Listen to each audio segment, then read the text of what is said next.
promise to protect you from harm.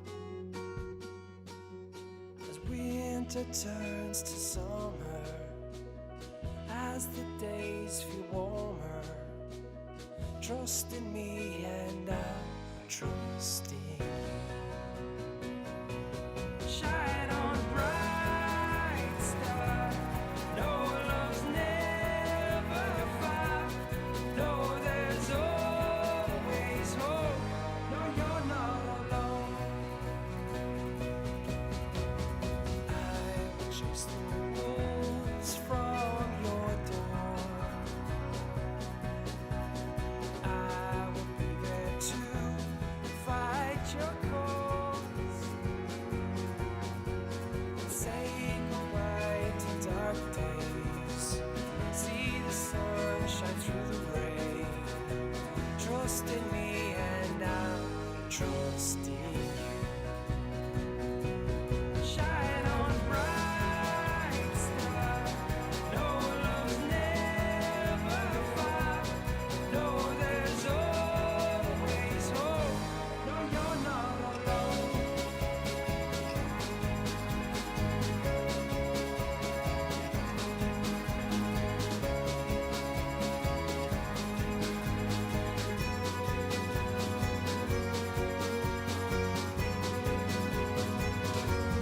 Shine on, bright star.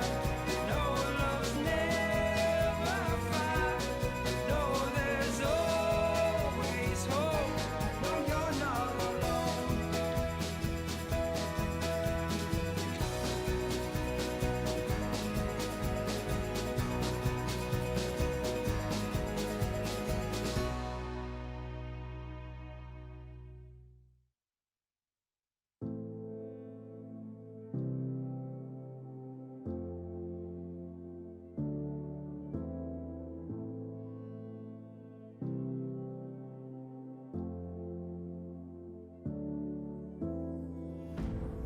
All of the people hide under the dead of night,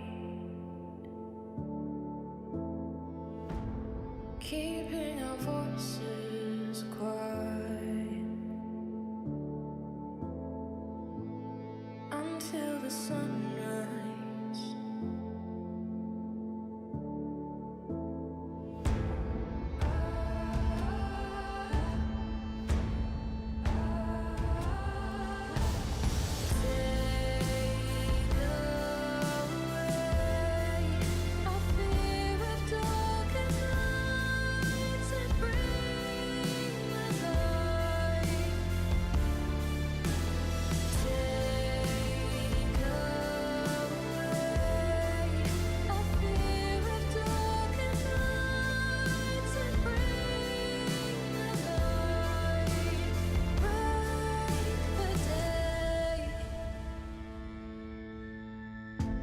Sometimes the good will fall.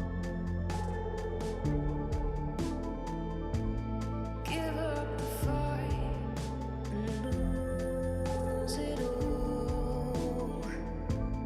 But we'll keep our voices quiet until the sunrise.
you let me go, and now our story's over.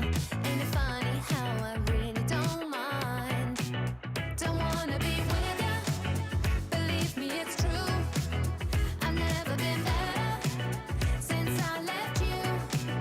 I don't wanna see ya, you know that it's true.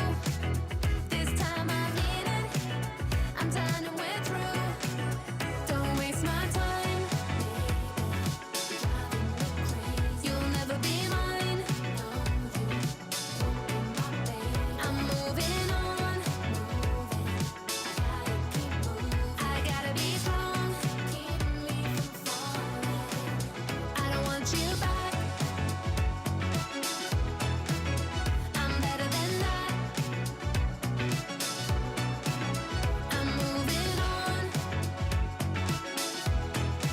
so goodbye, so long.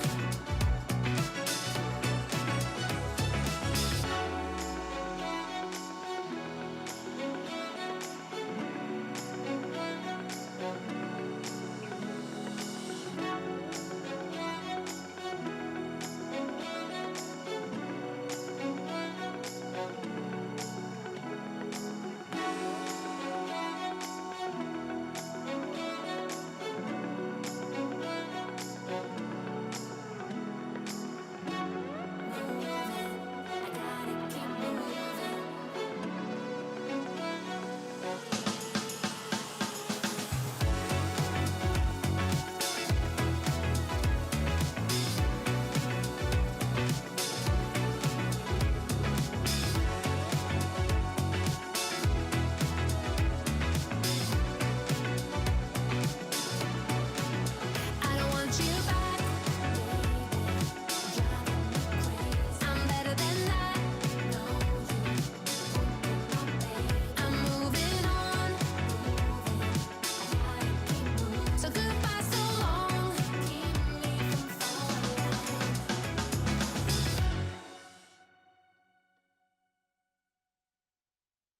I'm no immortal, but my fire will never die.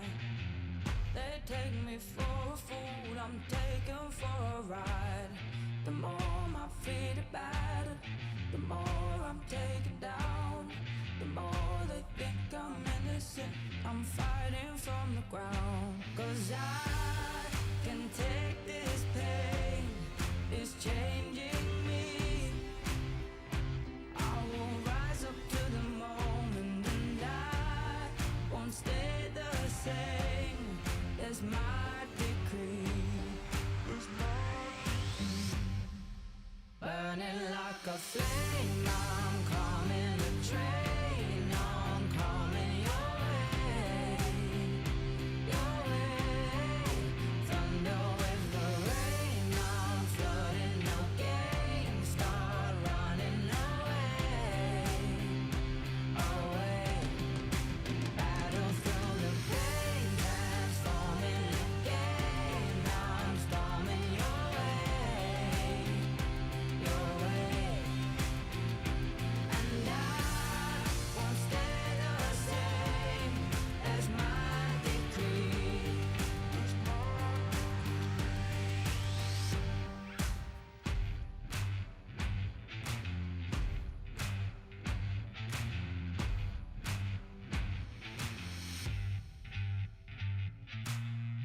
I'm no immortal, but my fire will never die.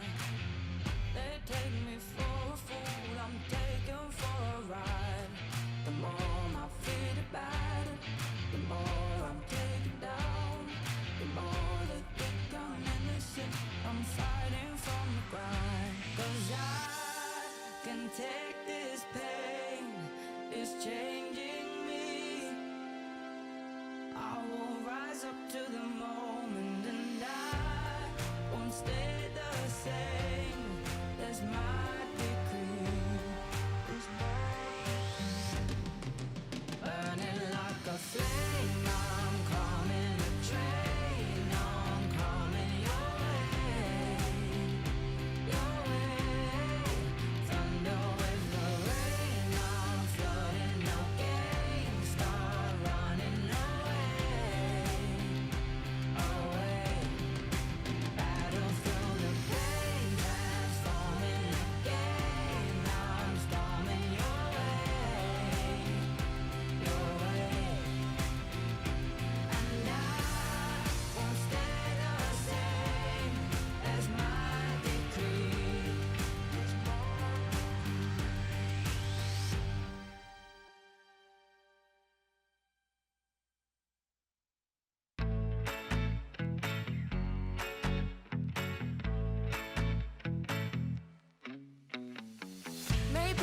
just love the comfort of bed.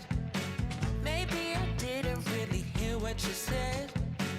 I couldn't tell you what the time is, no way. I wonder if I'll get away with it today. Nobody's gonna get it from me, so I gotta get it myself. You know I know about the hunt. I've gotta go, can't be late. Name on the schedule, I'm on the way. Clocking in for the day. There's nothing stopping me or getting in my way. I just say I'm ready, I'm ready, I'm ready, I'm ready, I'm ready, I'm ready, I'm ready. Maybe I'm difficult at staying awake. Maybe I'm too lucky and need more at stake. I wouldn't put it past me showing up late. Yeah, I wonder if I'll get away with it today. Nobody's gonna get it from me, so I gotta get it myself. You know about the hunt. I've gotta go, can't be late. Name on the schedule, I'm on the way. Clocking in for the day. There's nothing stopping me or getting in my way. I just say I'm ready, I'm ready, I'm ready, I'm ready, I'm ready, I'm ready, I'm ready.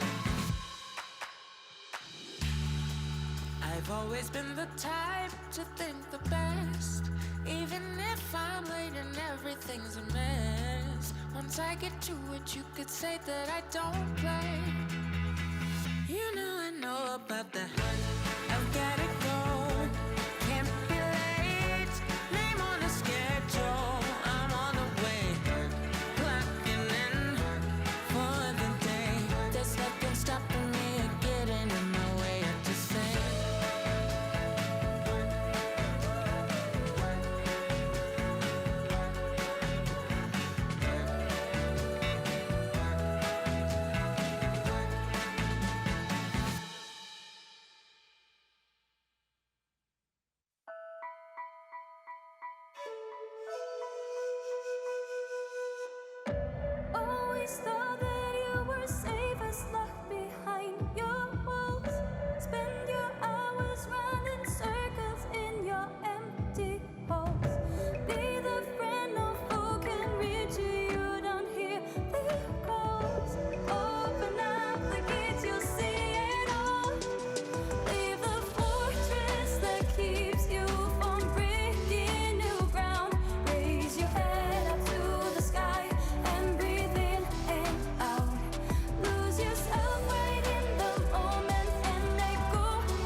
keep on turning it up.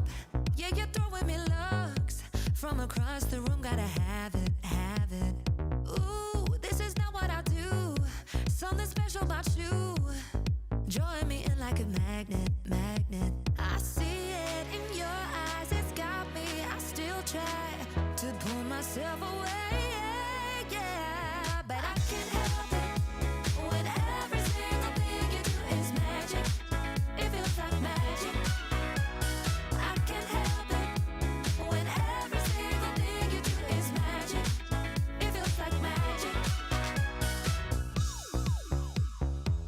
Ha, ha, ha, ha.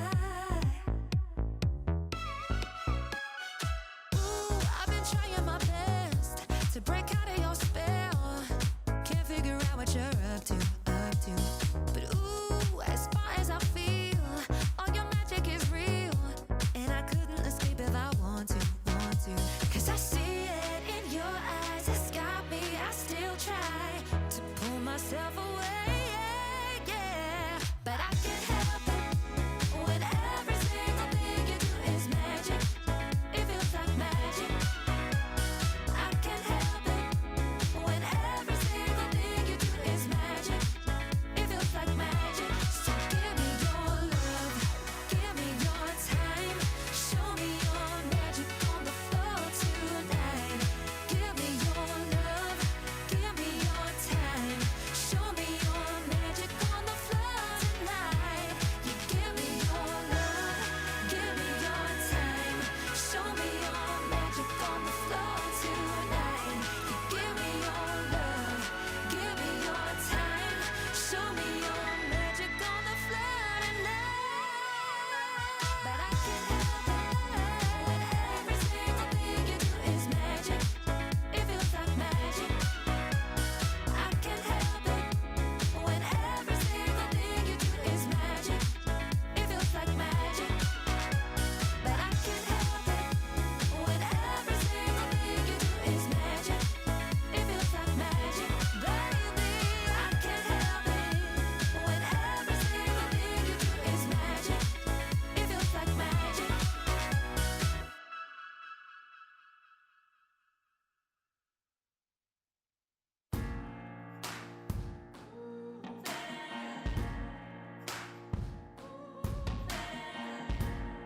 Every second counts when your head's being all messed up. Every second chance is a blessing when you've given up, hoping. You're sick of the fighting, and you're sick of the sight of yourself. Oh, are you falling asleep at the wheel, split at the seams, and you just can't deal? Honey, I know, I know, I know, I know, I know, I know.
may not feel like you're gonna make it through, I promise you'll be okay. Whenever things get you down, feel some blue, tomorrow is a new day. Step with intention and only speak your truth. Nobody should say different. If someone's in your way, then you must push through. Only you who can do this. Climb up the mountain, reach for the top. Talk yourself up, no one has what you've got. For when it's forgotten, you can say, yes I can, I'm gonna do it. Nothing's stopping me, there's nothing to it. I can, I will, I am, I believe. Yes I can. It may not feel like you're gonna make it through, I promise you'll be okay. Whenever things get you done, feel so blue, tomorrow is a new day. Step with intention and only speak your truth. Nobody should say different. If someone's in your way, then you must push through. Only you who can do this. Climb up the mountain, reach for the top. Talk yourself up, no one has what you've got. For when it's forgotten, you can say, yes I can, I'm gonna do it.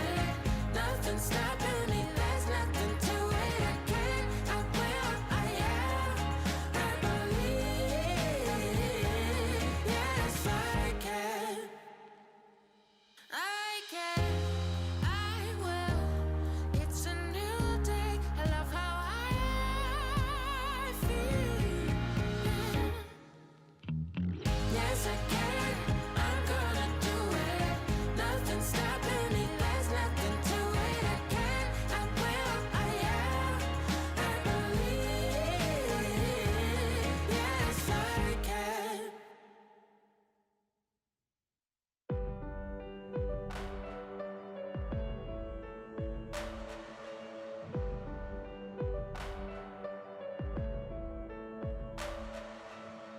They said we'd never get anywhere, anywhere. Standing together now, we'll make it there, make it there. Don't they know that this is our time? Don't they know that this is our time to rise? Yeah, we will never fall, we will never fall, we'll risk it all. And in the darkest hour, we'll be counting on this miracle.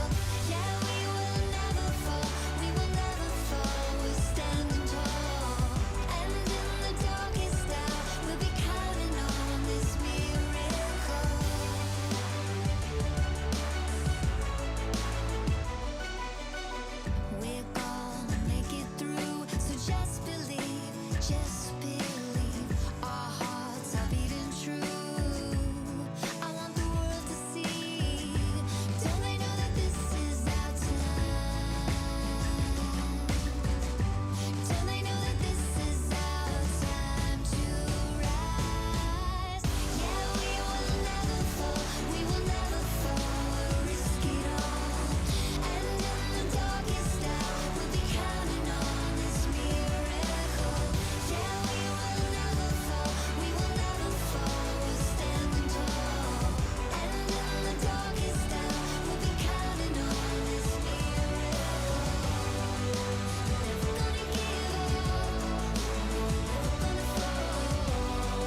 So don't stop now, the world's in motion. It could happen sooner than you think. The table's turning over. It could happen sooner than. It could happen sooner than you think.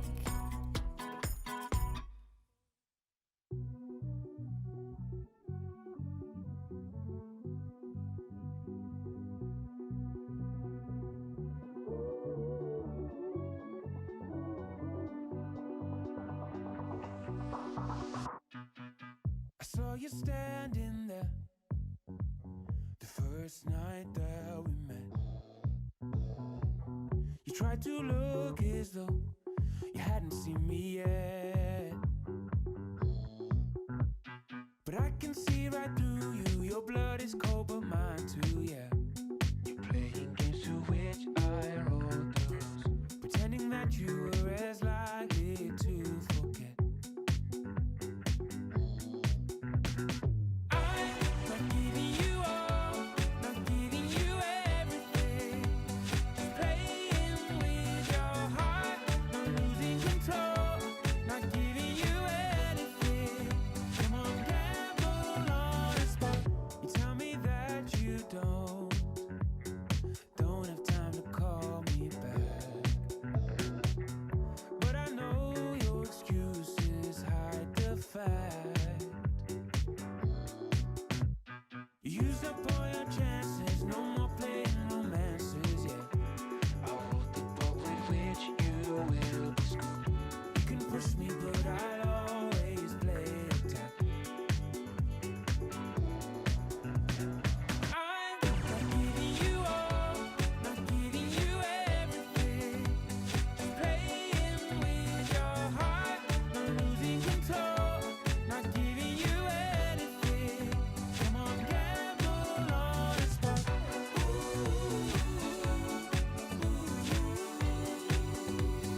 Gamble on a spot.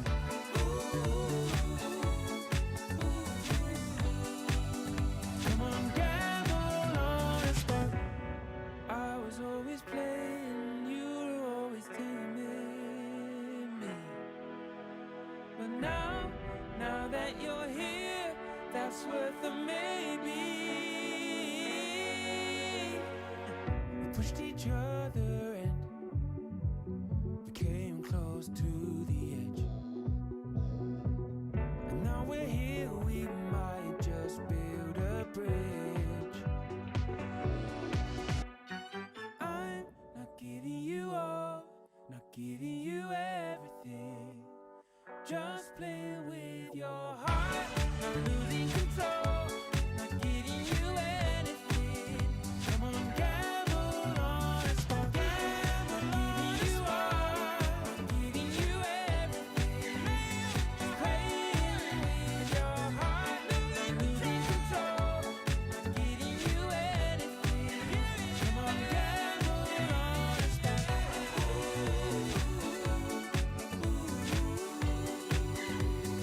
Gamble on a spot. Just play with your heart. Come on, gamble on a spot.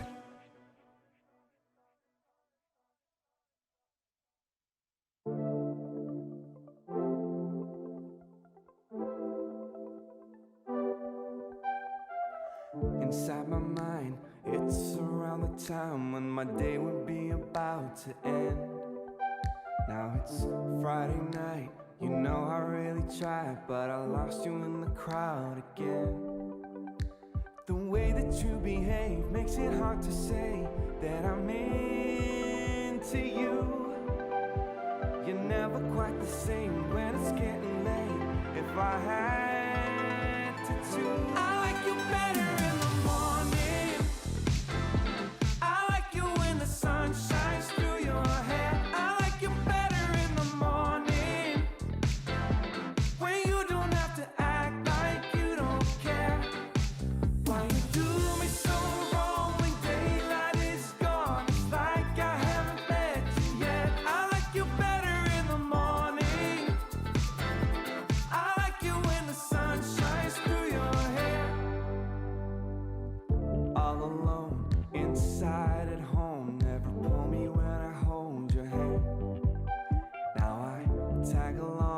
trying to hold on, cause you feel like running wild again. The way that you behave makes it hard to say that I'm into you. You're never quite the same when it's getting late. If I had to choose, I like you better in the morning. I like you when the sun shines through your hair. I like you better in the morning, when you don't have to act like you don't care. Why you do me so wrong when daylight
tell me wait a little longer, and I promise you that it'll all be just fine.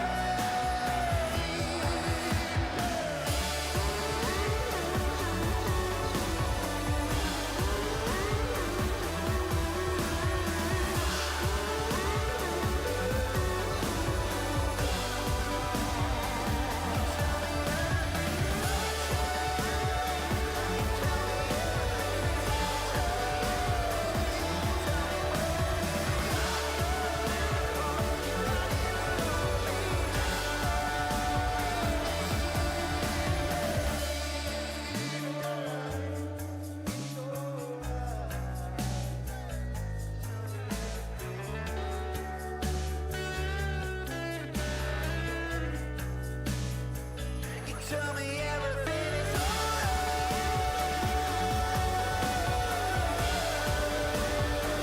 You tell me everything is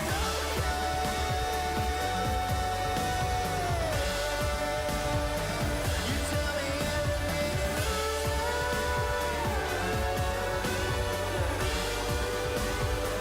You tell me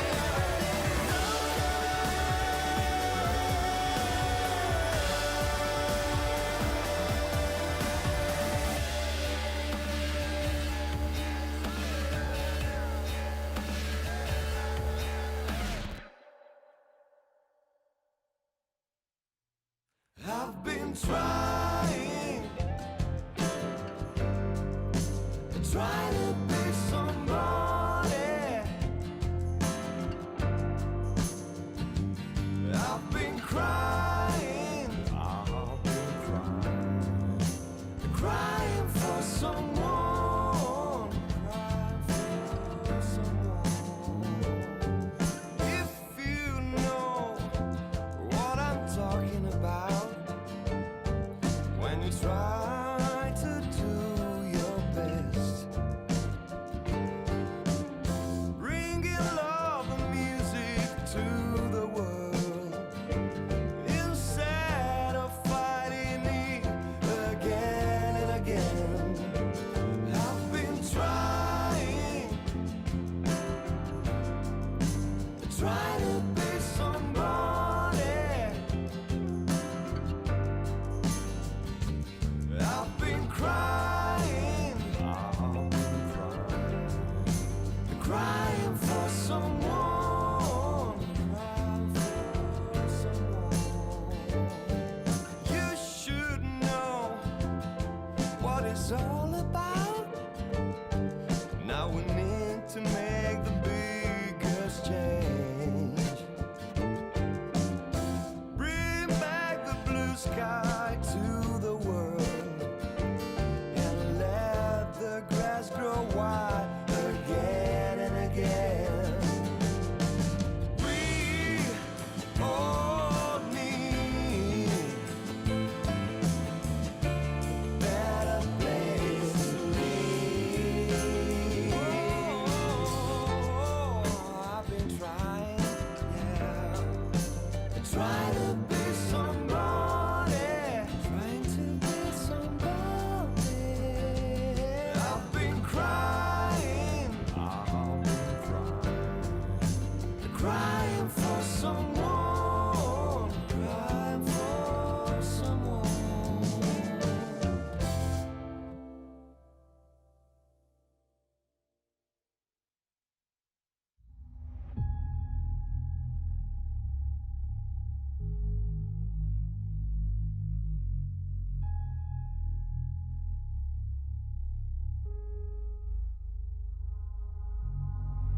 One chance for the world, one hope can save us now.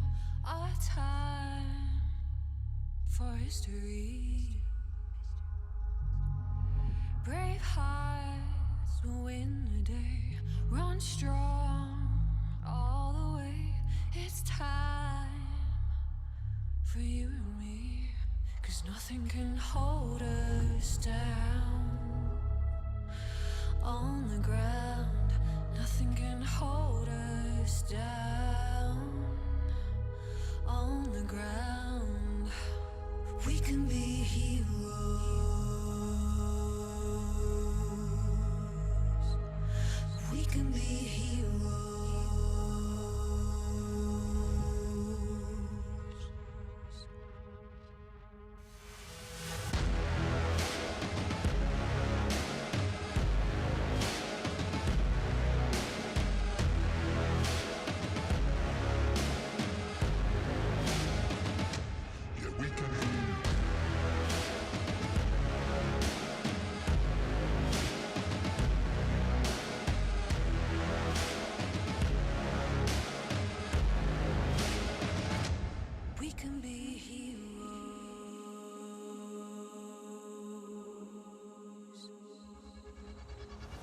Step up, take it on, no turning from the storm. It's time now for what's to come. Together we will stand 2 feet on the ground. Let's hope now for better days, 'cause nothing can hold us down. On the ground, nothing can hold us down. On the ground, we can be heroes.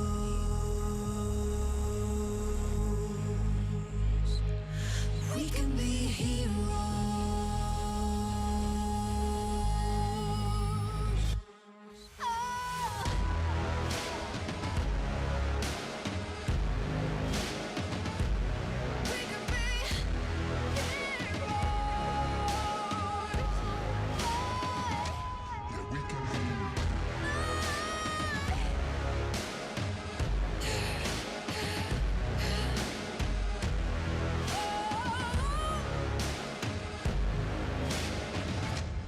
We can be heroes.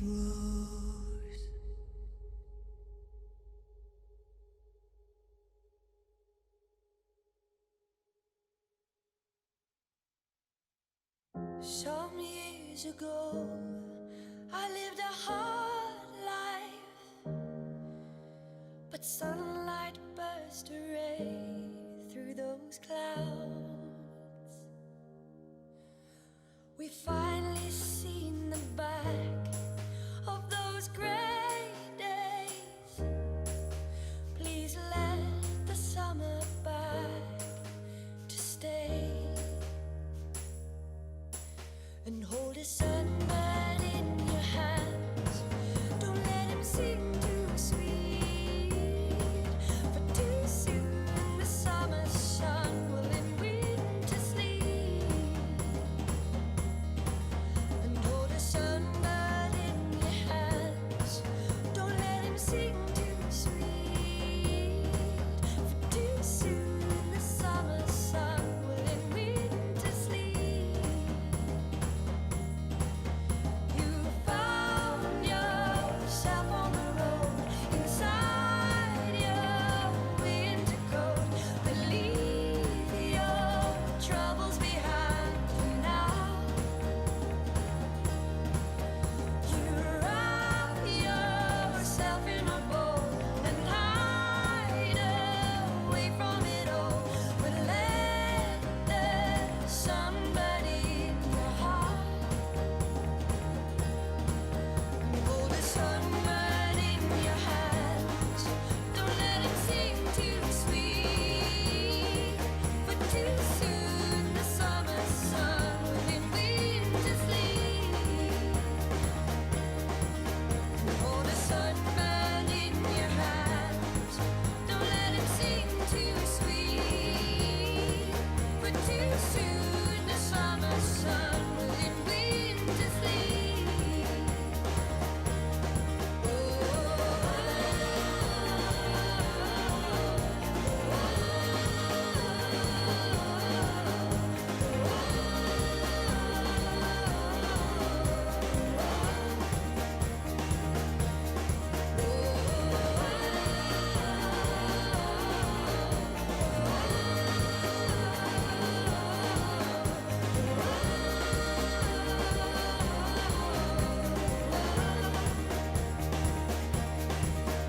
Hold a sunbird in your hands.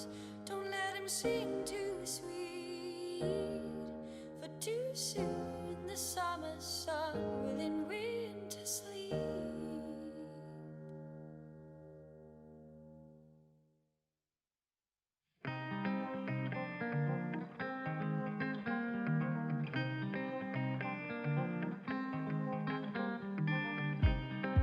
You are my hero in the night, North Star in the sky, shining bright. And this line, we walk side by side, young hearts beating wild. You pull me up when I can feel my feet sink, and all my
Put your mind, million lights in the sky, shining bright.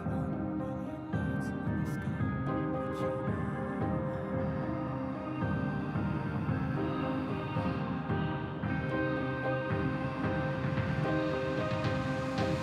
I won't get lost, never get lost, never get lost, never get lost, never get lost. You and me are lighting up the sky. I won't get lost, never get lost, never get lost, never get lost, never get lost. You and me are ready for the wild.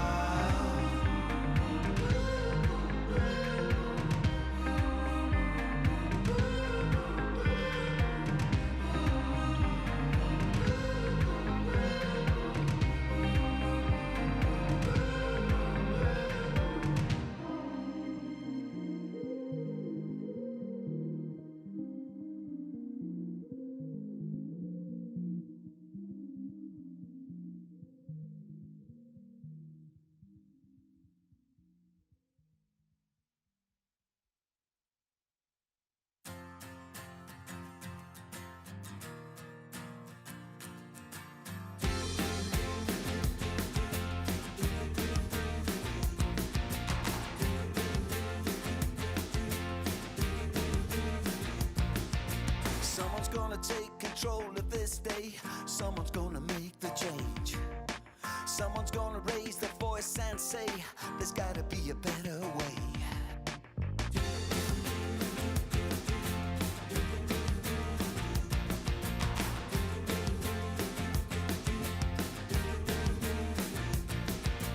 Gotta find love if you wanna be loved.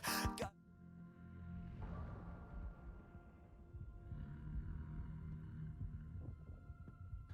什么是季后赛？我觉得季后赛就是强者的舞台，它永远适合那些有着大心脏的明星选手。更难吧，能证明自己的一个机会。我们一年的努力的结果，为了拿冠军的一个过程。我觉得季后赛就是各家队伍拿出真本事、真刀真枪对抗的较量。大家都是奔着冠军去的，要去赢就行。季后赛就是成为冠军的第一步，就是通往世界舞台的康庄大道。能去世界赛的唯一途径。小目标先打个冒号赛吧。希望是能够去4场，目标肯定是世界赛。季后赛就是每项竞技体育当赛季的精华。热血沸腾的，是时候发挥了。有一颗回到距离线的加速，他敢加速，他不敢加速，可能这个了瞬间形成一波反打，拿到了一波狂抓 Q， 我的天 ，JK 了！希望大家好好加油，争取进到世界赛。我的天，369！季后赛是每个赛季最为令人期待、最重要也最精彩的时刻。今年是最后的机会，这样的感觉。莫奇少年穷。这个泳双还要跟 Lucky 来进行最后的防身 PK， 骑图子回了一口，有这样的一个 Q 战练过去，再次骑图子，这个也太准了！我觉得在季后赛的赢家才是真正的赢家。季后赛对我来说的话，就是一个证明的时机吧。技能深入切，假子跳斩，再接闪现，晕中2个，先去狂斩后排，再接英雄登场，直接先要去轮换一个前排，假子又一波跳斩，再去跳后排，晕中了3个人，我的天，天上博主，人间太岁，有驾令 ，Scout 砍下 Triple Kill。后面会继续努力，大家也可以期待一下吧。2个人的小尾距离一波机会，把这2包直接起点，想要先改掉右边被分割的一个微的威慑是有被表的3个，小雨的反手进场杀。 나 진짜 상대팀에 관심이 하나도 없기 때문에 그냥 잘했으면 좋겠다. 我对每年的季后赛期望其实都是一样，就是希望看到一支超级黑马战队能够翻盘，能够战胜那些所谓的夺冠大热门，然后打破所有人的眼睛。我觉得这就是季后赛，就是 LPL 的魅力。想告诉大家，上单这位置是天变万化的。拿下来，江南有一个秒表，可以再拖一会儿，山鸡可能也要死，没杀掉，我们这都没杀掉，山鸡也是锁住了，这波蓝波直接拿了一个双杀。希望我们这一次季后赛能走得更远。杀的 A 波，闪现过来，杀的飞，无人 A 波，开挂了 A 波，但最后还是被沙皇给推死了，这反应已经很夸张了，但是冷少拯救了局面。我希望这次的季后赛可以看到下位圈的队伍对上位圈的队伍发起冲击。接下来要遇到我们的要倒霉了，我们将一场不出。都要睡到了 Elk， 也被拿到击飞，Elk 已经被秒掉了。Elk 闪现没转好的这一波被抓住机会了，放 Flash 这里还要再继续追。我觉得我们肯定能进决赛。还是没有机会换掉阿乐，在上路完成了单杀。不过这波草本来了，阿乐这波又给他吸起来了。希希望再碰到滔博，让他们放马过来吧。蛮想上去碰到京东的，然后把他们干了。如果你们是跟我们打的话，那我只能说你们有点倒霉。希望能走得更远吧。好好准备，请多多指教。现在开始100多不吃，觉得我们3比0好。你看我干不干你就完事了。别暴杀一切，要么放假，要么以小博大。让我们一起见证，欢迎来到季后赛。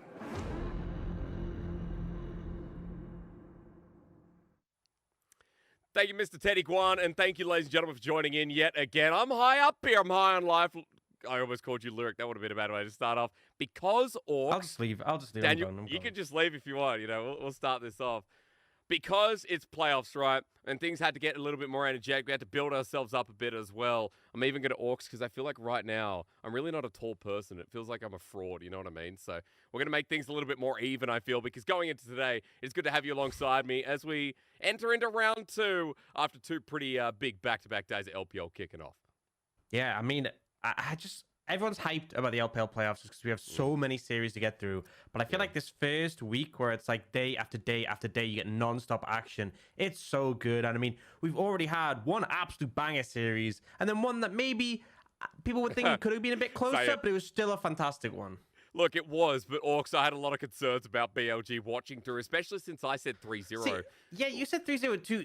It wasn't to LNG though. You said 3-0 to BLG, right? Wasn't it? So you were wrong on the series score and on the team that won. You know what I was saying to him in rehearsal? I was like, you know, Orcs, I was so close with the predictions. Let's bring up yesterday's games while we're chatting away. I was so close to the predictions. You know, I was so close to getting the 3-0, except it was for the wrong team. And it wasn't a 3-0, it was a 3-1. So, I don't know. That's a good way to justify it, I guess. There's yesterday, Orcs. There's the first day as well, which was 5-gamer. Well, at least you picked one of the teams that were in the series, right? So, you know, you were nearly there, I guess we can say. Yeah, close enough, right? Yeah, we've had a first round go through, and honestly, I feel like the bracket just gets more and more stacked. I think FPX showed a lot of growth. I think LNG also showed growth. I think that's the two consistent things, is those teams both looked better than they did in the regular season, which is what you want coming into playoffs. But I feel like the next round, EDG, Weibo, this is just like heightened challenge for both of them. Yeah, upper echelon, right? The 5th and 6th seed that were in their own little bubble when the regular season finished up. We had a lot to talk about here for today, as well as, you know, we're going straight into that EDG FPX matchup. But before we do, Orcs, I think this was a good place to start off. No one really gave you enough credit for what you did on the first day of broadcast, so I thought we'd kick off by saying thank you and giving the man of his word a bit of respect, because, as you know, Orcs lost a bit of a bet on the last hit. Anyone's Legend, Orcs didn't make playoffs, and this was by one game. One game. Yeah, so if anyone's wondering why I was wearing a panda costume, I saw one comment asking, why is that caster a raccoon? No, it's a panda. It's because anyone's Legend, their mascot's a panda. I doubled down, I even tripled down and said they will make playoffs, they will get in, and they missed out by one, not even a series, by one game, and this was the forfeit. And if they'd won one more game, we would have seen Lyric and Dagda wearing panda suits. So I think you should be as disappointed as I am, because that would have been great. You said you enjoyed it. So at the end of the day, I don't know, man. I think we enjoyed it with you as well. And as well, people will be like, oh, man, Panda C didn't make it into playoffs, but at least he made it onto the broadcast as well, right? So good to see that Shout too out there my as well. boy, Panda C. What a legend. Well, we might be able to see him as they go through the second round. Let's go into the deep dive. That is EDG. Now, for all of you out there, you know when we introduce a new team in the LPL playoffs, we start breaking down exactly how this team ticks. And Orcs, I feel like EDG is a bit of an easy one, right? We're calling them the domestic deity. And that is for a reason, as we know that they are the world champions of 2021. They are looking to go back and defend their title. And for EDG, Orcs, walk me through how it starts when they're winning their lane, they're winning their game through hand stiff. I feel like, I mean, particularly for Viper and Scout, Flandre has really stacked this up in summer compared to spring. It's just a lane gap a lot of the time. When they're ahead at 15, they have a 100% win rate, which is kind of mind-boggling. Their goal difference of 15 on average, second in the league. And considering we have, you know, V5, JDG, Top Esports, all these super strong early teams, that's crazy to think that they're sliding a second, first tower, and 5th as well. So a very dominant lane performance coming out from EDG. And that's where it differs, right? Because as we go into teams like Top Esports, we know it obviously translates into those first Heralds, those first Dragons. But for EDG Orcs, they're a little bit slow coming off the bat. Yeah, they don't put too much priority towards those early objectives. Oftentimes, if they see a window to give, you know, 3 or 4 plays to Viper instead, if he's in a Phelios with red-white, they will take that opportunity instead. And really, they start to lean into those team fights. So what I find mind-boggling about these stats, They are 14th in the league for First Dragon, and yet they're 3rd for Dragons overall. So they do a lot to make up that difference. And I think a reason they're able to contest these Dragons, these Barons in the late stages of the game is Viper. And I said earlier this split, I still think Viper, even when EDG have been struggling, is just insane. And if you look at the stats, damage per minute, he is 3rd, not just in AD carry, he's 3rd in the whole league, 4th for damage percentage in the whole league. And then kill participation, he is 2nd for AD carry. Obviously, there's junglers who tend to have higher kill participation, but this guy is such a pivotal piece of EDG's success and so reliable. You get in the late game, and I feel like if he's fed, it's over. It's just a win. If he's not fed, still very likely to be able to pop off. It's such an error to let Viper get an inch in games as well. To let him play AD carry in general is just a bit problem for the other teams. I was going to say, I'm like, oh jeez, God, we got to let him. But you're right. It's really hard looking at Viper and being like, man, what error? What can I drop against this guy? As we start looking against some of the clips, I want to take a step back and talk about winning in the lane orcs. And in previous splits, like Spring especially, we talked a lot about Mako and Viper within this 2v2 almost every game. Yeah, I honestly thought that with the changes to health potions, to Scorch, things making laning, you have more ability to punish in the 2v2. I expected EDG maybe to revert back to things like the Caitlyn Lux, like the Ezreal Karma that we saw in Spring, looking to just go for complete lane dominance. We haven't seen that meta shift, but we have still seen them looking to really apply that pressure in the 2v2. And that was their big thing. EDG's big thing for the bot lane in Spring was trying to just absolutely dominate and take as many plates as possible. And Junja, I think, has also been a fantastic addition in the jungle when there are advantages to be found, when there are opportunities like this to lean in to his bot lane. Great at setting up plays to get them ahead. We talked about him being so aggressive during the split. If anyone's just tuning in for the first time, JJ sat on the bench in the last series, and honestly, in individual games within Series 2, Junja is starting today as well. So when we talk about EDG using that aggression in lanes, winning through the laning phase orcs, we then translate around those 2nd, 3rd, 4th neutrals where those team fights come into play. Yeah, and I mean, like I said, I think, you know, Scout as well has had a fantastic split so far. I feel like individually he's been performing really well, but Viper, just for me, is such a standout. There was a couple of mistakes made by the enemy team when they let him play Zeri, and I feel like that is not going to be repeated ever again. Absolute monster. But even on picks like Jinx here, targeted pretty heavily on the receiving end of the Nautilus ult, I believe, and has the Aatrox jumping on him, able to reposition into this choke point, has Scout covering with the Unraveled Earth, and then can turn it around and start to pop off. It's just so nice watching his mechanics in game, right? You said a mistake of Zeri. There's a lot of champions right now that Viper looks Zeri good was a mistake. Well, Zeri is a mistake in general. You're right, Orcs. We'll leave that sentence there. No context. I think people are going to start giving you awards on Reddit and stuff like that. But for EDG, when you look at Viper, as you mentioned, you gave an honorable mention to Scout, but also as people just saw in our big graphic, Flandre's also mentioned their Orcs, because Flandre is having a much better split, not only within the lane, but I feel like we're getting some of the team fighting Flandre once again. Yeah, I think people were very disappointed with EDG in Spring. I was disappointed with EDG in Spring. This team, this roster that is so stacked, reigning world champions, really did not deliver. And I think Flandre, you know, he had some times where Xiaoshang was subbed in for him. He wasn't the best performer. I feel like he was probably the weakest on the roster. I think JJ and Mako had some rough moments, but this split completely revitalized, bringing out things like his Vladimir, bringing out like the Gragas into the enemy gangplank, being really effective at just finding these opportunities in team fights, as you said. True, and look, for Flandre as well, we've got a lot of champions to talk about with him and the rest of EDG, but for now, let's just take a bit of a bypass over to FPX, because people saw that best of 5. It opened up playoffs against OMG, who looked like favorites after getting deep in the series. But FPX made a bit of a resurgence, and it feels like Orcs is because of this man in the mid lane, our MVP, and surely everyone else's, from the FPX versus OMG round 1 of playoffs, has to be Care on an exquisite champion pool, to say the least.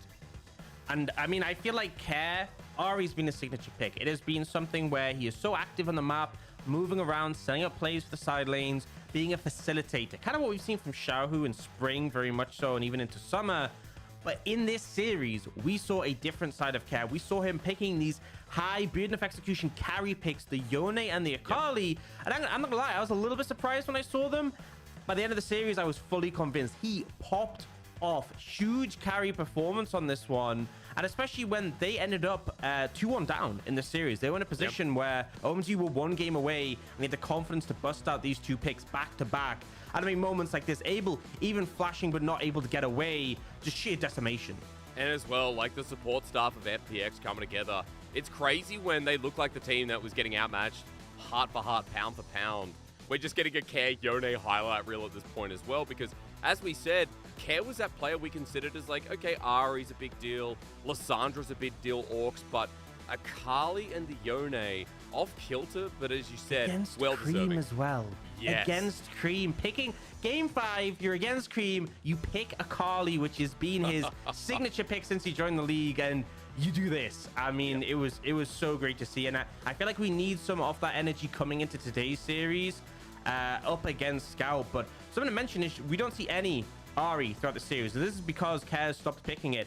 OMG permanently denied it from him. They were banning it, they were picking it away, they were first picking it on blue side to stop him getting it. So even with your best pick being taken off the cards, did not phase him. It doesn't matter. Care's champion pool is absolutely massive, and taking over Doombee's slot in the perfect fashion as well.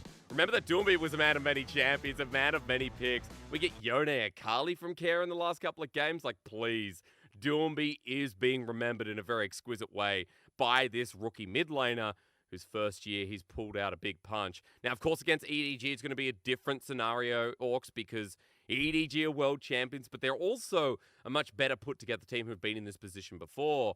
And I want to look at FPX and how they can kind of start winning games, right? Because you and I in rehearsal were talking a lot about FPX in the early game. FPX's win rate went behind in the regular season. We'll just bring up that stat for you, because as you and Munchable said on the broadcast, it was a fat 0%. Yeah. However, as we saw it within the first couple of games, their win rate in playoffs went behind at 15, jumped up 33%. I mean, that's great. That's insane. They won a game from behind, right? That's right. That was the main thing.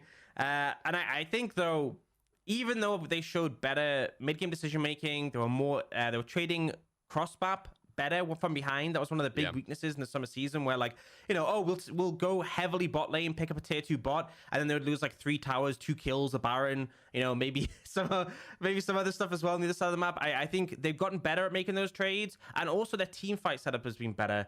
But I still think, despite the fact we got some hope on that stat, what we showed earlier with EDG, 100% win rate went ahead.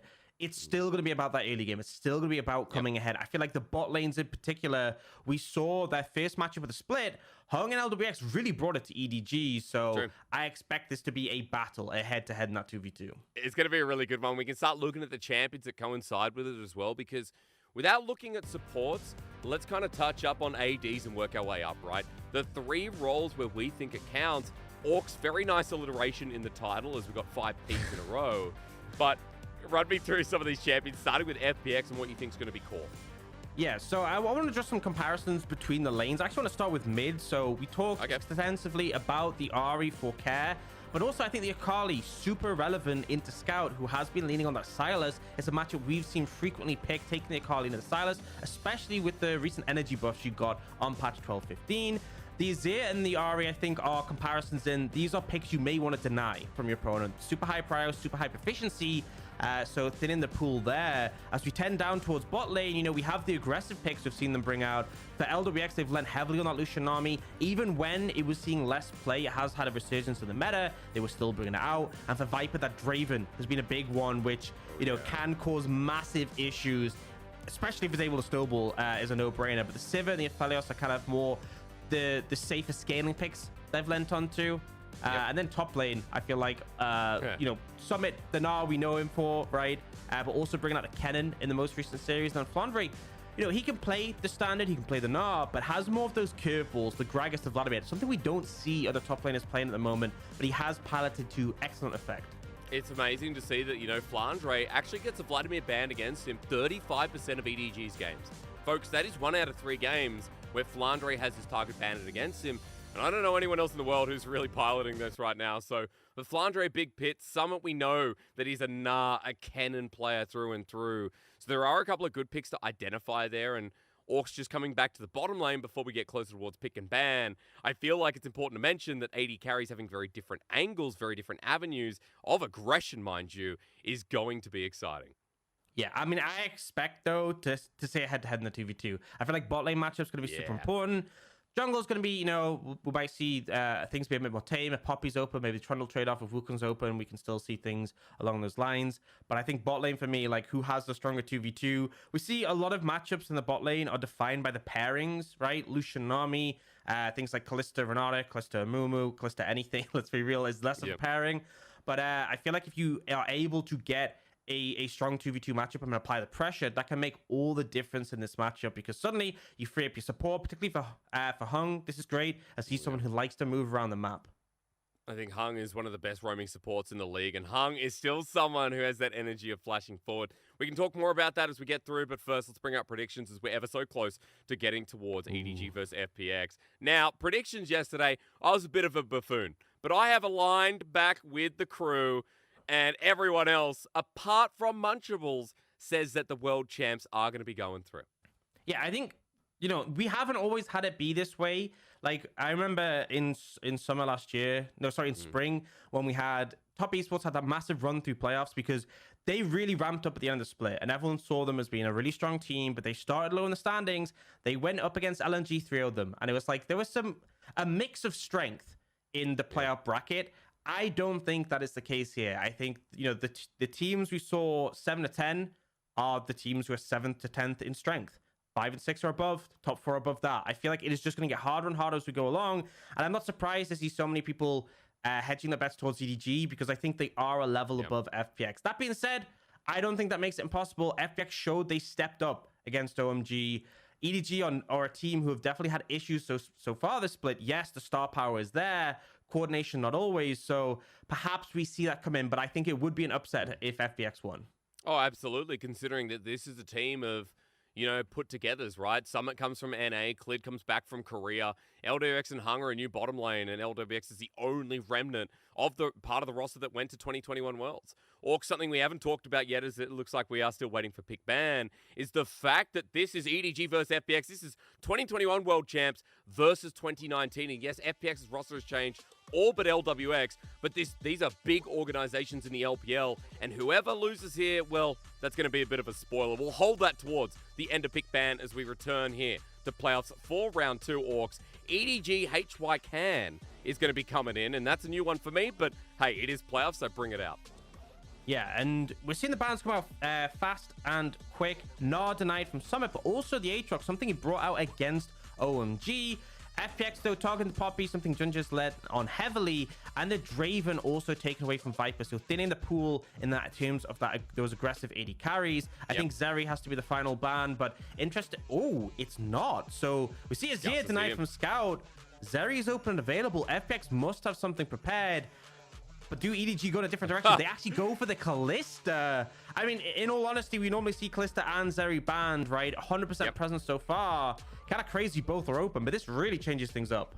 It's interesting because it is LWX's second most played for Viper. Not as many games in the split, but still, we're just going a complete different direction, as you said.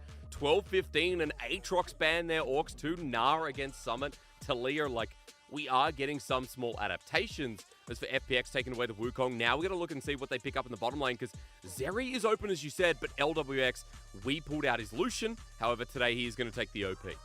Yeah, I don't think you want to take Lucian Nami, because Kalista Renata was actually a lane that was specifically taken to counter Lucian Nami. So instead, FPX go for the scaling option. They go for the lane where if Zeri gets 3 items, that might just be it. But EDG quickly lock in that Kalista Renata, something we've seen less of. Both did get toned down a bit. Renata lost some base health. Kalista lost some AD. I think it was AD per level on this patch, but still a strong lane. And Scout does get that Sylar. She denied the Azir, but he has that answer. And now for FPX, do you opt to take a support here, or do you match the mid laner and give Care a good matchup? Ari is open and available, but it looks like the Akali. So then we talked about being good into Sylas. He's bringing it out again. And again, we talked about Care popping off on this. What an adaptation from this mid player is. He pulls it out after just stomping OMG in Game 5 with the exact same. So, Orcs, we don't have any supports on FPX's side. We still need a top laner. Run me through a little bit about their ban strategy against EDG, when EDG are in a similar boat with no jungle top. Yeah, I think you just start to target away those junglers. Vi going to be taken off the card, something that we actually saw JJ playing a lot, but Junja definitely able to bring it out. And then for EDG, I feel like maybe you start looking a bit more into, well, support on top of the ones left open.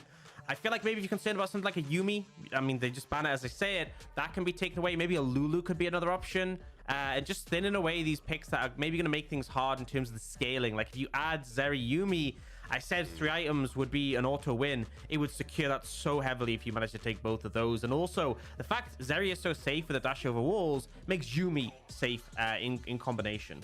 And there's a lot of dashes on this team, Orcs, as well. I feel like giving Yuumi over to any of these picks is going to be massive. So with a good ban away, FPX respond with the vibe with the Renekton. Renekton also something we've started seeing a little bit more here in our playoffs so far. And as that gets taken away, it looks like they're trying to give Summit a safe pick here on 4 Orcs by the looks of it.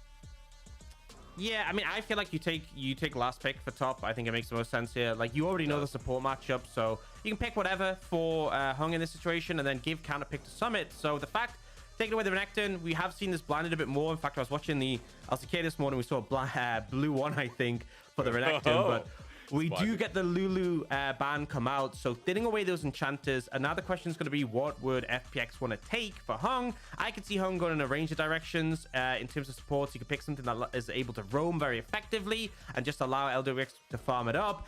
Because I think you don't win the 2v2. I don't think there's any support you can take to win that 2v2 against Kalista Renata. And Pyke is the ideal pick. Both now your AD carry and support are mobile, kind of similar to Ezreal Rakan in terms of that safety net, but also it's a heavy roamer, right? You don't want to play for the 2v2, you want to play for the map. It's insane mobility so far on FPX. The thematic continues here for the red side. As for EDG, walk me through a little bit of the response. We talked about Flandre's Vladimir coming into today, but it's very specific for him as Junja, who's been so aggressive in the early bot lane, it feels like the Trundle is the perfect setup there.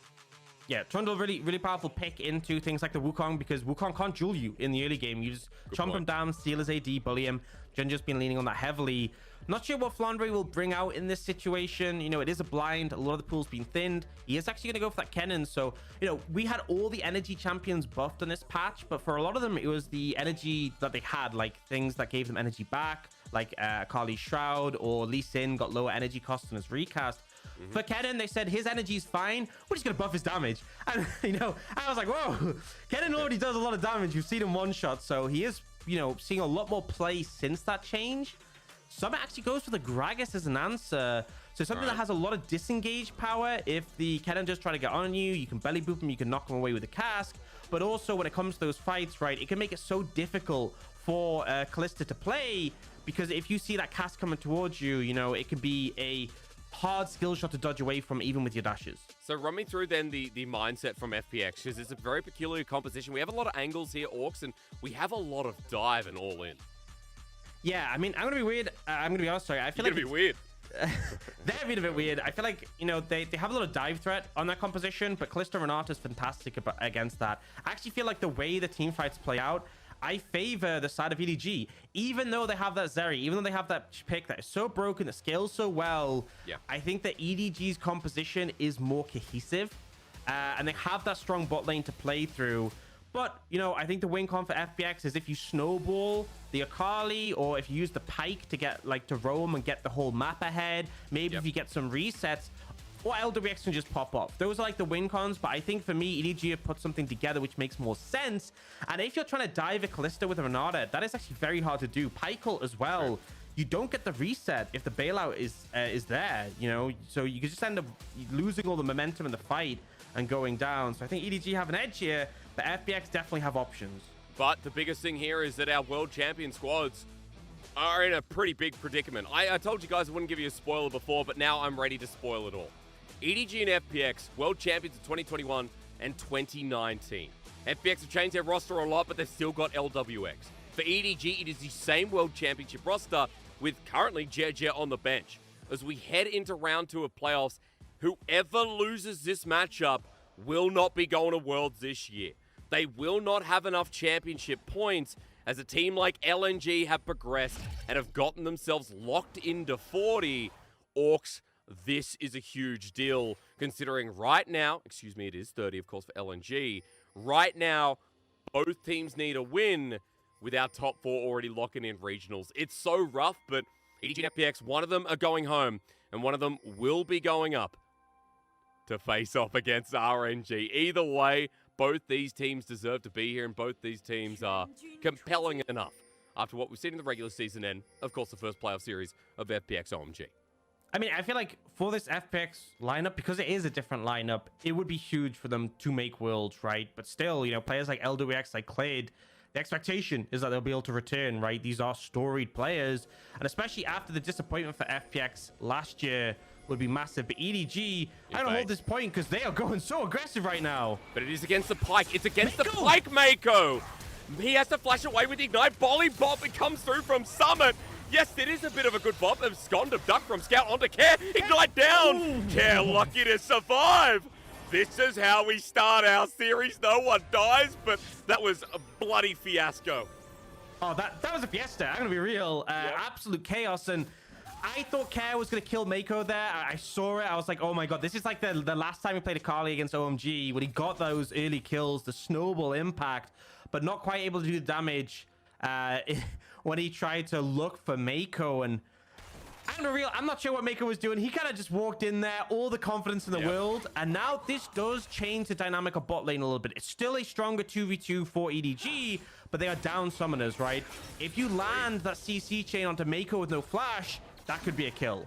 Well, they got level 2 first, so at least for now, it's going to make it a little bit easier. LWX walks up and gets bullied out by Viper, who decided to first pick this Kalista Orcs. And we're talking a little bit about champions, but I think that has to hold because right now, it's a very fast early game. With Junja now vertical jungling up in the top side red, this is a deep invade. Yeah, and notice he's taken his red, crossed over, so it's going to be a 3-buff. I don't think there's any way Clade can invade onto the enemy blue. When you look, Scout obviously already has Prio. You expect to get Prio into the Akali early, but also just the fact that Care had to reset and TP in for Prio for Fawn break top. So Clade is actually going to potentially look for a gank here. But this is like the only way that FPX managed to mitigate the loss they have in the topside jungle, right? If Clade doesn't get a gank off here, he's going to go to his topside, find all the camps missing, and it's going to be a disaster. In fact, I think a ward was placed down by Care, so he knows this.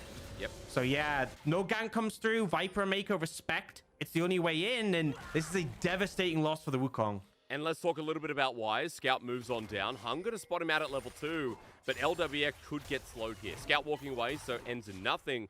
But Orcs, I was going to say, with the triple summoners down the bottom lane, we've got to mention that for FPX, quadruple top. Double TP already burned out, double flash as well. Summit and Care are very vulnerable as we look at Junja in the top side. We look at the jungler coming in as well. Summit has to body slam. And as Junja heads into the turret with the wave pushing in, Flandre's going to rely on his CC chain, but Clid is here for the counter. Summit buying time, Pillar great. The burn down, Junja flashes out. Summit, re-engage! First blood over to the big man with a big drink, and Summit has big action to call. Oh, so close there, honestly. You saw Clade waiting in the wings, and this is something Clade did so fantastically against Aki, against OMG, was he didn't have the advantage in the early game, but he put out fires across the map. A fantastic read on Junja going for that topside dive, so he makes it a trade, and now he's going to be able to go over to his Krugs, and as much as Junja's still in the advantage, right, he has his whole topside to clear. Oh no, Mako. Yeah, and a Taylor Blades with Ignite down. Bailout might save him, but will the kill eventually come through? Hung steps up and he gets it. Flushes away, but Viper. The Rand and the bailout comes through. EDG and lane Orcs. This is what we're talking about.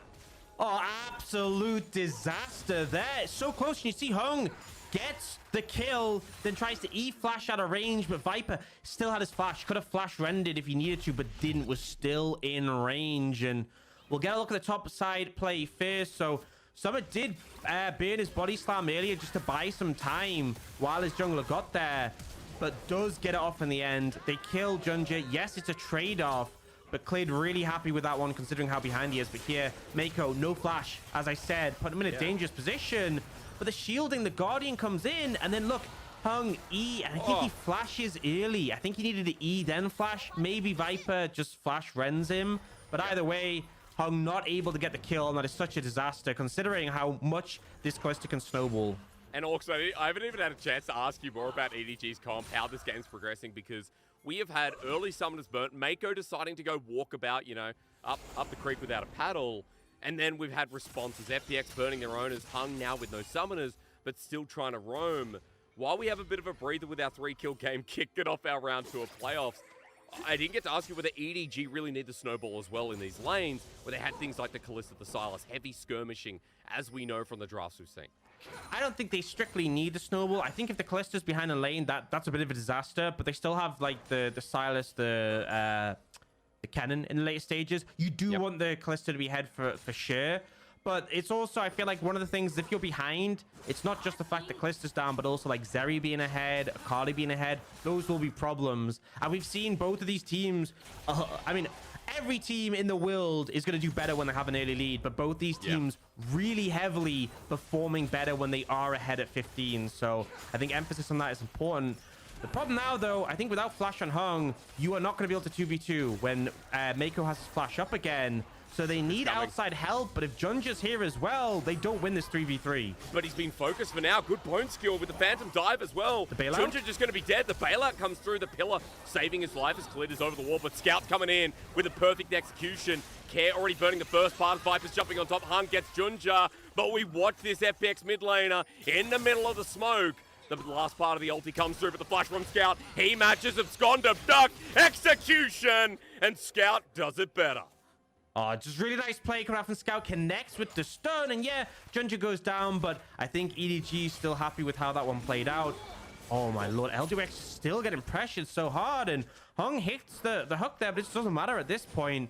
And you saw after that kill we saw earlier, they came back in the lane. I think Viper was a few CS ahead of LWX when LWX reset, but now the lead is opening up. They're losing plates. They are starting to bleed in the bot lane. And unfortunately, Clid being there just a second ago didn't actually help help them out at all. Hasn't been able to do much apart from the top side players. We continue eyes on bottom. That's double plate for Viper and Mako. We have a 20 CS gap as well as that wave is crushing Orcs without an AD carry in front of it. And EDG are snowballing this early game as we look again when FPX chose to engage on Junja. Yeah, I like the call, I like the play, but just unfortunately not able to get the damage down in time before the bailout comes through. And Junja, he still ends up being dead here because he's literally trapped between a pillar and a hard place, so no way he gets out. But because Scout's able to roam down, they connect onto Care, and Care, I honestly feel like you should have gone over the wall towards your tower. Instead, opts to go towards mid lane, maybe greeting so he can get there for the wave. But Scout follows, uses a flash, gets a stun. And that's the thing, is Akali has a lot of dashes, but Silas stealing your ultimate, yeah, he's got quite a few too. Yeah, he's got more Orcs. He's got a hell of a lot more, right? Abscond abduct is a pain, and, you know, with that first kill as well, able to get the lost chapter, we come back and EDG, the team that we talked about, kind of bypassing the first Herald, the first Dragon. Orcs in this game, it's going that well. The aggression keeps on coming through, that they're able to pick up the Herald as we come back from the replay with ease, it seems.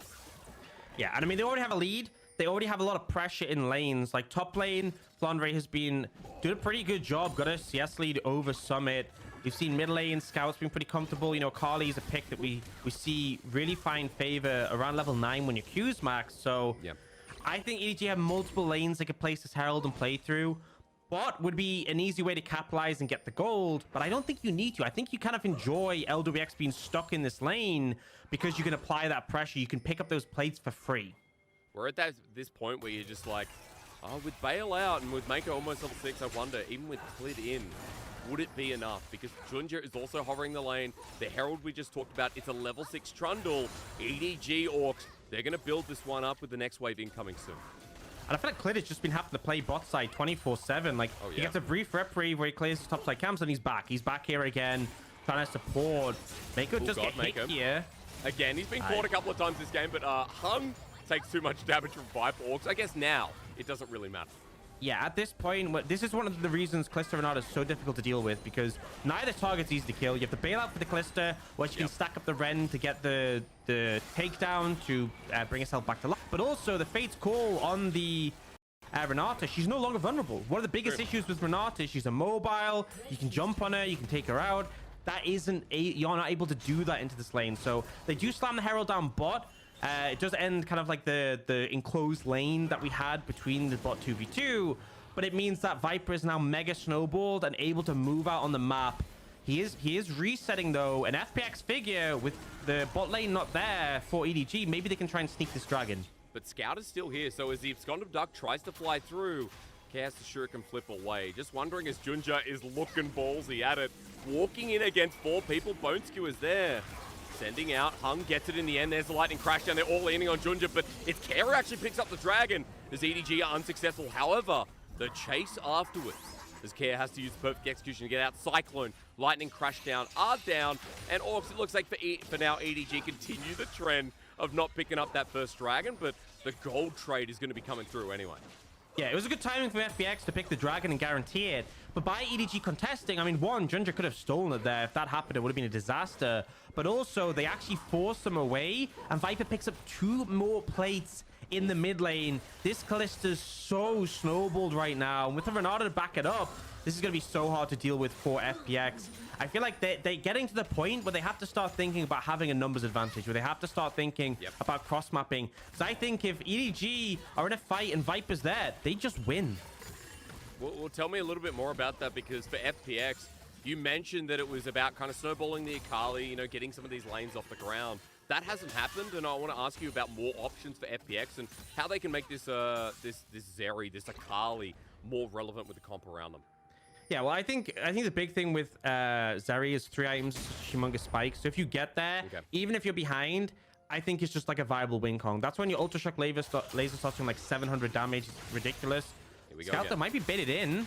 Yeah, he will, but at least perfect execution. As you said, 1,000,001 dashes. Just as bad as watching him versus Ari. Scout will get out completely fine. Continue, Orcs. I know you were just finishing your point. But I think this is a great example of what FPX should be doing. Is trying to find scenarios where they have a numbers advantage. Hung on the pike now with Moby Boots, great at roaming around. So just try and find opportunities where you can pick someone off and take them out. The problem is, look at what EDG are doing. They find Prio mid lane, they rotate their bot lane over. Junja's already there, and Clid might be caught out. Yeah, handshake down, Ignite as well. Is he going to get a chance to go into the clone? Rend!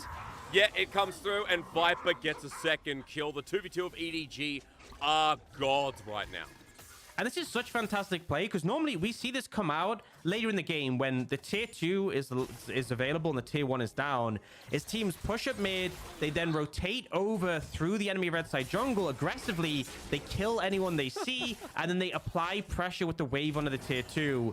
In this situation, they're doing it on the tier 1. This is how confident they are. They're willing to push into the enemy jungle despite both mid and top tier 1 being available. And I mean, Hung bidding the Ignite, I don't know why. Like, Fate's Call is there, Bailout's there. You're not killing Mako, but whatever. He'll force them away. He'll destroy that control ward. But either way, EDG getting exactly what they want. Maybe, because Bone Skewer as it comes through. Yet again, Hung looking for Mako. Orcs, maybe it's just a long Look how unfazed. Look how unfazed Viper is there, right? He just keeps walking the same. He's just like, whatever. He's like, okay, I'll take you cool. if you want, yeah. Look, he's got an immortal shield bow, right? That's why he feels so unfazed. Now, the baby Rage Blade, the one you give to the 4-year-olds before they're ready to use the real thing. That's going to be a big item surge, yeah. And honestly, might not be too big, but it will grow in time. And Orcs, with a 20 CS lead in the bottom lane with 1.5 items. I have to pause because FPX are trying to make a play, but it's because in this brush, Scout now lies. He doesn't have enough mana. He's just going to head back too. So we do have big items on the side of EDG and Orcs. It's a 4,500 gold lead at 14 minutes into the game. We talked about this in our opening segment. EDG win lane win game is very much a thing. And this is even bigger than we expect. This is a more aggressive version of EDG. More aligned to the top esports that we're talking about in comparison. Yeah, I mean, this is a reason why they are running with Junja at the moment. I feel like the way they play around setting up those aggressive early plays has been better with him on the roster, but the lane dominance is still there. I mean, we look across the board. It's 10 CS lead for top lane where we didn't see too much attention. Scout, 25 CS up and 2 levels over Care. Viper, I mean, the CS lead is only 17, but the plate lead, you can see it in the items, and 2 items for this Callista will be a humongous spike. So now, second Herald has been taken. They could use that on the mid lane tower to take that down. But I just think FPX, like, you have to find these alternate angles, because even though Zeri scales excellently against the Kennen, against the Renata Callista in team fights, I think they're really going to struggle. And EDG show no signs of slowing down. Next Dragon will be an Infernal, and I'm certain they'll just be secure in that one. I don't even know if FPX will try to contest it. Good point, right? I mean, EDG right now, you look at Viper sitting alone in the mid lane, LWX struggling to step up as Hung and Care are in the river, but Junja's moved into position. He's got the second Herald. The drop will be towards mid, and Viper should help get this first outer turret in the mid lane as EDG is setting up for a second Herald. well. Yeah, just do it themselves, right? As they should be able to get an inner here as well. Orcs setting up for the dive, the potential onto FPX. The Scout has stolen away the Pike ultimate. Just wondering how far it will go. A good pillar, but EDG just take it till the end. Yeah, they're going to charge. We'll see if they continue. They might actually be looking for the full tower. And this is damning. I mean, you have 4 members of FPX there, and they cannot defend the tier 2 mid. I think it just shows how behind they are now. They'll beeline towards that dragon. So what I want to point out is actually Care has gone for the Morellonomicon Rush. This item did get buffed to be a lot better stat-wise. But I still feel like having the Morel, as much as like early Grievous Wounds is great against Viper, against Scout, I don't think it's quite as good on AP champs as like Chempunk Chainsword was on a D champ. So Care kind of weak. Like the healing reduction is nice, but I just think FPX in general, like 5k gold deficit, that's 6% AD and AP given over. Things are gonna get so much harder, and it is a mountain soul. This Callista already so problematic to kill. Add in that shield, add in those extra resistances, and I mean, I just think Care stands no chance. Hung as well. And coming back to your Care point as well, Orcs, we always talk about Akali, that one item power spike, right? That Night Harvester is so big within fights because within early skirmishes, your ability to dart around and your huge damage amplification. I like that you bring up Morellonomicon, even with the buff that we're not going to see that there from FPX. They are still going to feel quite stagnant. And with a 5k gold lead at 17 minutes, the Dragon stacking now evened out, and EDG being able to pick up both objectives so far, it looks like a very different beast from OMG, considering we are seeing a team better with their macro, better with their 5v5s, and their movement around the map right now for EDG is suppressing FPX, trying to get into their own jungle even. Yeah, and I love EDG, how they play around this. Junja and Mako paired up, pushing in aggressively with the wave. And it's not about crushing the mid wave. It's about applying pressure in the top lane. So they push the wave in, move over as they were doing before, sweep out vision. And it basically means Scout can push top and not be threatened. He knows that no one will be able to get on top of him. No one will be able to make any sneaky plays. And EDG just doing a fantastic job here. And they need to do this, because I'm going to say they've taken down 3 towers so far, which is definitely fantastic. But a lot of teams tend to slow down after the outer towers are taken. They are looking at this final top tower, but keeping the momentum going important, because I mean, they're making cross-map plays here. Clid looking for Flandre.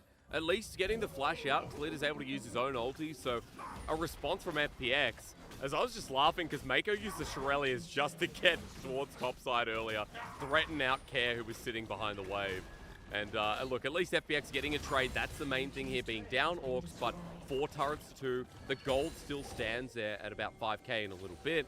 And EG aren't slowing down. Viper is now pushing against Inhibitor turret with no Care to where Hung is. Now against Care topside. Inner turret's being threatened to.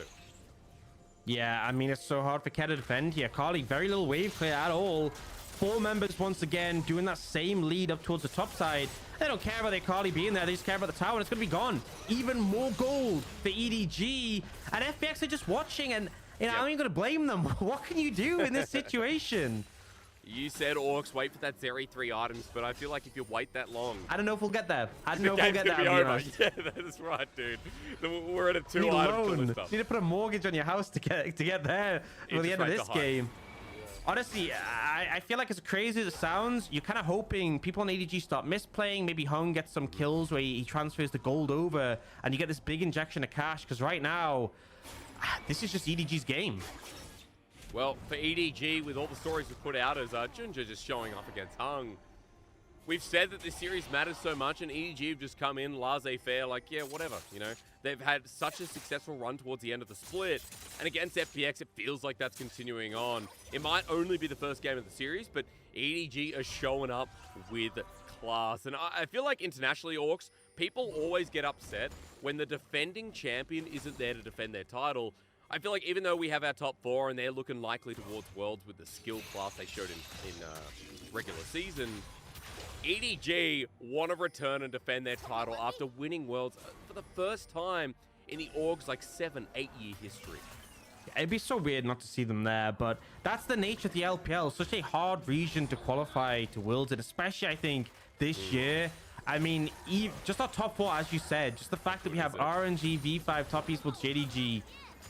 Even for those names, I don't think it's like a guaranteed thing, but like it is a hard task to ask to compete against any of those. There's still EDG and Weibo. There's still FPX. There's still LPL still in the running as of now.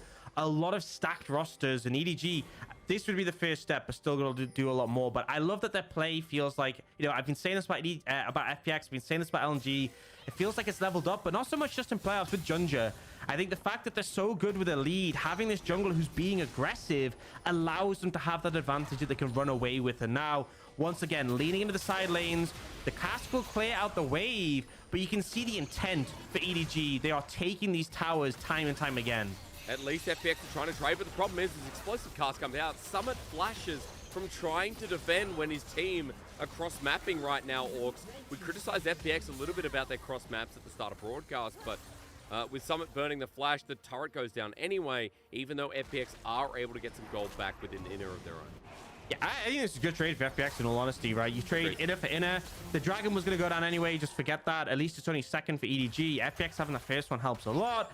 But you're getting a bit of gold, and importantly, you have all this vision around Baron. Like, don't get me wrong, this vision is not going to last long. We're going to see EDG probably reset, head over, and sweep it. But I think FPX are doing what's right, and that's been their big difference, is that when behind, they were so atrocious at making these trades. They have bolstered that. They did better against OMG because they were behind OMG quite a lot in their series.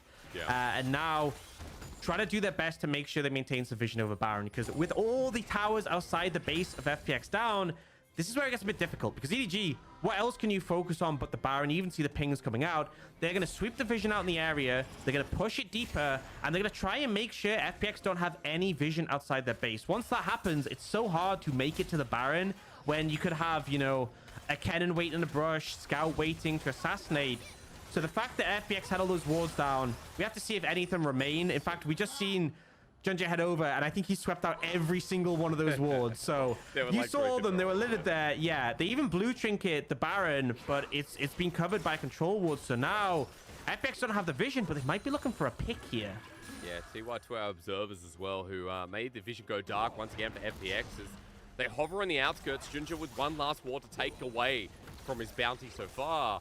There's hung and cleared, position for an angle of their own. EDG just hover on back, and right now, Care has the push in the bottom side, so at least FPX aren't getting threatened with all three waves. But Orcs look at top side, look at the mid wave coming in to match. Right now, EDG feeling confident as explosive cast, the flash away. Getting Mako's summoner spell here is more than you'd expect of FPX with the pace the way he's going. Oh, and Scout could be in some trouble here. Got Banshees, got Crown. Both are now down. Onto Hung. Bone Skewer there as well, but the damage out of Silas. X marks the spot. Taking down the user is insulting. Scout now with the reset as Cled runs away, but execution range. Scout enough as Flandre comes in to finish off the kill. And just as FPX looked like they found an inch, you know what? EDG run that golden mile once again. Oh, and I mean, I just think they had no chance of killing Scout. He even had a stopwatch as well. The Crown coming in clutch, denying the damage. And I was even going to say, FPX are doing a good job of trying to get some wards down. Hung was clearing them out. They even got the flash from Mako. And then they overstep. They overstep, they go too far, and now they're going to lose the Baron. That's exactly what EDG need to start cracking open the base, taking those inhibitor towers. We see Cat pushing in the side lane. For 2-level disadvantage? No way. There's no way you fight him. And here, we'll get the replay. So the Crown means Clade can't initially put the damage down. And then here, Scout is just like, no, I am going to kill you. Actually stuns him to stop Hung from getting the stun in return. And then just goes aggressive. And it's just able to do so much damage that it's just, there's no kill potential for FPX. They're too far behind. I just love that Scout using the ultimate onto Hung. It's not even BM. It is just such a good play as he sits out the 1v4. And EDG showing us that gold lead from early game was no joke, Orcs. Scout has gone full defensive as well. We saw Crown, we saw Banshee Bell in that last play. He now has the Zhonya's Orcs. We know what this game's about. It's about Viper. It's about Flandre's big ultis. Scout is going to be the Wambulance that runs into FPX. I mean, Scout is just going to be unkillable. Like, he can go this deep. Can't believe it. Hijack is available. Level 16 on the Silas. Hung gets him in. And this time, as he goes gold, no. Hung is denied. As Clit is going to be the next target. Care jumping in. There's the bailout there. Scout looking for the reset. That deep. But he's shut down. And this time, the ambulance was indeed for him. He didn't pay his bills. And unfortunately, the rest of EDG couldn't bail him out. Well, they're looking for something more here. This is the window. but it's onto Viper as he runs on in. Hung's ulti is down. There's a flash from Summon, but bail out onto this Kalista, who's still so healthy, dodging away. Viper lives on in. There's Care trying to jump in the back line. They just want to kill Viper, but they got to get through the entourage. It's like going to a Lady Gaga concert. Look at the security. She's getting away after us, says FPX is Hung. No, the first security guard takes away the adoring fan as Clid goes down next as well. No one will touch Lady Viper Gaga in this first game. And it just looked like that was the window for FPX to get back in the game. They actually managed to kill Scout, full of overconfidence with those defensive items. Gets taken down, but Viper refuses to go down. FPX to the best, but the best is not enough in this game, and now they should just be able to close out the game. That being said, looks like they're going to respect the respawns and back away. Not quite going to finish it out yet, but still, 2 inhibitors down. The damage has been done. I'm surprised, Orcs, you didn't say FPX's poker face was showing yet again after that one. But look, EDG just so aggressive. I need to warm up my wit, I'm going to be honest, right? Yeah, it's okay. Bit early in the morning to be that clever. You and I did a segment in like week 8, week 9. No one really noticed, but I'm going to pause on that because Summoner's just walked into certain death. The Dragon's up. He's trying to find an angle, but he's already dead. Hung with the bone skill, but that's denied too. And FPX have already run out of options. Right now, they're so far in debt. They're trying to escape the country. EDG, they're going to get this Dragon for free. And in 27 minutes, I don't think we've seen as big of a stomp out of EDG in the past couple of weeks as we have right now against FPX, who transgressed over OMG in the first match. I mean, this is just brutal. This is just brutal, honestly. And now, once again... 1v1. That's what happens when you put a forfeit. Totally needed damage buffs, by the way. Like, this champion already one-shot you. Care's looking for him. But he's going to get 1v1 too. He doesn't even need the ulti. Next stun comes through. Flandre gets help from Junja, excuse me. As LWX goes to shut down, but Hung in to help out. Junja is a 2-item trundle with Warmogs as he runs on in. At least Death from below gets the trade. FPX gets something, Orcs. Doing a bit of trolling. I feel like Viper Vaco's done some trolling this game as well with that level 1, but Viper's just like, guys, can we not? You know, LWX is a Zeri, and there's Viper. That's cheating, bro. 4-0 and 3. This game is in the toilet. Let's be real. FPX right now are getting these trades because EDG just don't care. Or that is the level of disrespect we come in with game 1, where EDG have stomped over them in the first 15 minutes of the game. Hey, but we've reached it, right? The 3 items, every power spike. Yay. I'm not convinced at this point, but if it's going to start getting better, it's probably now. At least LWX getting some gold in. Those ultra-shock lasers going to do damage, but I think, as you said, this game is just too hard from this point. I mean, even the double mountain dragons, that's 18% armor and MR. You got a wit send on Viper. Great against the magic damage across the board from FPX, from the Gragas, the Akali, and the Zeri. But also, Scout with his tank build has so many resists. It just jumps on in. He can do that, right? As you said, Zonya's going to be used. All 3 items are down, but Scout at full HP as Flandre flashes in for the lightning rush, and everybody's down. Care running back on into the smoke, but Scout still finds him. Mako lucky to be alive with the Fate's Call. He's out and saved.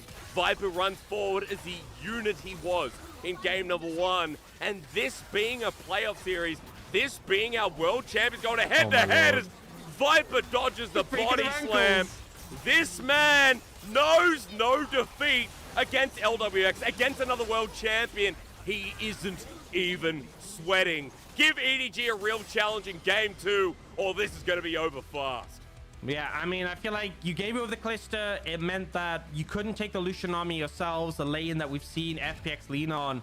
The bot 2v2, they got decimated, right? The roams couldn't come out, they couldn't work, and it felt like even if they had managed to mitigate those early disadvantages, I don't really see the cohesion in FPX composition. It didn't make sense to me. I feel like Kalista Renata is so well equipped to deal with these dive threats. So, you know, I think a bit of a draft mistake for me, I'm going to say, ultimately, in terms of FPX, but I still think it's not just about draft, right? The gameplay was there as well. EDG's bot lane, fantastic. Junja, not the best in terms of scoreline, but doing what he needed to set up that 2v2.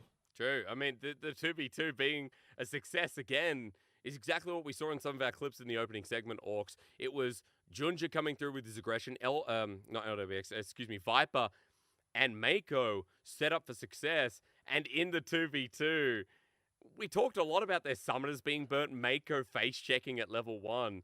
It's so incredible to me that EDG punished that almost 1-for-1. Didn't really mean much of the grand scheme of the lane. Yeah, I mean, I feel like there was a lot of things that went wrong. I feel like for the side of FPX, as you know, as we said, start and draft, but I feel like so many little moments where you're like, okay, if this went differently, like that engage that Hung tried to go for onto Mako, where it was like the flash was a bit of a mistake and it was down to like those little bits of health. But I think this is kind of what I mean when I see like the team has a draft disadvantage, is that if you have a strong draft, then you can make a couple of mistakes and still be okay. When you have a draft like FPX's, you make like 1 or 2 mistakes and that might be it. So I just think it was a bit too much of a disadvantage, a bit too many mistakes. All of this snowballed together in cohesion, and we see the end result is an absolute pop-up performance from Viper. Flandre as well, doing a lot of that damage in lane, I fear, but like when it came to team fights, he was just one-shotting people. Yeah, agreed. Like the Viper mechanic's insane. I think for EDG, just to take a step back, this was such a fun early game to watch and cast, because the first 10 minutes were so back and forth. It was like, okay, we're really going to try and force action. But EDG, like that mechanical diff we talked about coming into today, the players like Flandre, Scout, and Viper all hitting their lane so hard. That's what we wanted to see, right? We're a little bit skeptical with EDG being in the middle in some of their series this split, but god damn, as we look at people like Viper, we just remember the EDG that hit its highest capacity and the reason why they are in the top 5 in the LPL this split. And I'm gonna be real, I could see this draft being completely different, right? If you pick like a support that can scale for LWX. I know Lulu and Yumi were banned, but you could have taken them in like the first rotation. If you pick a composition that can really set up for LWX, like LWX did, considering how rough the lane was, he did fine in terms of like himself. He just never got a window to pop off.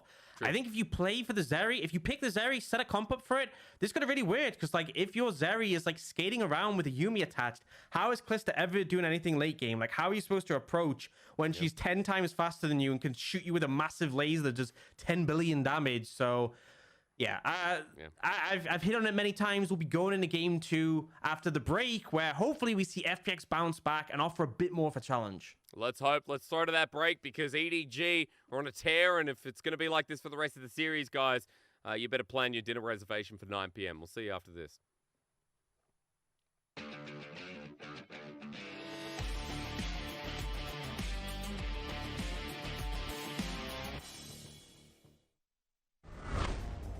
Such a good setup. Finally getting some gold, but do they care? I mean, IG might even 4v5. The all-in, Mole over the wall, and Chrono Trigger Part 2. It's a time crisis for IG's AD carry.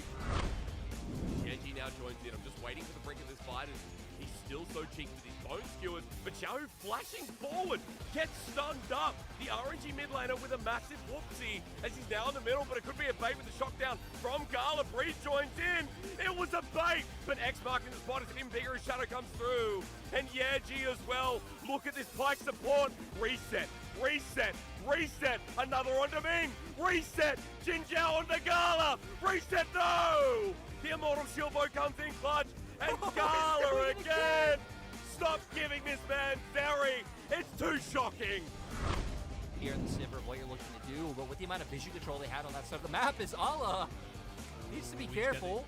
He needs to be very careful. I think he might be going down if he's not, but he can turn this one around. He's got the tough it out, so he's regenning back. He's looking to do it, and there's the solo kill. Kevich to be able to bring it home.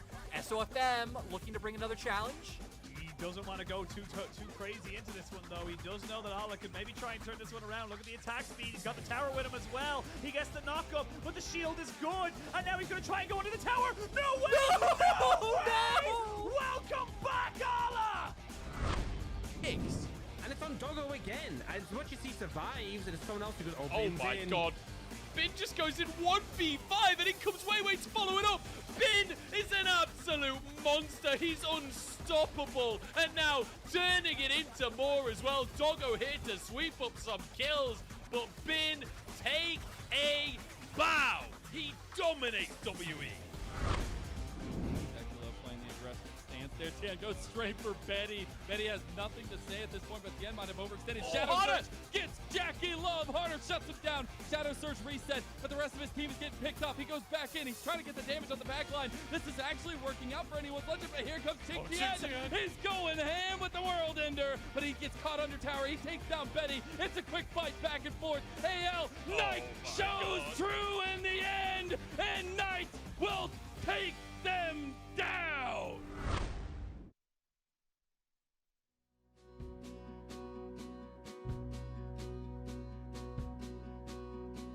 I will follow you out of the dark. I will promise to protect you from harm. As winter turns to summer, as the days feel warmer, trust in me and I'll trust in you. Shine on, bright star. No, love's never far. No, there's always hope. No, you're not alone. I will chase the wolves from your door. I will be there to fight your cause. Say goodbye to dark days. See the sun shine through the rain. Trust in me and I'll trust in you. Shine on, bright star. No, love's never far. No, there's always hope. No, you're not alone.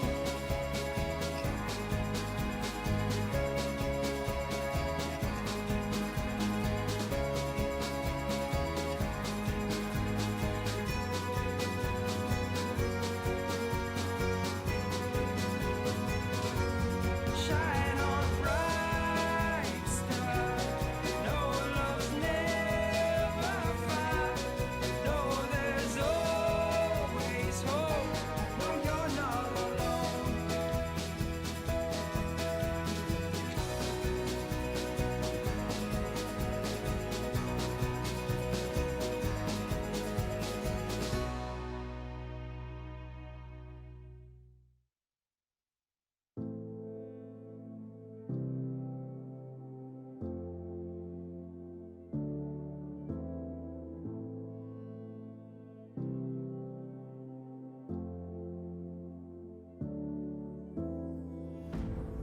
All of the people hide under the dead of night, keeping our voices quiet until the sunrise.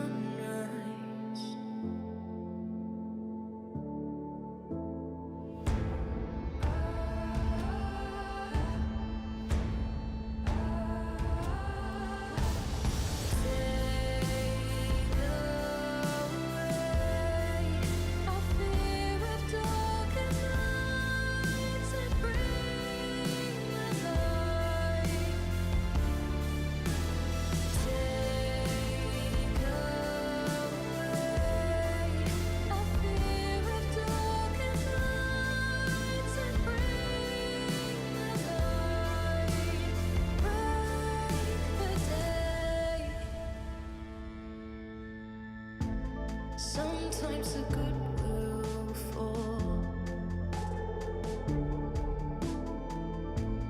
Give up the fight and lose it all. But we'll keep our voices quiet until the sunrise.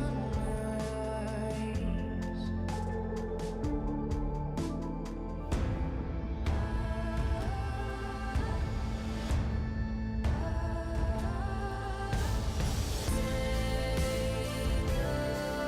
away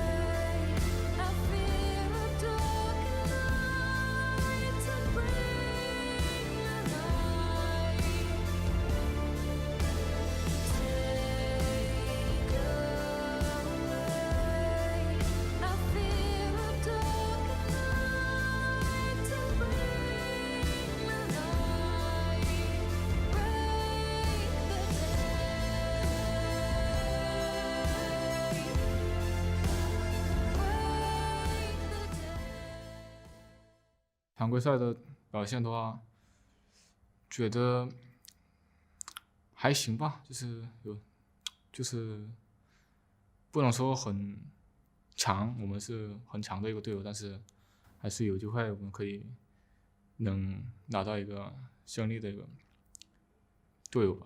春季赛的时候就是很可惜吧，然后夏季赛的话，世界赛也有，就是我觉得春季赛已经发生了，所以不用想那么多，就是我们就准备夏季赛，好好准备一下，然后打好就行了。我希望我们可以进决赛，然后能拿到关键吧。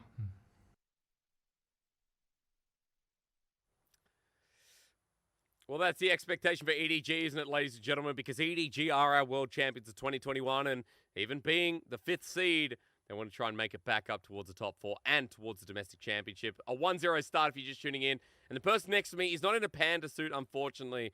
He had to go and get that washed. I could go grab it. Well, okay. Well, I thought it was in the wash, but never mind, Orc. So maybe game 3 if FPX are able to tie us up.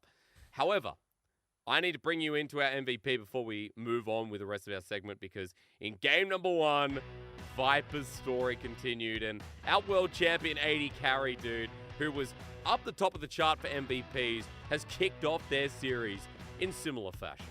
I mean, Zeri was open, right? In fact, we saw no AD Carry bans in the first rotation, which is such a rarity. And Viper says, actually it was the Draven. The Draven was the only one banned away from him. Yeah. And he's like, give me the Kalista. And he absolutely dominated this game. Didn't go down, breaking the ankles of FPX. We're going to get to see some clips and see just how impossible it was to touch him. I mean, Viper was that good. He broke production.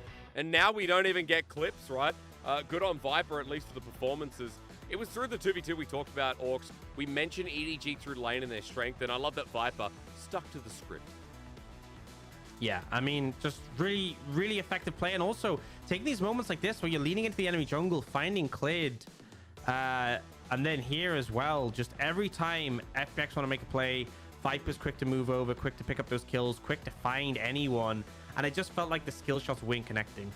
It's so funny that this clip is Viper at the end. We got a lot of scout there as well, but hey, at the very least for EDG, it was a quick game. You're not going to see too much because over in less than 30 minutes, and you know, outside of talking about Viper, who gets MVP for the first game, Orcs, I think we need to mention people like Junja, who played a great supporting role towards that bottom lane, who will be starting in the second game as well, while you flurry over Viper, dodging absolutely everything towards the end of the game. But take me back, Orcs, take me back. Junja is where I want to start here, because the fact that he's back in is showing that EDG are confident with his early game performance. You know, and Junja has been a player who I think for a time has been seen as like a solo queue superstar, right? Super high elo on the Korean server, and everyone was, you know, very interested in what he could do. Didn't really get too much time on EDG. Went to Rare Adam, played in the Damascus Cup, and then that didn't work for them, and they put Liam back in, which I want to be real, Liam was the better choice over Junja for Rare Adam. It was. But since coming into EDG, I feel like he's been this breath of fresh air. We're finally seeing that solid performance we want from him, and it's the early aggression, because when you have a team that is win lane, win game, you want a jungler like Tien or Kanavi who can come out the bat swinging, get your team ahead, and then I feel like EDG with the goal lead in the late game is just, I mean, we've seen the stats. If they have a lead at 15, they've won every single game. That stat has continued here. I'm not surprised. Like, I think even if there are teams who look better right now, I think Scout and Viper, pound for pound, are just like world-class, like right up there in terms of ability. It's just insane when you look at EDG and like the way they're playing League of Legends right now. And we're complimenting the hell out of this team, right? People are coming in and be like, oh man, it feels so one-sided. The compliments for EDG, where's FPX? Well, FPX didn't show up in that first game because EDG didn't give any chances. Through each and every lane, it was pure success through jungle. Junja was dragging Clid. I think you and I in the game, Orcs, were like, Clid has to respond to bot every single time. And Clid, as this Wukong, never actually got to play a team fight. I don't think at all in that game. Yeah, kept getting challenged in his jungle, kept getting picked. And I mean, Clid has done a good job of putting out fires against OMG. There were just too many fires. And, you know, as to your point about all the favoritism being one-sided towards EDG, I'll give FPX praise when they show up, and they haven't yet. So we'll see if they can do that in game 2. I think the draft needs complete reimagining. Something to note is it is loser pick side from now on, so FPX of choice. I think it's kind of a no-brainer. They'll go blue side. They prioritize that against OMG, and blue side is just broken. If anyone doesn't know, it has over a 60% win rate in the LPL across the whole split. So yeah, definitely an edge. And you can see why. Things like the Kalista, Zeri, things like the Poppy that you can all first pick. And the problem for being on the red side is you have to ban power picks. You don't get as much freedom to ban specific picks, right? EDG could ban Nara and Aatrox. You can't really do that on red side. True. I mean, we saw, like, that's a peculiar thing. As we go into this pick and ban right now, ladies and gentlemen, I kind of want to talk a little bit about that because we saw the Aatrox ban, which was new for me, coming on 12-15 as my first cast. But for EDG, this time around on the red side Orcs, there is no Aatrox ban. We get double jungle up against FPX with the Draven Kalista ban against EDG on blue. Yeah, so Narban comes out, and this shows me that EDG are willing to trade like Zeri for Sivir in this situation. So FPX I expect to take the Zeri here, and EDG I think they would probably just end up taking Sivir in this situation with the Kalista and the Draven band away. You could go Sivir Yuumi this rotation and lock it in. You could just go the Yuumi and save Sivir for 3. One problem with that is it does leave less flexibility, but they definitely want to lock the Yuumi. They don't want to give over Zeri Yuumi, and they can pair it themselves. The question is, do they prioritize a jungler here, or do they go for that AD carry lock-in? Okay, they go for the Vi. So expect Sivir on 3. That's what I'm thinking. The FPX, though, probably a Lulu, and then maybe a jungler themselves.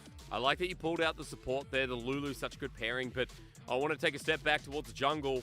Jer was the Vi player. He was the one who pulled it out first in the LPL. He's the one who consistently played it alongside some of the greats like Karsa.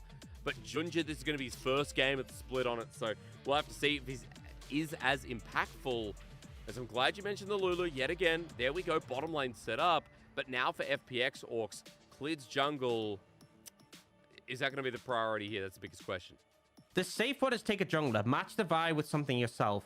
Or you kind of know Sivir has to come on 3. You could take a top or mid, and EDG can't answer it. So if you take Sylas, you know, you would expect EDG want to take a good matchup into it, but I don't think you can. I think you need to take AD carry here. I don't think you have a choice. So FPX essentially get the Sylas pick for free, and then even though junglers might get banned, I think there's still a lot of options for Clid available, even if the pool gets thinned. This would be wild if they don't pick Sivir here, I feel. Oh, true. Are they really going to do this? I mean, mid, the takeaway, they don't have to take away. Orcs, we're playing the other side of the matchup. Yeah, I knew it. I knew it. You have to. You have to. And now EDG, you know, you can start throwing some bans for the jungle if you really want to thin Clid's pool. If there's anything you're concerned about, maybe the Trundle into the Vi matchup if you don't want to deal with that. Because obviously Vi, great at setting up ganks, great at getting on top of people, but really struggles dueling against the Trundle. And for the side, or maybe even the Lee Sin, we know that Clid's definitely something you play. For FPX, you can start looking towards the mid lane. If you do want to ban away things like that Akali away from Scout, like the little Blanc, something he's definitely proficient on. It's amazing, like that Azir's already been banned yet again. We talked about things like Talia Orcs, which Scout is actually 5-0 on too. I wonder alongside the LeBlanc if you take that away, or if maybe you go for something a little bit more disarming. The Lysandra is something we've seen constantly from people like Care 2. Orcs, what do you prefer as the final pair? Yeah, honestly, I think Ahri can be good just because as much as Sylas is a decent matchup into Ahri, I think Ahri Vi has been this amazing combo. I remember EDG played it in that early game with JJ and the Vi, where like Vi can ult, and it's like a guarantee Ahri can follow up. Like no matter, because she has so much mobility, and especially against the Zeri, like if Vi comes to slam you down and then Ahri is there to charm, even if you cleanse the charm, you're probably just dead. So it wouldn't surprise me to see EDG bring that one out, but it looks like they might go for that Renekton blind, which we saw. This in theory could actually be a flex. Doinby played Renekton into Sylas towards the end of the split, and he did this. So step 1, build Blazing King. Step 2, solo kill him on a tower. It was that simple. I'm not sure we'll see Scout play it. Doesn't really feel like a pick I expect him to, but that could be an option here, and FPX have to bear that in mind. It's just kind of crazy. In the past, he has played Renekton mid, and I will also say that, you know, Renekton coming back into priority, I just love that the fact that one of these flex picks are there. Orcs, I'm going to come back to that because, as we know, we'll find out from EDG in the final pick. But for FPX, it looks like we're getting more front to back here, or at least the thought of. We've had the Viego locked in, which has moved away from priority.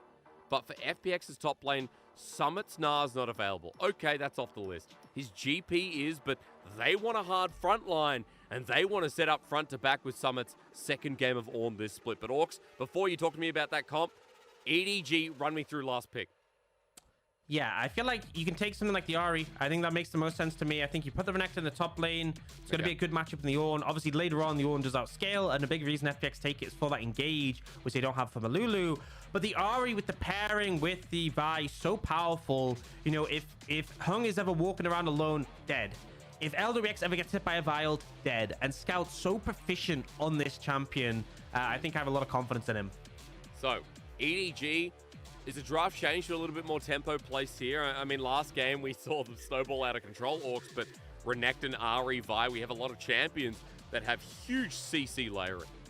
Yeah, I mean, that's a really important thing against things like the Sylas and the Viego and the Zeri. If you give them the freedom to move in those fights, you lose. That's just how it is. So I feel like there's a lot of tools from EDG to shut that down. There's definitely champs on the side of EDG that are going to lose relevance. I think the Renekton is a clear no-brainer as the game goes on. But having the Sivir Yuumi means I have confidence in this team as late as it goes. But what I love is that FPX have picked up that draft considerably, right?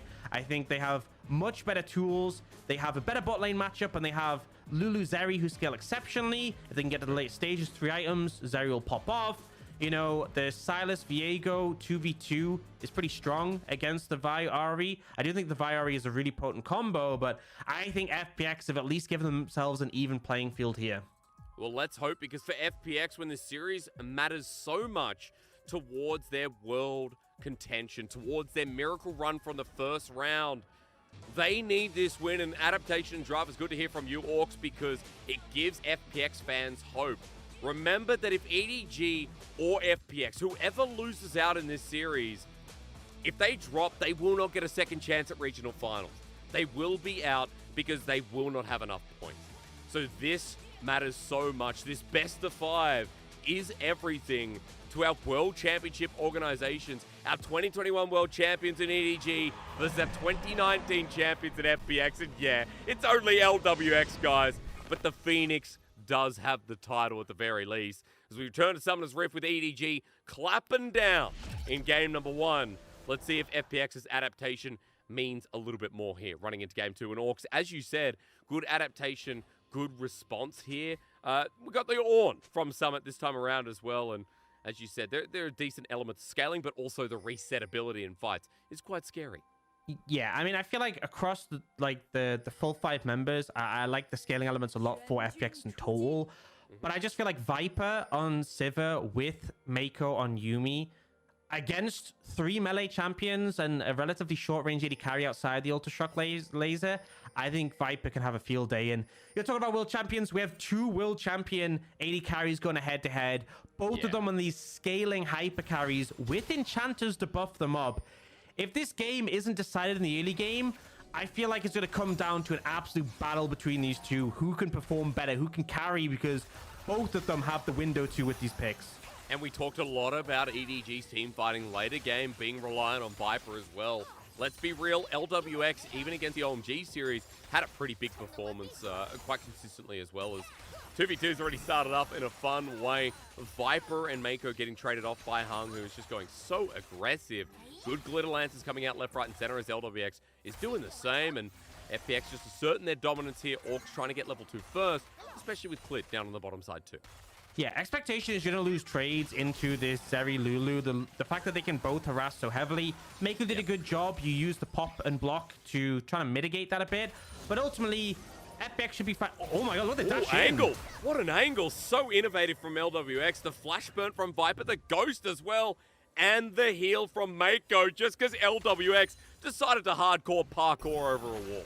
And you don't expect that. You'd have thought if he's going in the brush, he's going to pop an Ultra Shock laser. That's kind of the expectation, but no. Goes for the dash over and punishing. And here's the thing, right? There's a lot of sustain from the Yuumi, so even if FPX are winning the trades, the Yuumi can sustain it back up. But here, taking the Sums is a massive win. But now Clit, he's looking for Junja, and there's no support to come for the bot lane right now. You have to feel. True, the bottom lane got chunked out. They have no summoners. Junja's going to get stunned up, and Clit gets the blue buff. Vault Breaker out of there. Clit asserting his dominance as well, and bot side is FPX's to the taking.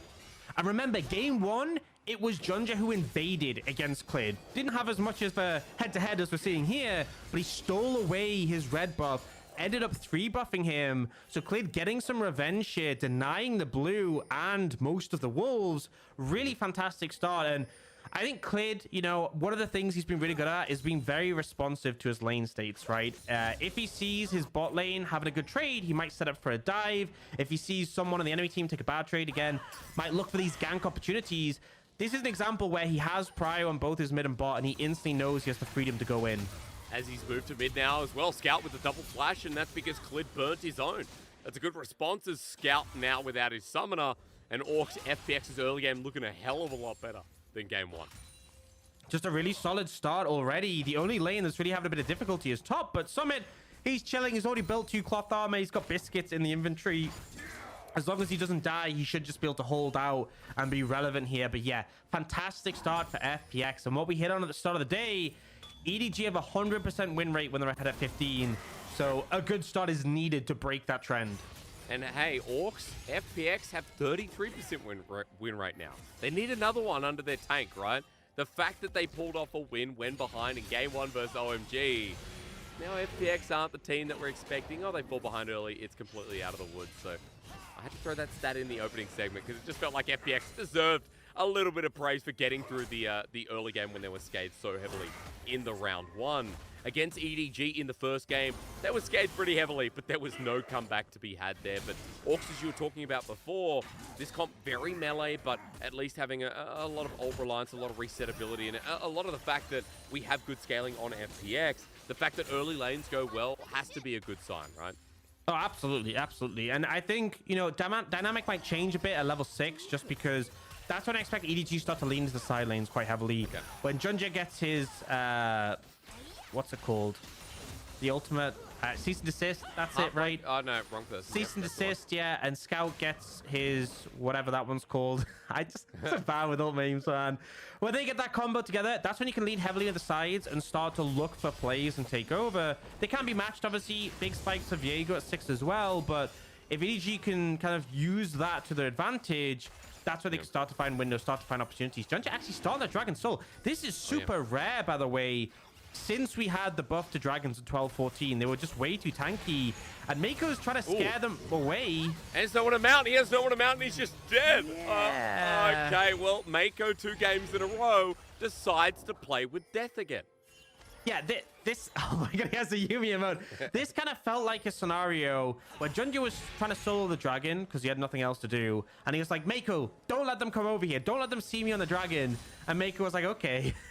And took it a little bit too seriously and ends up just giving over a free kill. So not only is it wasted time for Junja, but it's also a massive misplay and even more for lead given over to FPX. I mean, look at the jungle advantage as well. Oh, and this is kind of the thing I was talking about. You know how when a jungle has no camps to do, they'll often look for these aggressive ganks. For Junja, instead of a gank, it was the dragon.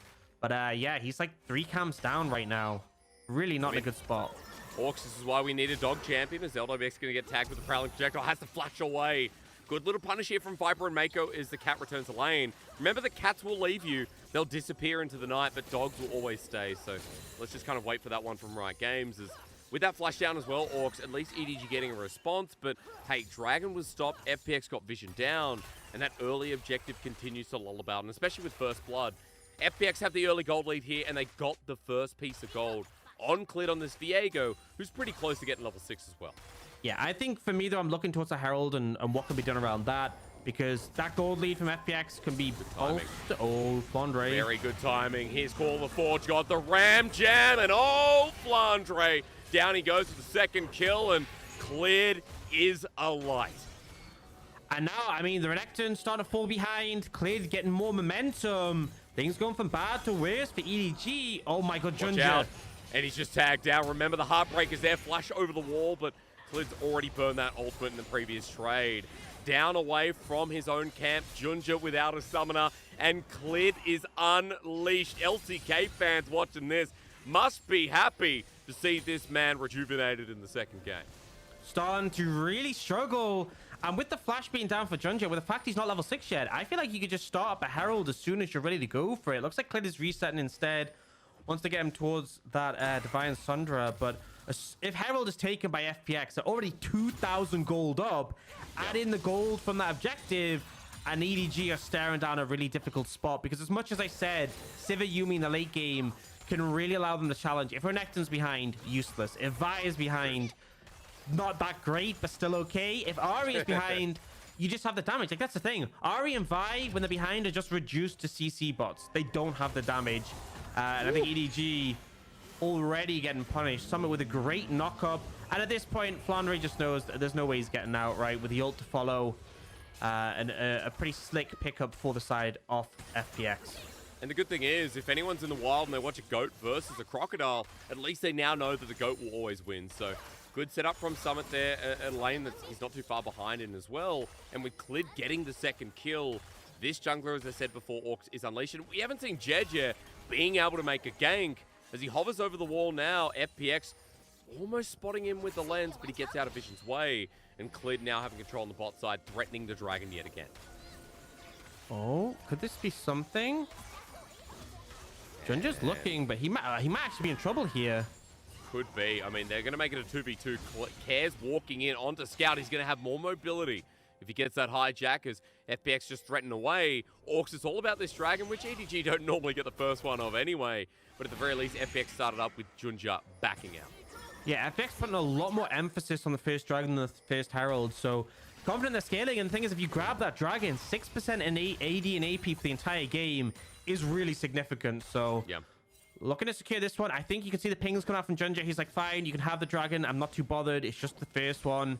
I'm going to lean towards the herald. He has Prio in the top lane, but it is about even. It looks like we're just going to get a trade of objectives, which I'm going to say for EDG, when you're at a deficit, a trade like this is definitely solid. But I think Junja's only just starting the herald now. Clid could head over. I don't think he can do this in time. I mean, Summit has called the Forge God again. Care still with a hijack. FPX's bottom lane has priority, so this is going to stay a 2v2 as the Lightning Crashdown comes through. LWX wants to rain Chad energy on EDG. As Viper and Mako took over the 2v2 before, LWX and Hung are hitting it in reverse. They push out, they move up, and Herald is still there. Shelly's just gone on walkabout yet again, and FPX are going to start this up, Orcs, and it's a disaster for EDG's early game when they are the win lane, win game team. Think how much time Junja's wasted starting up these neutral objectives, being forced away, and then gonna have to just go back to his camps. He's already at a deficit, and this is making things worse. And as I said, FPX get the best of both. They get the dragon, then they just beeline straight over. They'll get the herald as well. It is a late first herald, but the plates are still available, so you're perfectly happy. And honestly, I feel like mid is quite a common one to throw it down to get those plates, but for me, for my money, I feel like get some gold on LWX, and it's kind of a surefire thing. Well, everyone likes surefire things, Orcs, because EDG are the team that, I don't know, this is a game too that looks nothing like the first, right? We complimented them so much for their early game prowess, but in the second game, FPX having control, and Orcs, I wanted to ask you a little bit about... As TP comes through, hang on, let's pause on that. I'll ask you after this, because I was going to say, what can EDG do? But you know what? They can try and kill Care. He's got himself a flash, but will he be able to use it? There's a Spirit Rush to follow up the Charm max range. Care is running in the 90s, and that's how he's able to survive. Yeah, and we thought we saw a lot of ability last game when we had Silas with the Ariel. Silas with the Akali ult. Silas with Ariel, though, is just another level.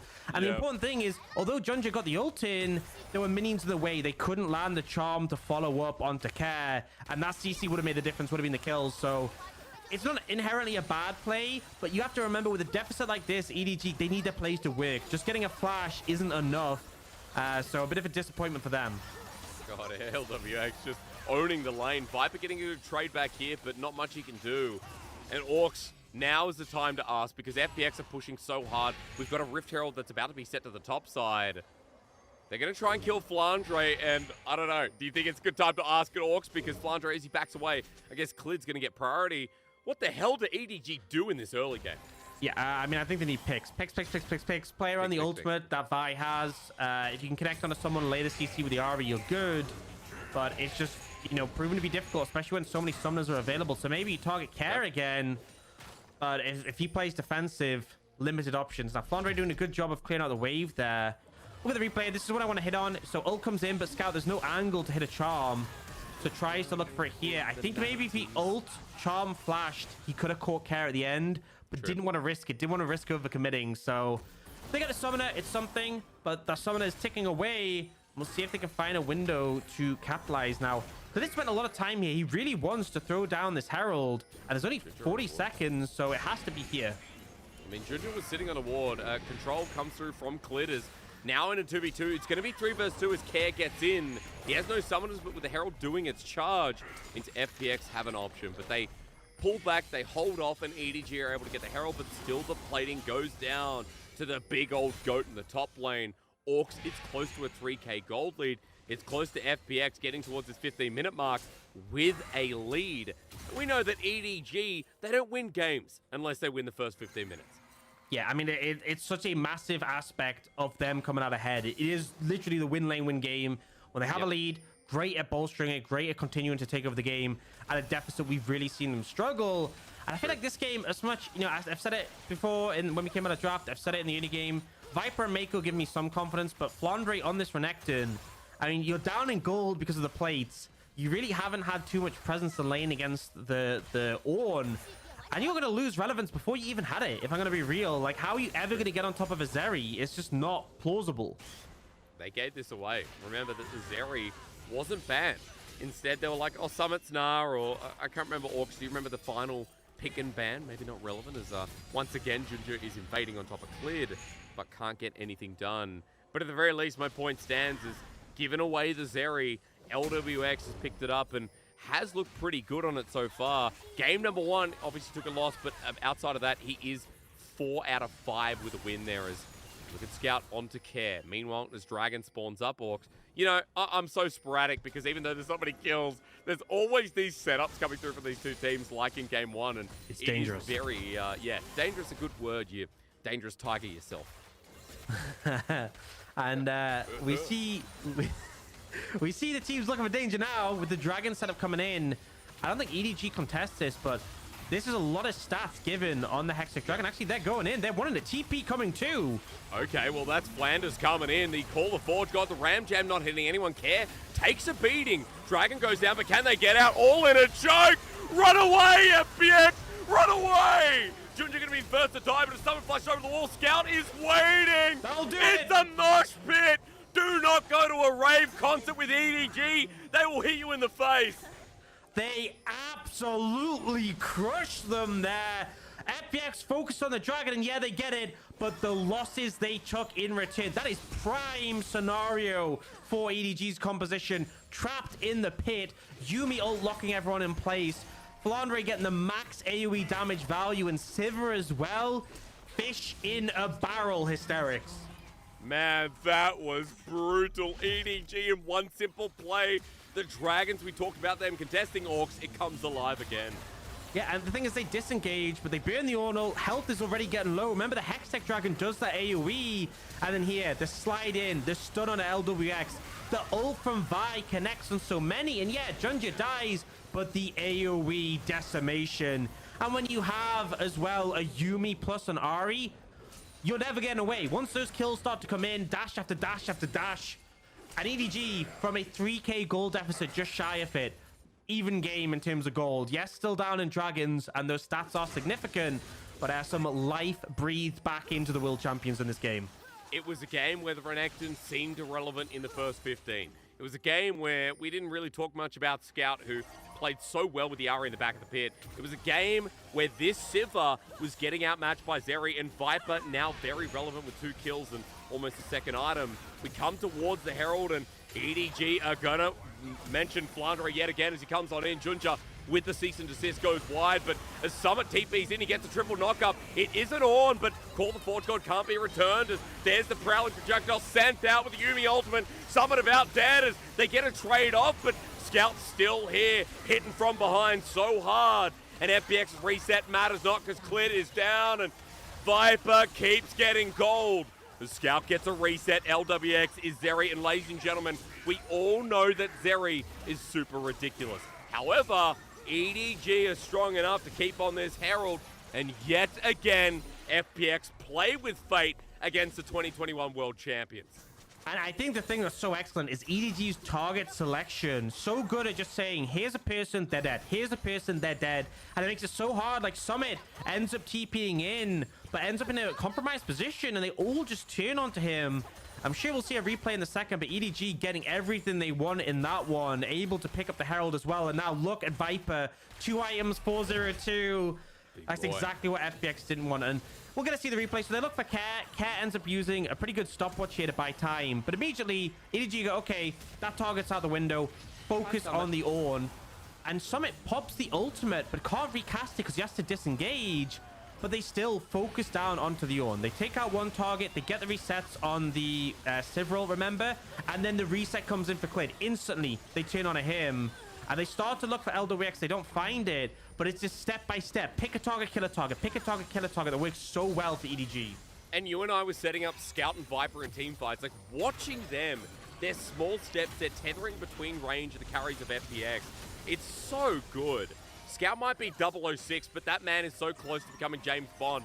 I bet he's shredded like Daniel Craig. At this point, EDG are holding control of the game where the early game didn't go well. It wasn't a win lane win game. But they're now turning onto Clid. Here's LWX with the Ultra Shock Laser, but the rest of EDG are getting out and moving back towards their original target, which is the inner turret off the Herald charge. Orcs flip a switch. Suddenly, it's a 3k gold lead just about for EDG. Yeah, I mean, they do such a fantastic job when you give them a margin, when you give them an advantage. Moments like this, a lot of teams struggle to take tier 2 towers unless they have like a Baron in hand. EDG are not a team who struggle in that regard, and now the amount of gold that's coming in, I think LWX should have a Phantom Dancer, but Viper's working on that 3rd item already.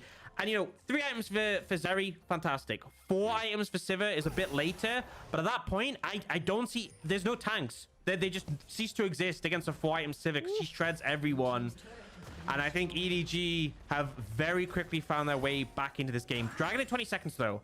It would be 3rd for FPX. Soul would be fantastic for them. Ocean Soul, not generally the strongest, but with a bulky team. Oh my god, Summit.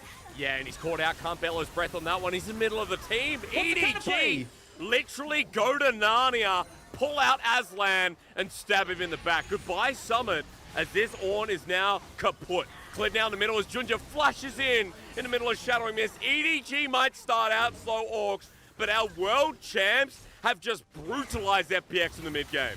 I mean, this is the thing with this Ahri and the Vi. It's why Scout has been so good in the Ahri in this combination. That was like 2 screens away. I mean, Summit is so tanky. He's playing Ornn. He's like miles away from anyone. I can't even fault him for this. Why would you expect to have to play like so safe there? But 10 no. screens away. Yeah, I mean, I guess he just has to stay in Fountain. I think that's the only recourse because Junja just decides you're dead and that's it. Scout's there to follow the Yuumi along for the ride. And EDG managed to secure that dragon with no contest. I mean, look at this, right? You see them, but you're so far away. And it just doesn't matter. And then the charm comes to follow. The stun from Flandre after doesn't even actually come in, but the damage is there. I love this from EDG. Just the fact that see target, kill target, and FPX don't get a chance to breathe. I mean, Junja was insane with the flash as well. Remember, that's based off Len's prediction. Is this team now with a 4k gold lead, they got the Dragon Orc, so they stopped the Dragon stacking. And I know you talked a lot about FPX's late scaling, how this team could cruise out with the early lead. But EDG have flipped the script. They're now 3 items with a Sivir, 3 items almost with Scout in mid. My lord. And we look at top, that Renekton is literally Steve Irwin almost killing at this point, right? We have EDG in a prime position, and I need you to tell me a little bit about what FPX do to take control back and stagnate the game and put it back to what should have been their game too. Yeah, I mean, I feel like it's going to sound like the most whatever statement ever. Say it anyway. But I think you have to kill Viper. Okay. It's that simple. Just when you get a fight, kill Viper. Because I think with Viper down, the DPS from EDG really starts to struggle, right? Particularly as we get late in the game, as Ornn gets bulkier, as Silas gets more rotations of abilities. Viper has to be that DPS carry. And, you know, I feel like a lot of teams, the comp is kind of relying on, like, kill the enemy AD carry. That's fine. But I think Viper with the Yuumi attaches, it's such a hard task. But that's kind of what you need to do. That's in terms of team fights. In terms of mitigating the position they're in now, you can look for picks, right? We see Junja ready to go super aggressive with his ultimate. If he ends up diving too deep and you punish, then maybe we can see an opportunity where FPX can start to get momentum. If you get a reset for Clid, that can really help out. And we know what the poke from the Zeri can do as well. So maybe if EDG make a mistake like starting Baron, you could slam some Ultra Shock lasers, and that could be the difference maker. But right now, our observer is highlighting the wards in River, keeping FPX safe, knowing that EDG aren't starting this Baron.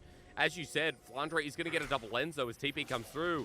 EDG now, after clearing that out, FPX are a little bit shy, as Care's jumping in for the 1v1 on top of Flandre with Clid nearby. But look at the rest of EDG, they're pouncing.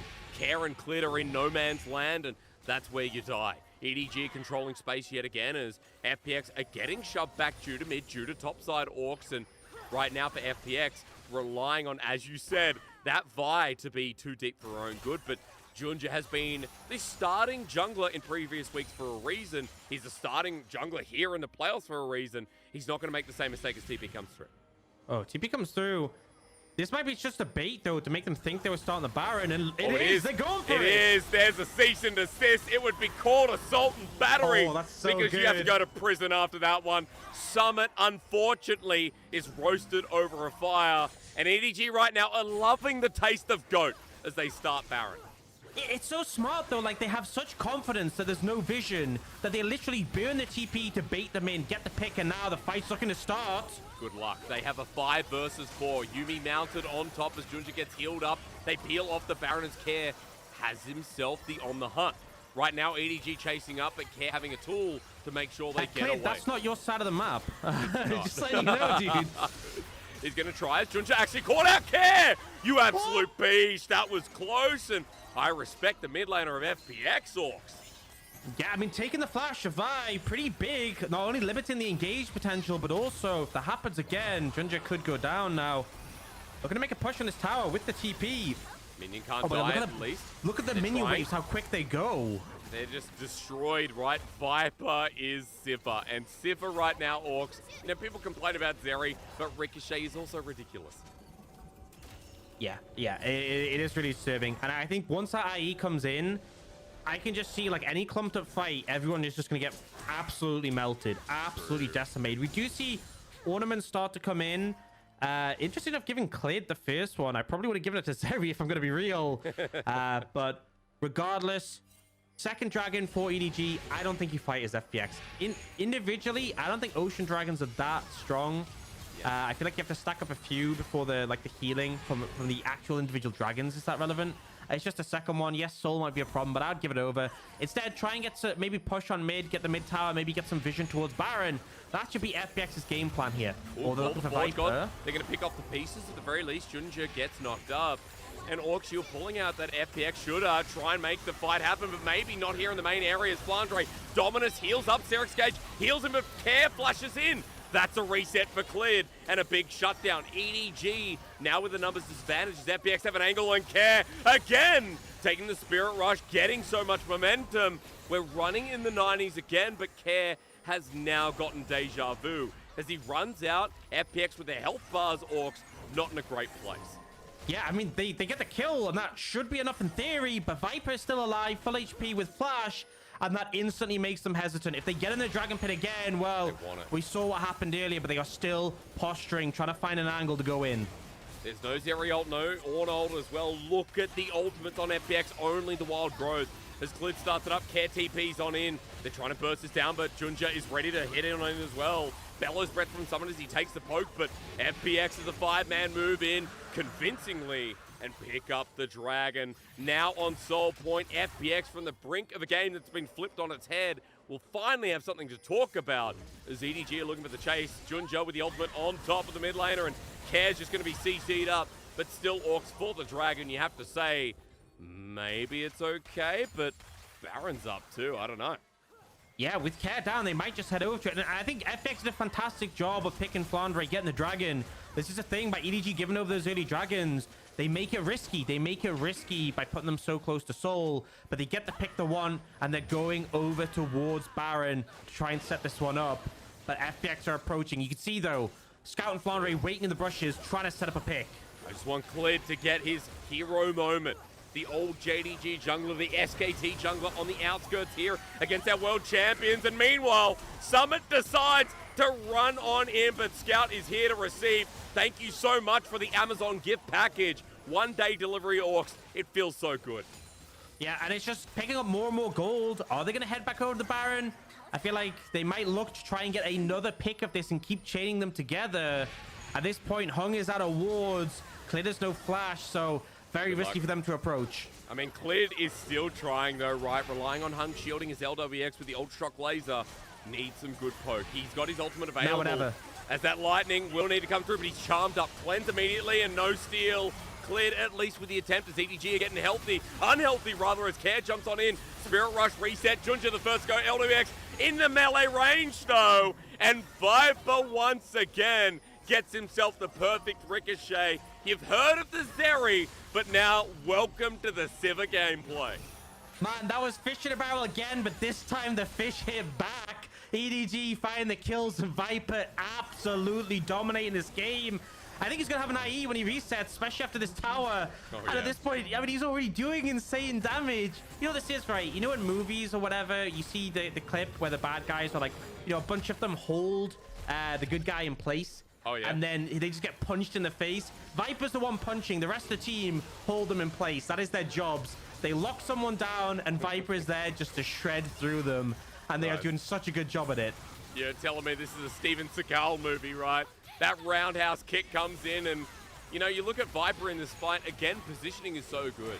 Even though there's other people of EDG we can talk about, Orcs, let's be real. Every fight, Viper's positioning, Viper's movement is so clutch. And along with Scout, who both of them right now have 100% kill participation, alongside Mako, of course, but he is a Yumi. EDG's carries are coming alive again, even in a game where the early game wasn't as dominant. And something I want to know is, like, Viper hasn't used his flash for such a long... Oh, Spirit Rush burn, so pretty nice from Scout there. But Viper hasn't burnt his flash for such a long time. Like, he's just holding it. And it just means he's so hard to deal with now. 4 items, red pot in the inventory as well. This Sivir is now going to do just insane damage to anyone who walks up. So it is, I said before, kill Sivir or lose the fight. It is even more true now. As you said, to kill Viper, though, it's almost hysterical, right? No puns intended somehow. I've never used that word with casters. EDG are pushing against the base. You see the Baron doing a lot of work here for the team that's picked up 4,500 from the power play. Now, right now, it might not be a Baron power play sponsored by Red Bull or any kind of energy drink, but EDG definitely on one right now, as we have a 3-item Ahri, a 4-item Sivir, and EDG are now moving to the bottom side here to get the punish, steal everything. The flash over. Clid is not allowed to play League of Legends. He came on over from the LCK, thought, I'm returning to the LPL, but then Junja finally gets his chance to play the game too. They just keep running them down. It's literally, it's so simple. See target, kill target, and yet it's so effective. Not much FPX can do. And with the Baron push, only 15 seconds left, and they might actually just look to get this tower with the last wave. Look at Viper just run up to the turret. The ricochets do so much work as Hung has to flash away from Scout, burning the Spirit Rush. Now the inhibitor exposed, and that will also drop. EDG are making this series look nigh improbable from FPX. They might have been the underdogs, but I feel like the gap is showing so much more. Is that 2021 World Champs are going to have double inhibit this stage, but Call the Forge God from Summit is the chance. It hits Scout as Care gets him Scott and Duck, but the flash from Scout gets him away in the nick of time, and FPX at least saving 1 inhib. Is a barrel of worms worth saving. Yeah, looked like a little bit of an overstay for that mid inhib. Oh, Viper actually mistimes the spell shield. But it doesn't matter. He gets healed up, and look at how aggressive he's playing. He's going forward. There's a stolen buy ulti onto Viper. They actually kill him. Orcs, you said that was what FPX needed. The overstep from EDG big, but Scout as he TPs on in. The charm's perfect timing. Now, they need LWX, who is so supercharged that he's taken over the fight. Hitting at max range here. LWX is heading forward, but flashes away. He thought it was the charm. And LWX can't do too much more as Soul's here for FPX, but they don't have a jungler, Orcs. I think LWX has to go in and fight this. This is your best window with him down, with Viper not available. Okay. Andre's going to reset a TP in. Try and make the play, though. Try and steal the dragon, maybe, with a laser. Junja needs a smite, but that TP is going to be preposterous as Flandre comes on in. Scout as well. The zoning, the old shock laser doesn't work. And now it is Death City here for LWX. He tried at the very least, but FPX are going to be taken out with their last 2. with a double kill with another dragon. EDG are back to square one of success. And that's when you know it's rough, when you even take out Viper and it's not enough. You saw the potential, right? LWX started to do the damage, but I think the fact that he didn't have a low doms finish meant he struggled to cut through the bulk. I think he finished it after that death there.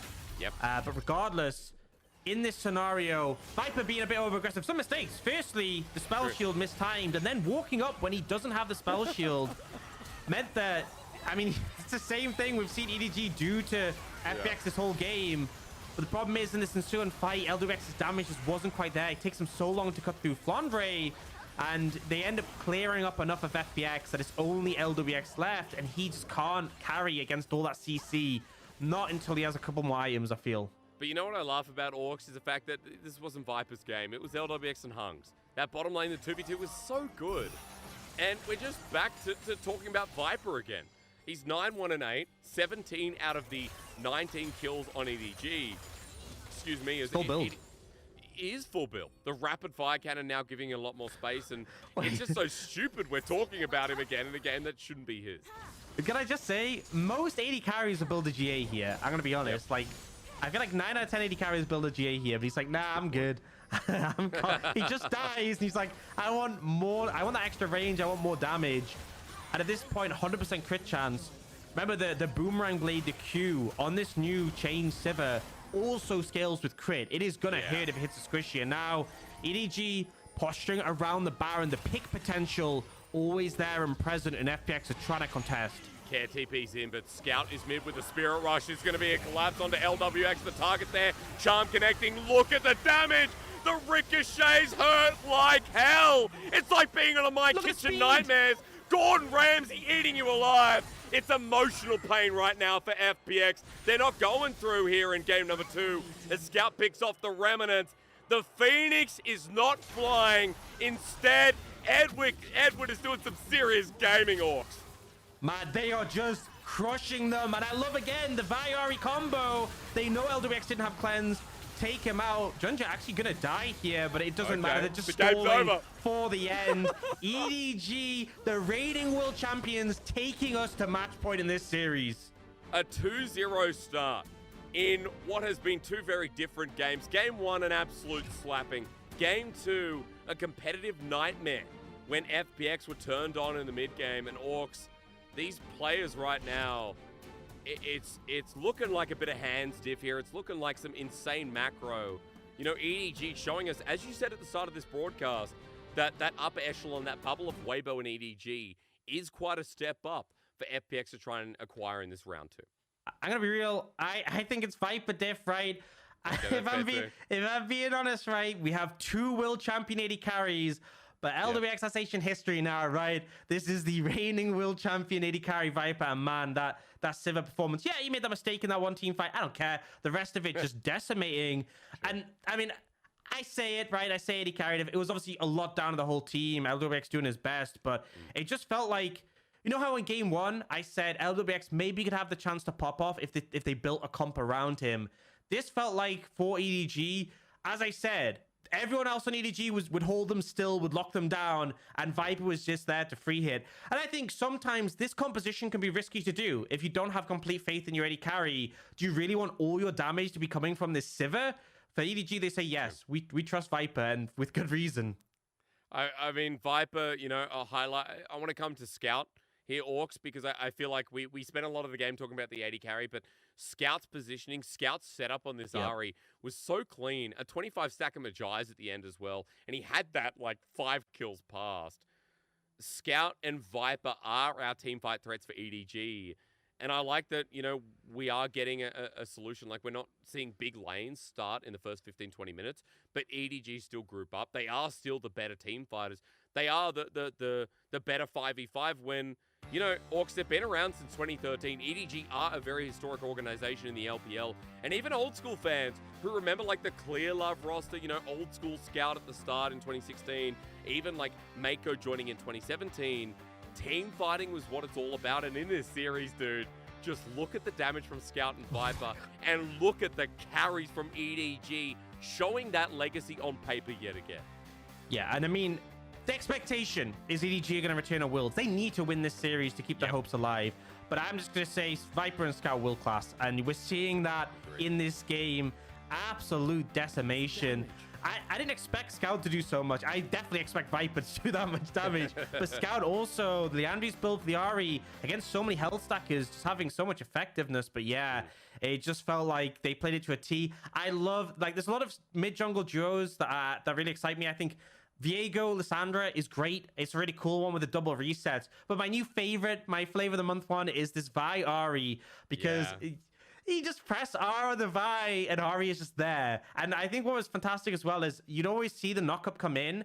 You'd see Scout wait a moment and then Charm just to layer the CC fully. We saw that in that last fight, and LWX was CC'd for like 3 whole seconds, and that is just a death sentence. Dude, Summit as well, right? Like, how many times did we see the mid-jungle 2v2 group up and CC chain this Ornn who didn't get to press W in time? Like, there's insanity coming out of EDG right now, and I don't feel like it's like FPX are dropping the ball. I feel like EDG right now are the mountain that's so hard to climb. But hey, it is a best of 5 for a reason. And folks, we are going to go to a break to hope that FPX still have that rebirth in them as a Phoenix, or if EDG are just too high up in the alphabet orcs with an Edwards starting roster right after this.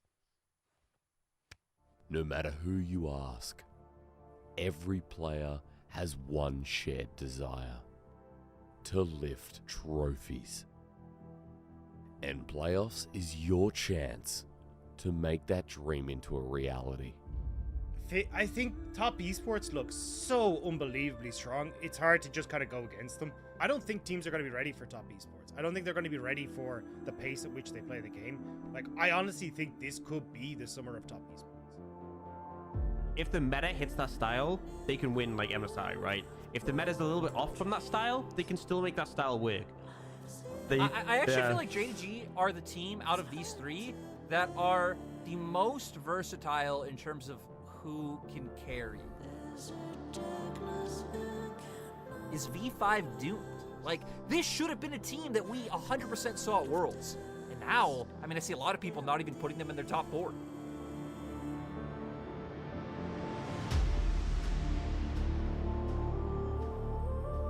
The LPL are kings again.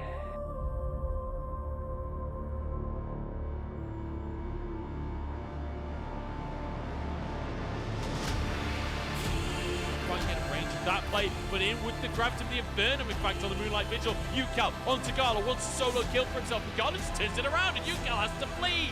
And now RNG, once again at a disadvantage, once again find the play. V5, they have just domineered. They get a God. full ignite. Oh my God! But your fate has been sealed, Shing, and you have nowhere to go. Flandre's just too damn big. Playoffs is where your year culminates.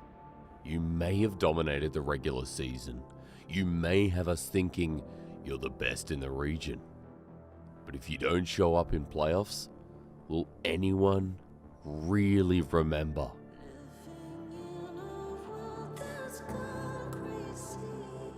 So whether you're looking to reclaim former glory or prove yourself on the biggest stage,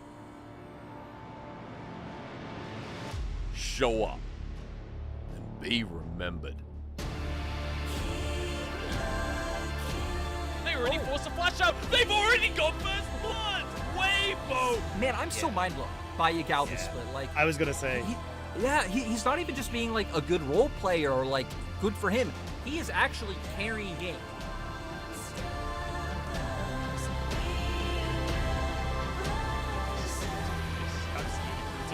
They just dive. Ansem is gone. See you later, LGTers. Top Esports happy to tank this tower up. Jaculov just free firing, untouched the entire play as he finishes them all off. Jaculov with an insane performance on the Sipper. This is why we highlighted this guy coming into the day.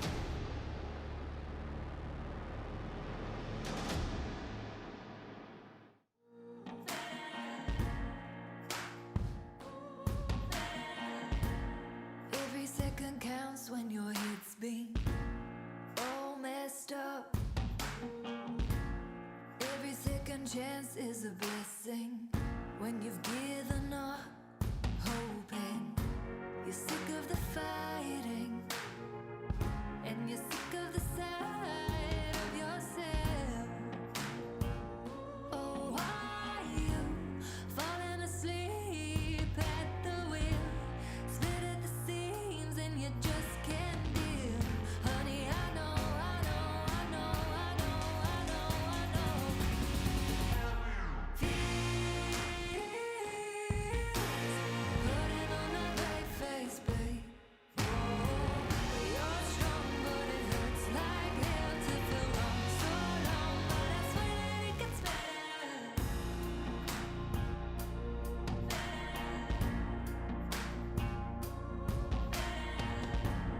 Every night you sleep, you're still dreaming. A ghost like me follows you around, just screaming. Somebody help, somebody please. I'm running away with myself. I'm running away with myself. Oh, why you falling asleep at the wheel, split at the seams, and you just can't deal. Well, honey, I know, I know, I know, I know, I know, I know. Feels putting on that red face, babe.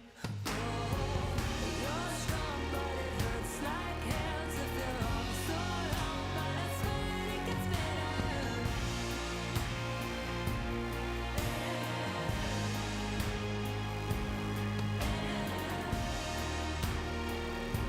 Oh, it hurts like hell, but I swear that it gets better.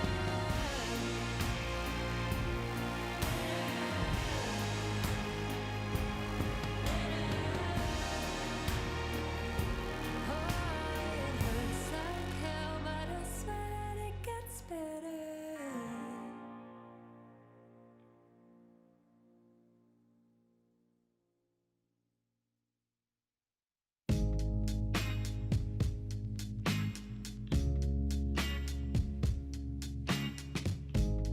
It may not feel like you're gonna make it through. I promise you'll be okay. Whenever things get you down, feel some blue. Tomorrow is a new day. Step with intention and only speak your truth. Nobody should say different. If someone's in your way, then you must push through. Only you who can do this. Climb up the mountain, reach for the top. Talk yourself up, no one has what you've got. For when it's forgotten, you can say, yes, I can, I'm gonna do it. Nothing's stopping me, there's nothing to it. I can, I will, I am, I believe. Yes, I can. It may not feel like you're gonna make it through. I promise you'll be okay. Whenever things get you done, feel so blue. Tomorrow is a new day. Step with intention and only speak your truth. Nobody should say different. If someone's in your way, then you must push through. Only you who can do this. Climb up the mountain, reach for the top. Talk yourself up, no one has what you've got. For when it's forgotten, you can say, yes, I can, I'm gonna do it. Nothing's stopping me, there's nothing to it. I can, I will, I am, I believe. Yes, I can. I can, I will. It's a new day. I love how I feel. Yes, I can. I'm gonna do it. Nothing's stopping me. There's nothing to it. I can, I will, I am, I believe. Yes, I can. 我认为常规赛跟季后赛的区别是，常规赛是简单来说是一个过程吧，是不管结果怎么样，是过程不对，也没有淘汰的情况，然后可能要更看重之后的情况吧。但是季后赛的话，当季后赛输了就后面没有机会了，所以季后赛的话可能要更看重结果的区别吧。这个赛季季后赛的话，想对我们会遇到的对手说，可能要好好准备吧，因为我们季后赛的话肯定会打得很好。Well, Scout, thank you very much. That is true. You know, good luck to our opponents, whether it was FPX or OMG. He's feeling confident enough, and so he should have, the way he's performed and the rest of EDG Orcs. A 2-0 start. What looks to be a very quick series if this continues against the Phoenix. Right now, it feels like Edward Gaming are a whole different beast as we pull up MVP from Game 2 as well. Yeah, and I think the problem is, right, Game 1, it's fine. I think FPX didn't have the best draft. You're also on red side, which we've seen a massive disadvantage on in so far. But this game, you're on blue side. I feel like the draft was better. But the factor they couldn't deal with was Viper. Yeah. MVP again, twice in a row. 2 for the series so far. And I mean, he just decimated. I don't think there's any other way you can really phrase it. But we highlight him at the start of the day. We said 3rd all roles for damage per minute, 4th for damage share, and you're kind of seeing why in this series. This was that big play that turned it around in favor of EDG, fish in a barrel inside that dragon pit. But from here on out, I love the confidence. As much as Viper's MVP, the whole team were just like see target, kill target. They had the lockdown, he had the damage, and the execution was just all there. And again, if you're just tuning in now, EDG lost lanes. EDG were not in a good position in the early game after Mako got caught out in the bottom side. So for EDG, this turnaround was insane. And Orcs, let's be real, they punished the hell out of Summit. They literally decided to make Summit's life hell, I should say, on this Ornn pick that wasn't able to do much. Yeah, it was definitely a rough game for Summit. And there was that moment around the red buff where I said not much you could do there. Yeah. But there were definitely points you could have done more. But here, again, that Viari combo, the ult into the charm, and then just as the CC ends, Junja just flies over and punches him in the face. LWX not getting a chance to function much. And I love this combo. I think it's really fun. I think EDG are great at it, especially Scout on this Ari. And now FPX, the only way to keep your hopes of Worlds alive, to try and redeem yourself for what happened in 2021 when FPX bombed out. The only chance is by reverse sweeping the reigning world champions. Like, you are 2-0 down. It is not a good spot to be in, but what else can you do? There's no ifs and buts. You just have to come out and play. I mean, for EDG, it looks easy. For FPX, it looks hard. Let's be real. Like, underdogs coming into this series, in EDG performing over expectations, I feel like FPX are struggling to have a say. Orcs, we even saw the Zeri given over in laning phase in the second game. We saw things like the Silas given over, right, with not a hard response from EDG. There were good picks on FPX, but, you know, even with the early lane, we saw EDG group up and take over. So what are the picks you're kind of looking for? What's the change of pace from FPX that you're hoping for in the third draft? Yeah, I think ideally getting Summit onto something where he can be a bit more relevant. I didn't like him on the Ornn. I think maybe on a pick where he can look to challenge in lane would be better. Having Care on a pick where, you know, he can be active in the roams. I think Silas was fine, you know, in this game. But if he can move to the sides, go back to what worked for you in the regular season, have, you know, side laners that are going to be able to take over the game and scale if you give them the resources. And then Clid and Care, if they can play together, pair up and move their attention, that can really make the difference. Also, just don't let EDG get Yuumi, because I think Mako isn't the most roam heavy support. I think he's one of the lowest actually in terms of stats compared to the rest of the league.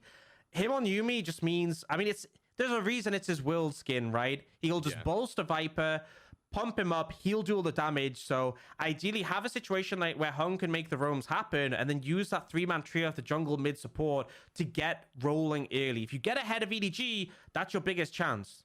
I think for FPX, like maybe getting ahead in the bottom lane, Orcs coming back to Hung here.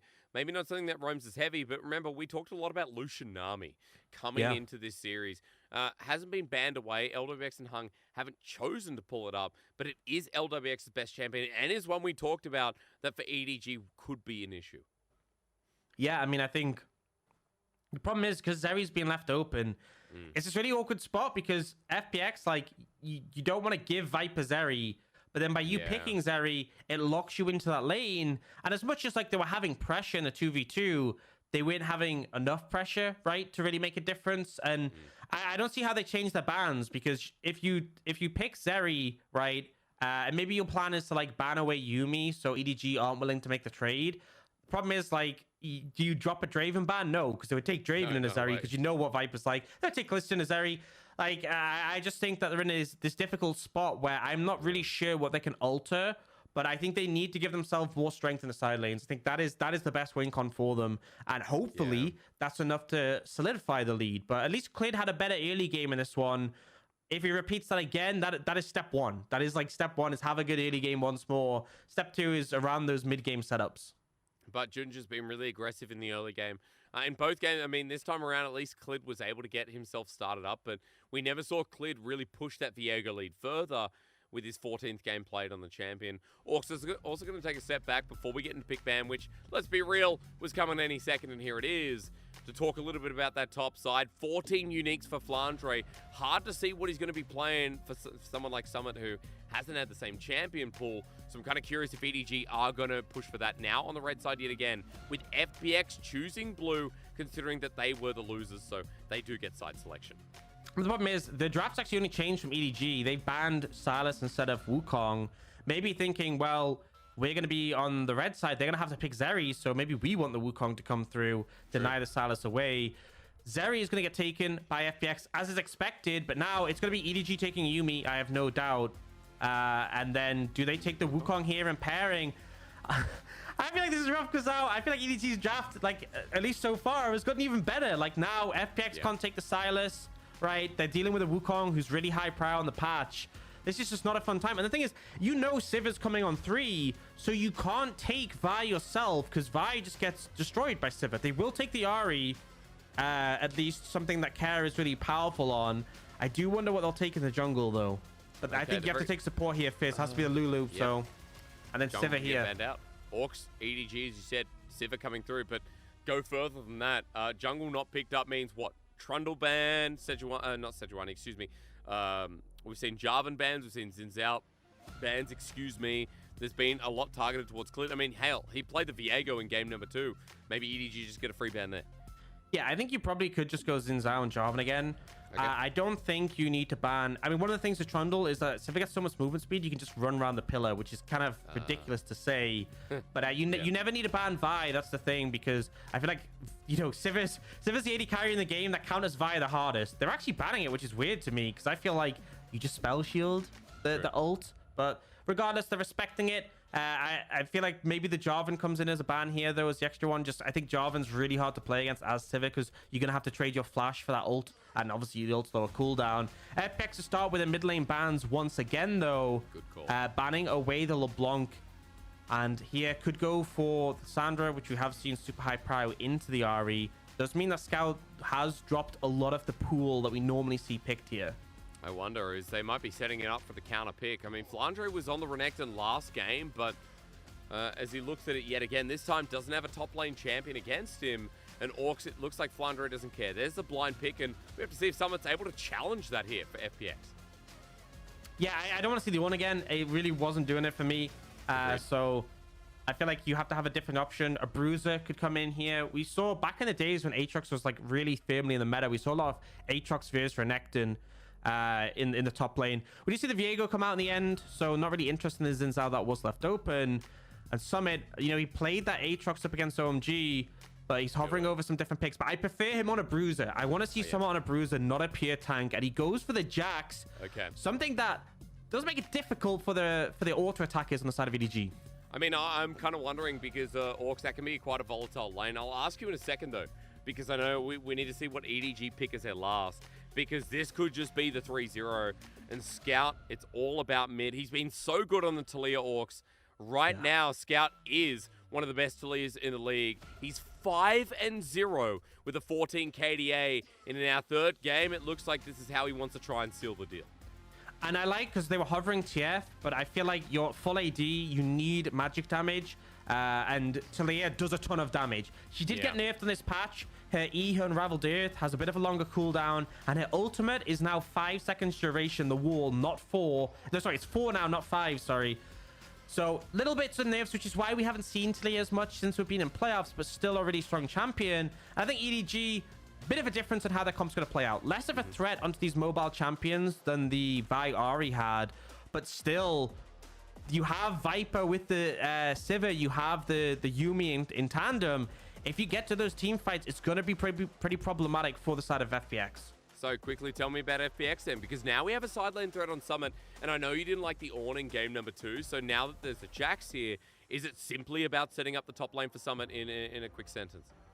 Yeah, I mean, you can set up top lane, you can get that to have a lead, you can set up bot lane, you can just lean to the sides with a strong mid-jungle duo, and then when it comes to team fights, look for those flank angles. Sivir, Yuumi, and Talia great at defending from one side. If you get a flank, there's not much they can do. Orcs are like that as well. The angles from FPX is they rely on this composition to get them across the line. Now they start the reverse sweep. Anyone who's joining the LPL broadcast here with the 2-0 start, know that the loser of this series is gone, is out, will not be attending Worlds. How crazy is that to say that a 2021 Worlds representative will not be making their impact at 2022 Worlds? FPX and EDG goes into its third game now with Edward Gaming looking absolutely insane in two very different forms of games. As we enter Summoner's Rift and FPX going for the invade. Run. Yeah, like just out with the Yuumi at the nick of time. Viper actually had to burn a ghost there, Orcs, so it's not for nothing for FPX. Yeah, wanted to play it safe, and the reason that's fine is because Ghost, pretty low cooldown, and also you're taking over the team fights, right? It's not that strong of a laning rune.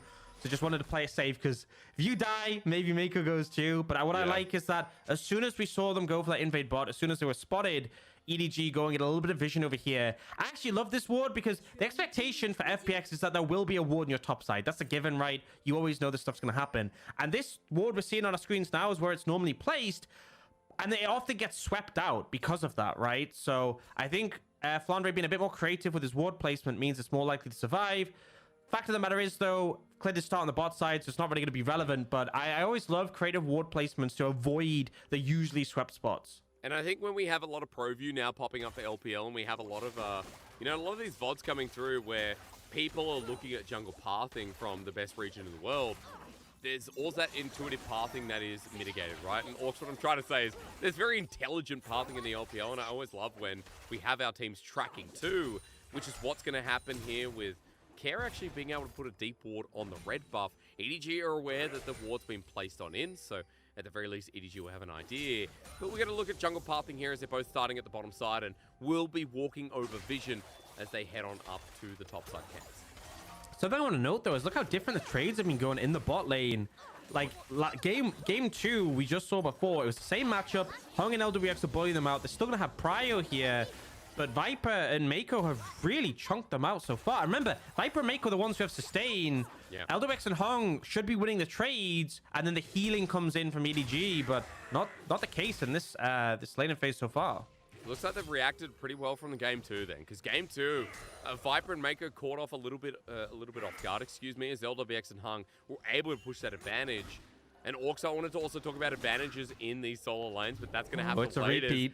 Yeah, Clid coming in red hot. The smite comes down. Junja's there. Remember, it's AD versus AD, so Junja will get a benefit, but right now Clid is in full Conqueror mode as Care pushes up in the mid lane as well. Scout can't help out, and Clid just starts off these Raptors while Junja seems to be backing away.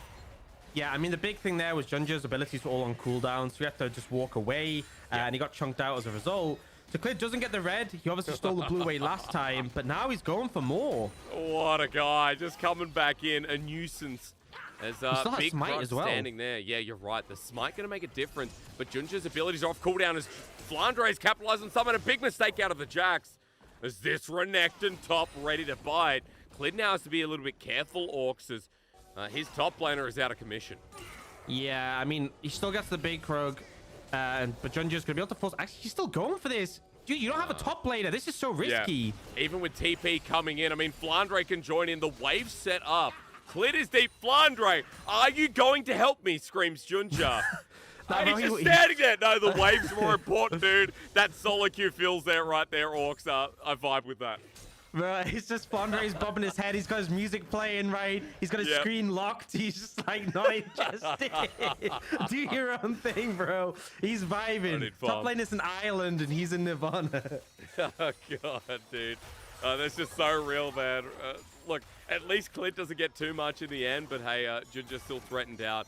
Clid up about a CS right now as he picks up topside scuttle as well and has the full topside camp apart from Romp to pick up.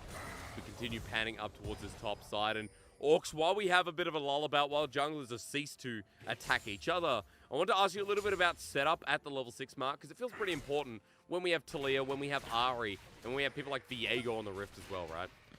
Yeah, I mean, I feel like a lot of power is given to both these mid jungles in when they get to level 6. I feel like the Ari, Eldrax is in trouble. Oh, that's a big one. I mean, Viper, you're right. He's doing a lot better in the lane. Care has to TP in. That's just because Viper smashed down LWX. Hung was out of lane. Orcs, how is this lane so different? I just think the early trades, like there was a point where Viper hit 2 people with a boomerang blade, and that was enough to get the advantage. Like, that's the difference it can make. It just feels like EDG are playing at better space and what Ginger... Bro, there's an Ari there. Yeah, there is. He's trying to kite out. He wants the scuttle. He gets it with the smite. Polymorph over the wall. Dude, he knew he could get it without flashing, I guess. Oh, man. He was like, I am not leaving without the scuttle. I think he would be ready to die. The knock-on effect is now Clid can invade this boss side jungle. And I love this Clid that we're seeing, this aggressive play to challenge Junja in the jungle. But we do see Scout roaming down here, but ultimately keeps him away. And, you know, we were talking about the level 6 point before we got to that play. Clid is up in levels in the jungle matchup. Ari, Viego, not only great at skirmishing, but both getting resets. If you get a kill in the skirmish, they'll just get so much more power. True as well, right? Like, there's a lot of chase down Orcs. We have Jax, we have Zeri as well, right, with a Lulu attached. So it feels like this is a very mobile composition that can chase down EDG. And that's why I wanted to ask you a little bit more further than the early game.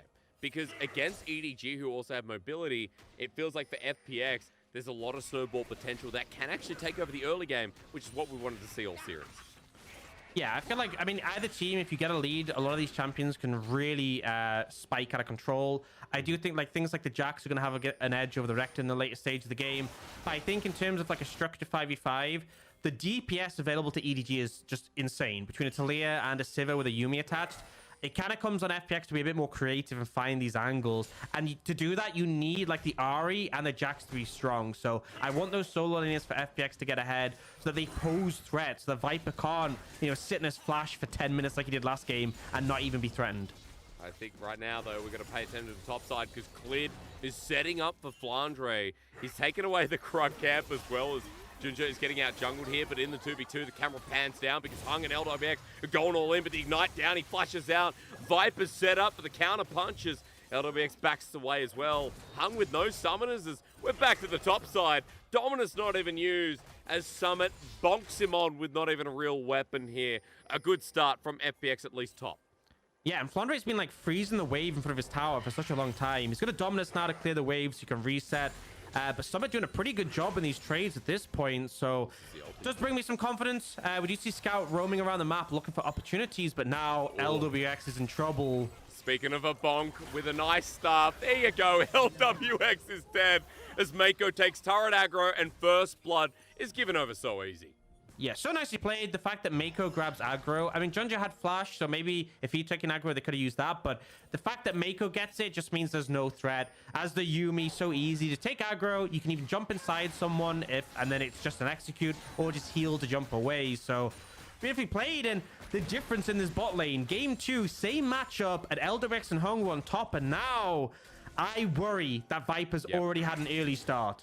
Yeah, I mean, last game, Viper was able to crush back in what was an extended skirmish, but even within the lane, the fact that it's a turnaround of the same matchup is kind of insane. There's a 15 CS lead just about. If I could do math properly, I'd tell you 13, but we can't see bottom wave for the time being.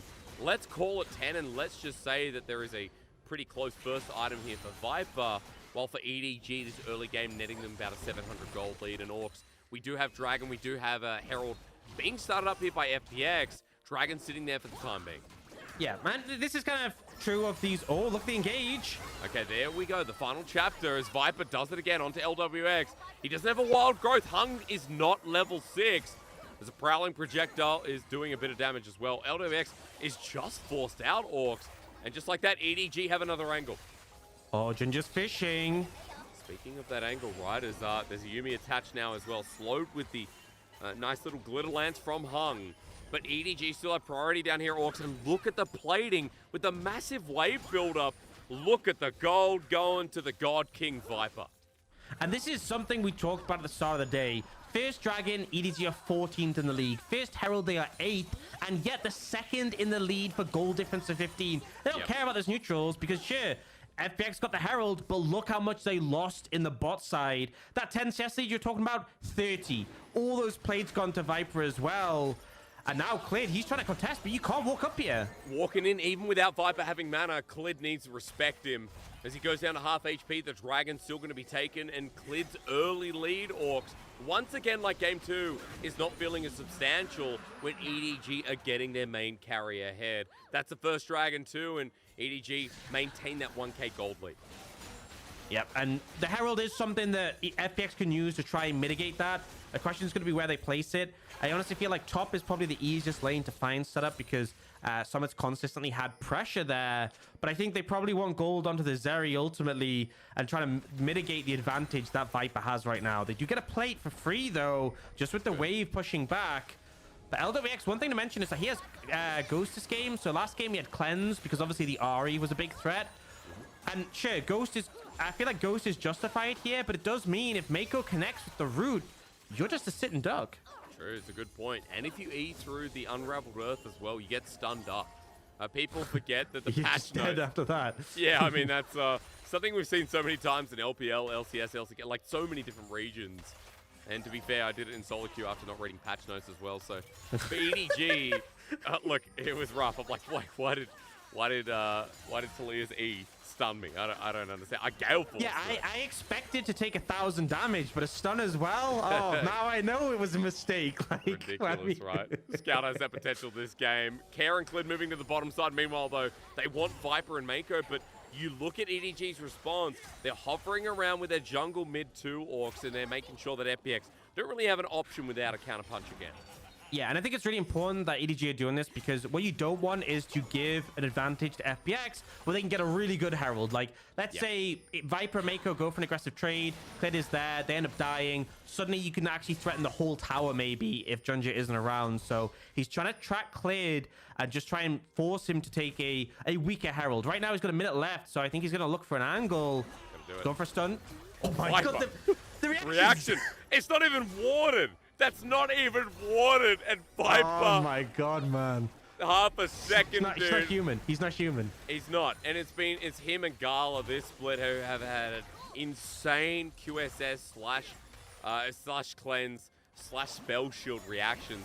Viper right now defending the bottom wave against the Herald, and FPX is a 3-man charge. At least getting himself some play, but LWX has overstated for that extra 160 gold. He has to flash yet again, and Viper and Mako continue to pummel. So good gold on FPX here, Orcs, but I'm kind of wondering as how this turns out as Care might be called out. Spirit Rush away. Now's the time to ask you a question, isn't it?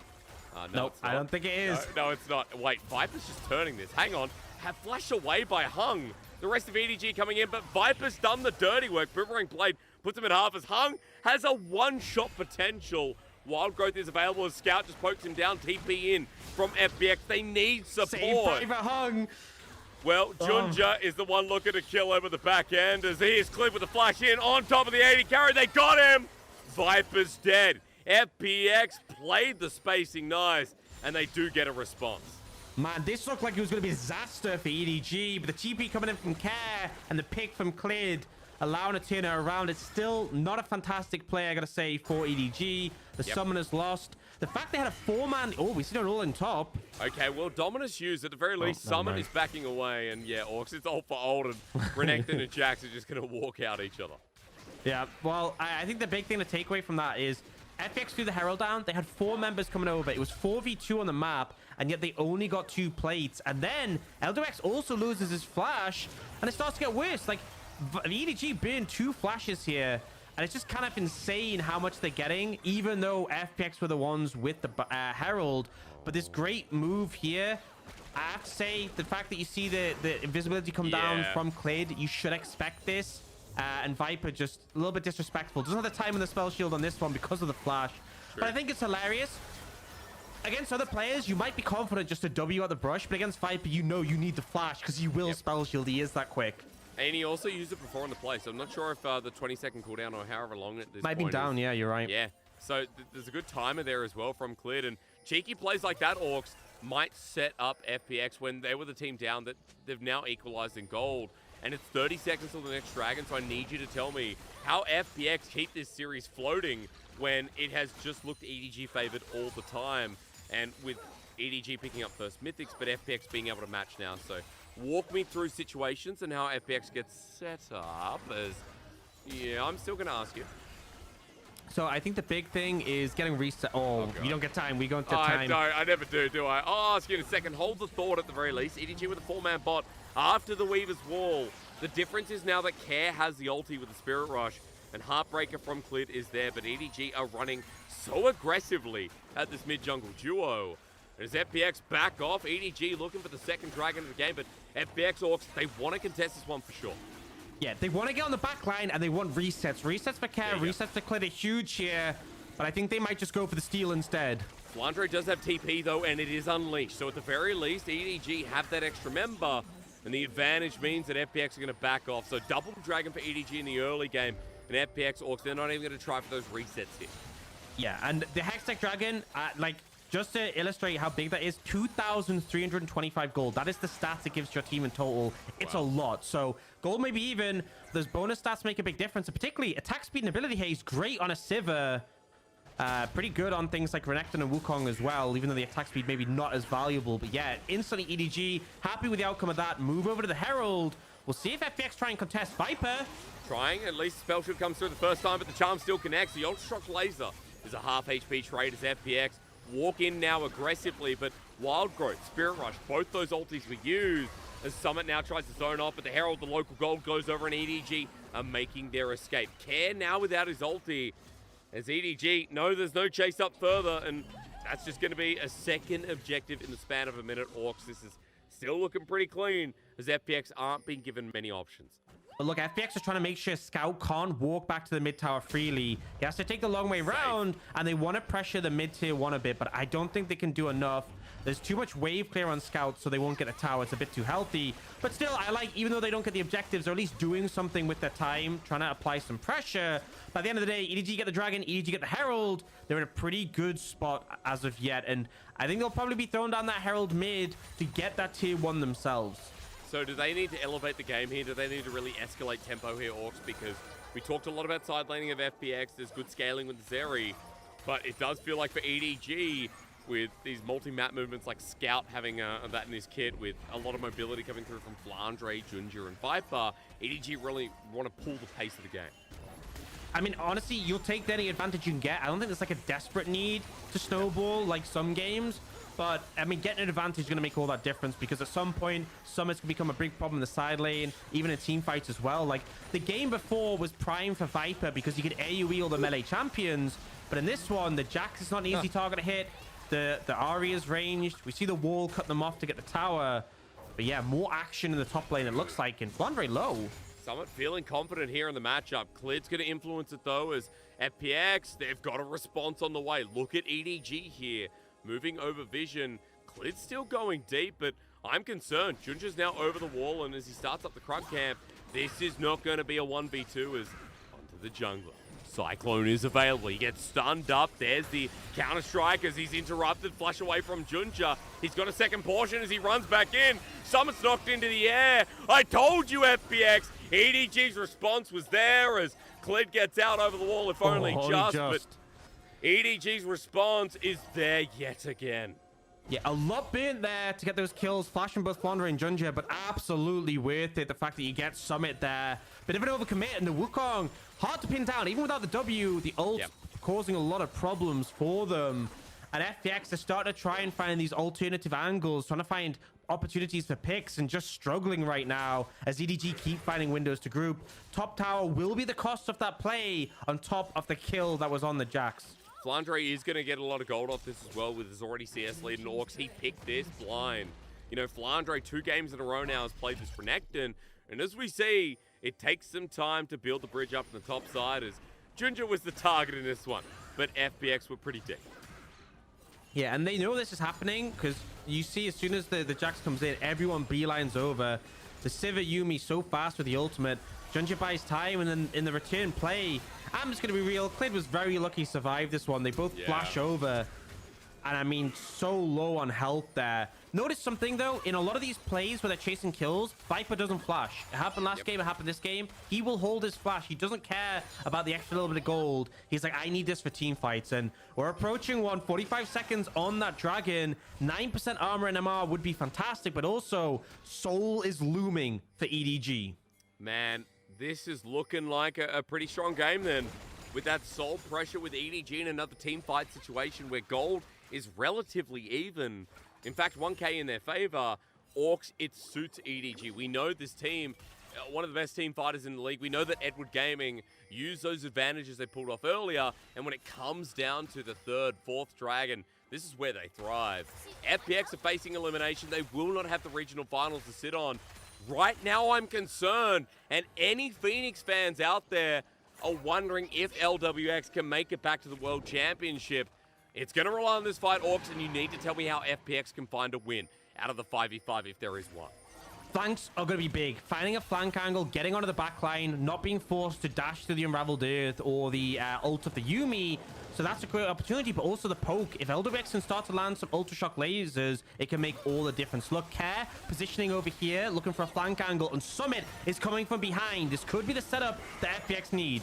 Well, Summit's going to be an award, but Scout is not. He's got the Weaver's Wall available as Dragon still being trialed by EDG. Clid sitting here, strong here with a smite, ready as Junja gets over the wall. They want to turn for Summit, but they pull off and unable to find it. The Scout with the seismic shove doesn't connect. This is good for FPX. Buying time as Weaver's Wall comes through, but over with the smite. Clid gets it. No Dragon stacking. Summit jumps in, but he flushes in onto Viper. This Jack's trying to keep FPX alive as Flandre, the first to die. The next is Viper. EDG are exposed. Scout flashes himself as he pokes him down, but Jonja's next. FPX will not go quietly into the night. They find the team fight they need. The flank angle was there. Summit did his job perfectly, following the flash of Viper, and EDG looks so uncomfortable in their setup for that one. And now Baron should be a free thing to take. No contest going to come through. Not only do they deny the stacking towards the Soul, not only do they deny that Dragon, but they get the Baron as well. Huge for FPX in their chances of making it back into the series. And Summit on a carry Orcs. How exciting that we don't see him on this Ornn. We get the Jax, and the aggression sets up FPX. Let's look at this replay again, because this has got to be a proud moment for the Phoenix. Yeah, so they're trying to get into the Dragon Pit, but they also have to respect Summit on the flank. So Junja goes for the steal, doesn't find it, but look, the Yuumi is on the Wukong. Viper is alone. The flash is followed with the stun, and sure, Viper doesn't die there, but Flandre tries to help and goes down. The resets come in, and this is what these fights are about, the momentum. You get a kill, you start to dash forwards again. Care doing what he does best on his signature Ahri. LWX staying in combat as well. Orcs could revisit there. Staying in combat, the resets, as you said, for FPX are so big. Getting that first pick off sets up Care, who's 3-0-1. And against OMG, this was the mid laner that sealed the deal. This is the mid laner that brought FPX to round 2. See if he can do it here in this game number 3 to keep their dream alive as they're looking for Junja, but FPX are unable to seal that deal in particular. It's a 2-item Ahri, by the way, a 2-item Zeri. As for FPX, waiting for one more item for their AD carry and maybe one more for Care as well. Seems to be the game plan right now. And I think one thing to mention is it's going to be a little bit difficult at times to push in Baron waves against EDG just because of the wave clear that Sivir has.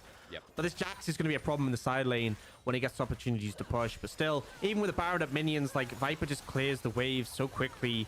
There's a lot of champions where just having Baron alone would mean this tier 1 mid is down, but Sivir definitely helping out. But I love this play from FPX. It's something I was praising EDG for in the last game. Push up the mid wave, rotate over to that side lane where you have a wave stacked. There's not much EDG can do to stop this, and they will start to pick up some of that standing gold. They're already 2,000 ahead. Any more is going to be a pretty nice bonus, especially as we talk about that 3-item spike for Zeri, and it is approaching pretty soon. 2k Baron power play. Remember, the Baron just giving 1,500 gold as well as great as LPX is threatening Viper. They want that turret so badly as FPX committing the summit down the bottom lane. Excuse me, the TP, the charm connects, and Scout's dead. Care with another. And EDG losing their mid laner here. Orcs with Baron, that opens up the map. Yeah, and I mean, Summit's just going to be able to take this bot lane tower. Really nice TP from Care to find this angle here. So they are getting a little bit more. The extra gold influx is going to be big, and you can see Summit starting to become a problem in the side lane. Imagine if you had a real weapon. Summit walking up, Flandre ultis, and immediately as Summit gets out, there's a response from EDG's Junja. Might find Care. That shutdown is huge. Going to Junja as well as EDG are still tempting fate. Wanting to push up as Orcs FPX felt it, but maybe a little bit too much. Yeah, they do get the towers though. They got the bot tier 2, and because EDG moved to defend bot side, EDG also lose that mid tier 1. But here, just a dangerous route to take from Scout, especially as he had no flash available. Gets punished by Summit. The follow-up is there from Care. The cleanse down, you're taken. And FPX doing a pretty good job. We saw that dragon fight before was gold even. They now have a 3k lead, and the next dragon is coming up. And I mean, I see that Jax with a frozen heart going towards the Force of Nature. If you start stacking mountain dragons, he is going to be immortal. I mean, almost level 16 as well, right? There's a big point about this top laner coming into the spotlight after 2 games of being very quiet versus Flandre. Care as well, you could say the same, Orcs. Like, FPX have not been talked about. You and I have been so EDG focused. It is nice to actually be talking about FPX in a winning position in the mid game here in this round 2 of playoffs. They're almost 4,000 gold up at the 25-minute mark. And FPX are so close to an Infinity Edge Zeri, but we now have his own Hourglass on Care. So here we go, Orcs. FPX, as you said, get that pick off. Yeah, we have TP for Summit, so if he finds an angle to come in, that would be pretty potent. But out, Viper focus. Spirit Rush, he gets him! Viper's dead! Junja might be next as the Cyclone has come through defensively. Viper not expecting Care to be so careless. What a Chad! And Flash for Viper just came up off cooldown now. Care diving onto him. The Ultra Shock laser laid on top. You can't spell shield everything. Viper goes down. The Dragon does too. And 4k gold lead significant, but 2 Mountain Dragons is really going to make them feel that difference. The FPX just turned it on in this game. Oh, God. I mean, replacing Doinby, his debut year. He's a rookie this year, folks.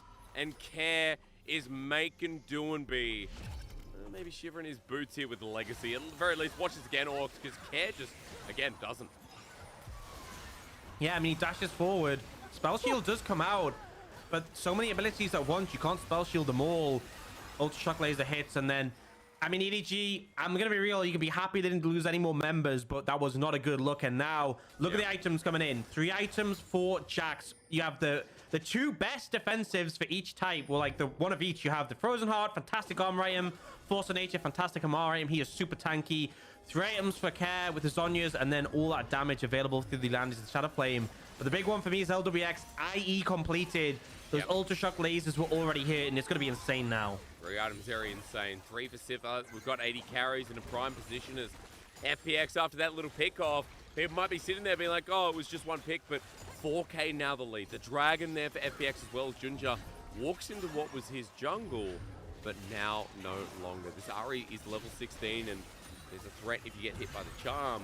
And Orcs, we also have a Baron up in 10 seconds as well. So FPX setting up their prominence in the top side with little vision from EDG towards the purple worm.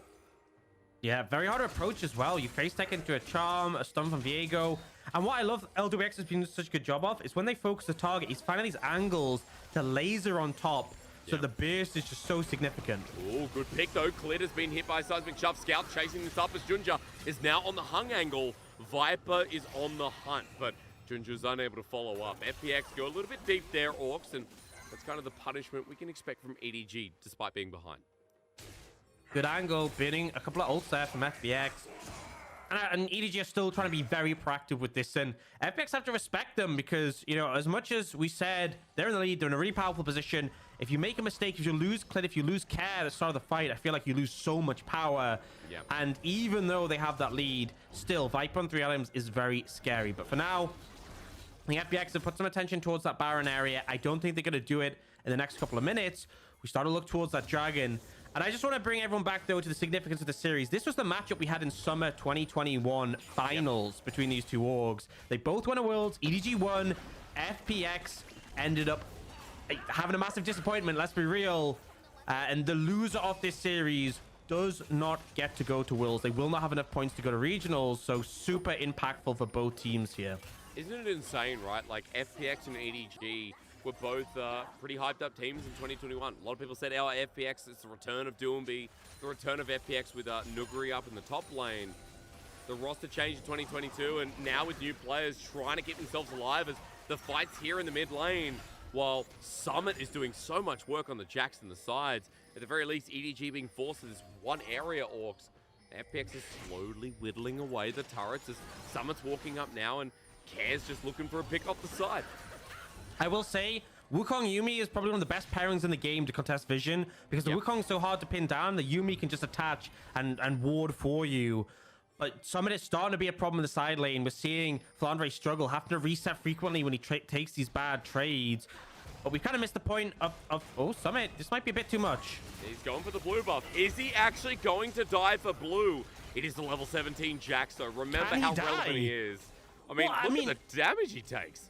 Yeah, no Leandri's on Scout, and it just feels like he pumps damage into him, and Summit just doesn't care. Like, his health bar was... Oh, the engage! Meanwhile, they face-checked, and Junja is almost dead. However, the response on Clip, nope, denied. Junja's gonna die as well, and Orcs, let's just talk about damage for a second. I think EDG just running out. Yeah, I mean, it's not even just that, though. The Mikhails was so quick for Mako, he just can't get away, and now Jungler down. They're in the pit. EDG are posturing for a fight. Hoping for Viper here at 5k FPX to stay in the series. The Baron there, and the steal! Viper with a boomerang blade! He better come to Australia after that. Huge return. Oh my lord, disaster for FPX. They did everything right. The setup was good. They killed the jungler. They should have the Baron and Clid. Doesn't smite. The boomerang blade is enough, and now they've lost posture on Dragon. EDG can try and set up here. Junja's back alive. Not only did they manage to get the Baron, but those extra stats could be pretty big. And FPX, that could be it. That could be the moment that costs you this game. But it's not at that point yet. They're going to try and contest this Dragon. Would be third for either side. Well, it's going to be a big deal. Let's see if Clip can get the smite down now, as I'm sure we'll revisit that one. Summit's running in solo with the TP, and EDG know that they can clap them down and deny FPX a game of return. At the very least, FPX committing all 5 members. Right now, EDG is scared, so third Mountain Dragon goes down. But Orcs, I cannot believe Baron was stolen by Viper's Q. I mean, EDG were looking ready to fight. I thought Baron gone, it's go time. It's at one point. Oh, it just doesn't smite in time. It gets bursted down, and the boomerang blade does enough. Disaster. I will say, though, they're still up in gold. 3 Mountain Dragons, that's 27% armor and MR. I don't have to tell you, that's a lot, right? Jax, very tanky. And Viper, even with all the armor and armor on the other team, he's not opted for the low doms. He's gone for the Bloodthirster. He just wants to survive. So FPX still ahead, but that hit, that losing that Baron has definitely done a lot. However, with the mistake out of the way, Orcs, do you still feel like, you know, you were saying damage from people like from Renekton, right? We also have a Talia mid, which we know is very burst orientated. As On the Hunt actually popped, he's trying to TP out. There's the Weaver's Wall on top. The stun, he gets him in the nick of time. That's got to be the last 0.5 seconds of Summit's TP as everyone's on top for Jax. But Summit's still taking so long to die. He flashes. Junja flashes the match, but Orcs, even with the Baron buff, FPX are able to pull up a turret through the mid lane, and they're not just losing members without getting a trade. Yeah, I mean, they get a kill, they lose 2 towers. Not exactly an optimal trade for EDG, but they had to deal with the Jax. Summit was too much of a problem in the side lane. The shutdown did go over to the Wukong as well. Not the ideal person, I feel, at this point. But they want to try and get something in return. They have Baron. They want to answer for the towers that were taken. There's a wave in bot they are leaning towards. Summit dead for 30. Surely not. Like, surely FPX still confident enough. This turret's going to go down. Inhibitor's going to be threatened here at the very least with the 2k Baron power play. Viper's wave clear insane, Orcs. I know I didn't get a chance to ask you, but hopefully I do in a second. Flandre's being caught out as a flash with Dominus. Gets a stun up, and he's just dead. And FPX finding the top laner now, and they're going to look for the rest. Care comes in, the charm not connecting over the wall, and Scout zoning him means Care has to find another way around, but EDG, the rest of them get out, and Orcs, there's still so much gameplay to be had from EDG, while FPX always find that response here in the game 3. Yeah, just a fantastic job, and Care again hunting down the Renekton. I think Flandre just feeling confident, but against the mobility from this team, just so hard to position safely, but it's just a blind charm over the wall, and then the chase down comes through. And that Scout might be caught on screen. Has to cleanse there. Yeah. Man, FPX are constantly challenging. And I think EDG, those summoners, so flash down for Flandre, cleanse down for Scout, those won't be back up for that dragon fight in 2 minutes. And I think EDG are still struggling to cut through things like the Jax. You give them Mountain Soul as well, it's going to be hard. So walk me through a little bit about that damage. I still haven't gotten that question out of you as Care gets stopped in the back. Are EDG just running out of damage at this point? I mean, I feel like they have a Sivir. As soon as Viper gets LDR, he'll be able to cut through basically anything. Okay. Scout is struggling with, like, you need the pen items. This is a problem. We don't have a Void Staff on Scout. We don't have an LDR on Viper. Even champions who don't have many resists, just because they're getting 27% extra, like, even if you have base MR, base armor, that's a lot, right? If you have 100, like, close to 100 base armor with, like, your runes, you're getting, like, an extra 27. It's ridiculous. So the lack of pen items make this a hard fight for EDG, and that might be their downfall, is the lack of damage when they need it now. I mean, look at the Jax, 347 armor. Oh. That's ridiculous. Yep, that's just insane. Like, even Viper, even with the LDR, Orcs might be too little too late. 35-minute game. It is a Jax who is just unleashed. I'm so glad Summit gets to show us this game, because I'm also glad that FPX might not be done with the series. A minute till that dragon you talked about, and Baron as well. Viper's gone for the Zeal, so clearly knowing he needs as much power now for this fight. He can't afford the LDR. He's like, I just need to get what I can. Yep. But no armor pen, no magic pen. That is going to be... I feel like Summit's just too tanky. If he gets on the back line, it's done. TP going to come through. Where's this going? Looks like the mid lane for now. As FPX are waiting for a response. Summit off the wing again. Now Flandre joins in. This Renekton, not too much use, as you can see, still building towards the 4th item, but damage source hasn't been good for a while. As LWX is Azeri this late in the game. We're going to ARAM as they jump onto Flandre, but Cliff takes the source of damage. But look at Viper, almost in the nick of time as LWX just cleans off the rest. Flandre zoning out as Summit jumps on in on top of Scout, who is abandoned. Edward Gaming might be world champions, but in this series, they're not as dominant as we first thought, as LWX is uncharged, unrelenting, and FPX are ready to soar. And now they could just go for the end. Viper not strong enough. You saw he's trying to step up to LWX. The engage came in onto the Zeri, but the damage wasn't there. 2v5, there's no way to defend this. Viper's got the wave clear, but you're right, the numbers aren't in his favor, and FPX, when death knocked on the door, it looks like they decided to say, not today. The series will go on, and FPX try to keep that miracle run in check as we move to a game 4 against the 2021 world champs. And FPX managed to answer back. After game 1, I was like, it's game 1, it's whatever. After game 2 was looking really dire for them, but they pull it through. The Jax for Summit was huge. Care on that Ari. We're seeing why OMG denied it from him all 5 games. He is a beast on this pick, and they are able to take a game, keep their hopes alive in this series. I mean, the fact that FPX fought back from what was another EDG turnaround, right? Orcs we saw in the mid game, there's really good pick potential. There was EDG punishing FPX's over-aggression, but scaling came into it. The damage from Summit was huge, but also the lack of against this Jax. There's so many good things to highlight from FPX, and I'm glad it's not a 3-0 when FPX have shown, you know, against OMG, against teams in the regular split, this team can be quite surprising in longer series. Yeah, and I think a team that has definitely leveled up, right? I think that's what we can safely say. This team was looking not like in their final form when we saw them at the end of the regular season. We saw some struggles. We saw some struggles when it came to setup in the team fights, when playing from behind.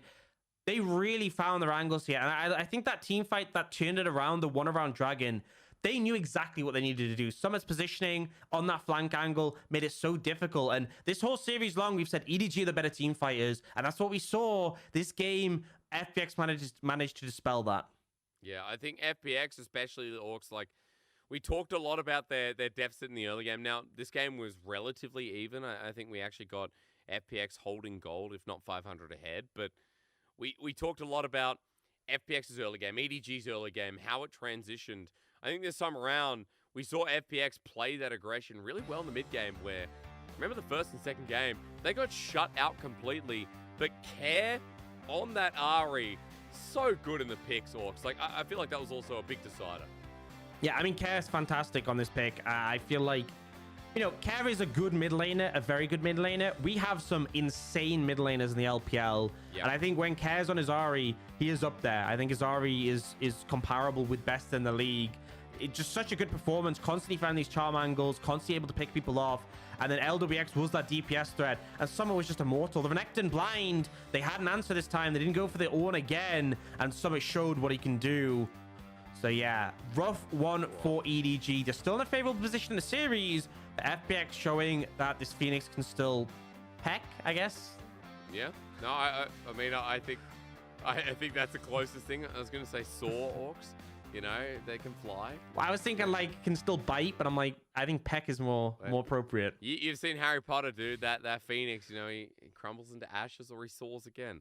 All right, it's not too hard. At the very least, look, FPX at least not losing out 3-0 is a start. But is the reverse sweep really a dream, or is it going to become reality? At least we go to a game 4 to find out right after this.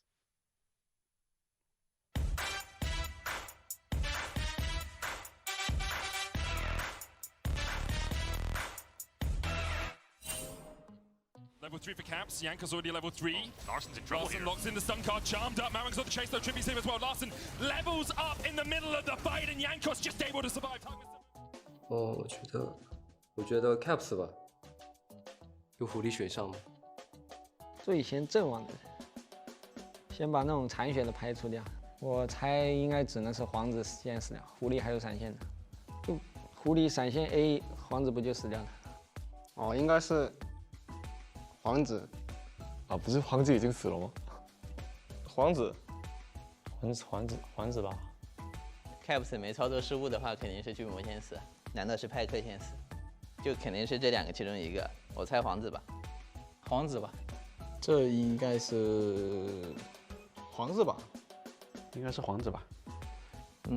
皇子先死。哎，皇子，哎，查着吧。感觉应该是皇子吧。哦，皇子。你这应该是皇子死了。我感觉是德玛西亚皇子先死。我觉得皇子先死。这感觉应该是皇子先死。派克吧。派克。派克。应该是派克。Caps。那我选阿里啊。既然这样问了，肯定是狐狸了。肯定是巨魔吧。 皇子这个有点太容易死了，感觉狐狸闪现 A 他一下就死了，这么轻易就死的话，那应该不是他，不然就不会出这个题了，应该是巨魔。那就巨魔，啊不可能，我记得不是皇子。Level 1, no way for him to go. Ignite taking orbital deception. No, oh, he Q-smited for the vision. That was beautiful from Malrang. What a play, and 2 kills come off it. 这都给巨魔，好像不走啊，好怪啊。 皇子不对，你已经说了，我就猜阿里吧。阿里也不对，那就派克。不对吗？我为什么能抢到来呢？这个怎么猜啊？可惜。惩戒回血。我就知道。 哇！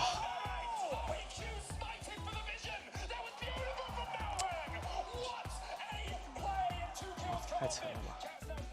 啊，群魔，群魔在哪里我都没看到。那是谁呢？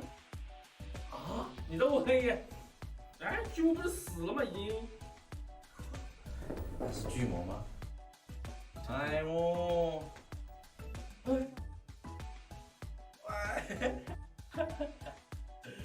哎，要不就是巨魔用泰克，他那卡狂拍给谁就以谁死。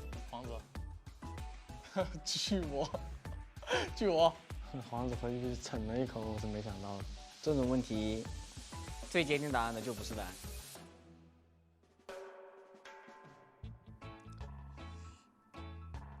永恩吧？永恩吗？是吗？是永恩吧？这个应该是永恩吧？永恩吧？应该是永恩吧？永恩，对我都不需要等你念完，这个一看就是永恩。他们这个阵容，亚索皎月，然后这个上路这个装备，就看起来都是永恩。那肯定是永恩吧？应该那个 G2 上路是不会玩别人的。应该是永恩。我感觉吧，我感觉是永恩。这个英雄是永恩。永恩，这上路应该是永恩吧？永恩，这个是永恩。因为我看了就是。这个技能太简单，装备已经出门他的永恩。刀妹。刀妹。永恩吧？应该是刀妹 IUD 啊，是吧？啊，不对，韦恩也有可能，不过我感觉他应该会选韦恩，应该是韦恩吧？是韦恩吗？凯尔，是吗？哦，简单啊，破坏盾弓。一批之力还是拿捏的啊。nice。永恩吗？真的假的？是永安，你会开始就突然给我选上，没事，OK。不是啊，我可以再猜吗？不行，太难了吧？不行，太难了。对，太难，这个太难了。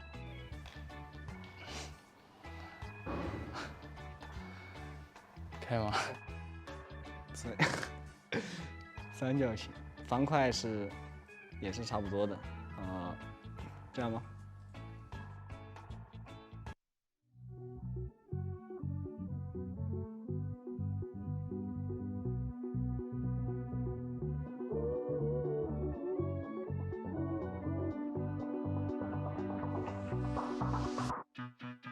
？I saw you standing there the first night that we met.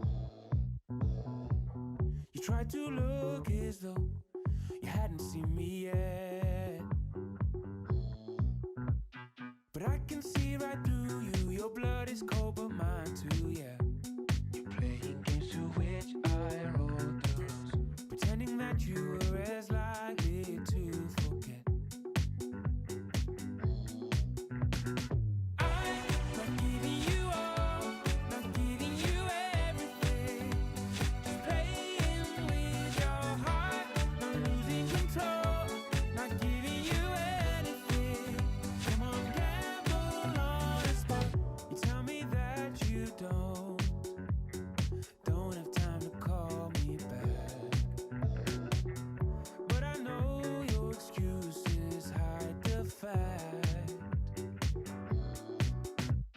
Use up all your chances, no more playing romances, yeah. I'll hold the boat with which you will be screwed.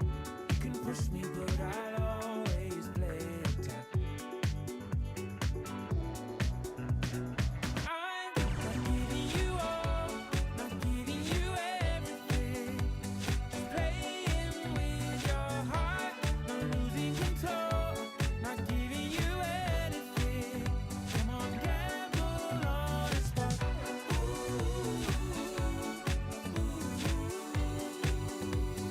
Gamble on a spot.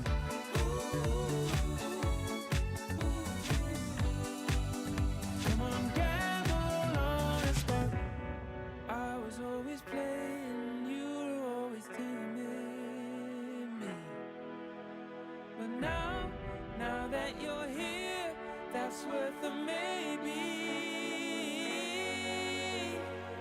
We pushed each other and became close to the edge.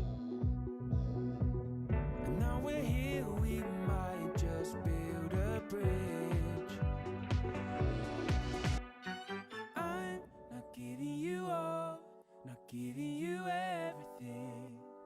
Just play with your heart, not losing control, not giving you anything. Come on, gamble on a spot, gamble on a spot, giving you everything. Just playing with your heart. 再次面对 Scout 选手的话，感觉我需要和他对线的时候再认真专注一点吧。再次面对 EDG 的话，感觉需要大家在 BP 上更用点心，然后游戏中沟通也要配合得更好一点。再次面对 EDG 的话，我们还是很有信心拿下的。I mean, the first two games, if you took that out of context, you'd be like, FPX, I don't know what's going on, but there's no way you're beating EDG. They picked the right time to show that clip. Yeah, that's right. Because game number 3 wasn't an easy closeout. It was FPX with a really good snapback. Orcs MVP goes to Care yet again, by the way, who was our highlight coming into the day. And now finally that FPX needed someone to step up, it was this man in the mid again. Yeah, this is his 3rd MVP in playoffs, right? And we're like in the 2nd series, already just completely popping off. We finally see him get his Ari. He was denied this completely by OMG. And once he gets his hands on it here, we see why. We see exactly why this pick was being denied away from him. Complete destruction on it, constantly finding these great opportunities and able to shut down Viper, which isn't an easy task. That's true. I mean, Viper was in lane this time, Orcs, doing a lot better. And what we saw was in, what was it, the 4th Dragon? Where FPX had this insane comeback. Summit's flanking angle so good. And EDG started falling out with the damage, I guess, lacking at that point as well. Yeah, I mean, just the fact that we got to the end of the game, pretty late game, and we never saw the pen items come in for no Void Staff for Scout, no LGR for Viper, really made them struggle. But I mean, just moments like this, Care diving in, get the spell shield, the Ultra Shock laser hits, and decimating the enemy AD carry. The picks were so good, and we saw EDG in game 2. A big reason why they were successful was they had the Ari, they had the Vi. There was no Vi for FPX here, but Care does it all himself. So many good angles. As you said, it wasn't just about the 1-kill reset set up for the fight from FPX. It was about the angles as well. And Summit played those angles so nicely. Care, as we highlighted here, our MVP. On the Ari, you could say the same thing. And for FPX, the series goes on. And the fact that we are in a game number 4 when EDG opened up in 2 very different angles, Orcs. Remembering that game 1 was the slaughter from the minute go to the end of the 27-minute experience, to game 2 being a comeback from EDG punishing FPX. Now FPX have shown us that they can also play some of these pick style comps. We got those angles we talked about. And I feel like draft in this 4th game is going to be so much more interesting, considering EDG have the choice of blue side now since they just lost.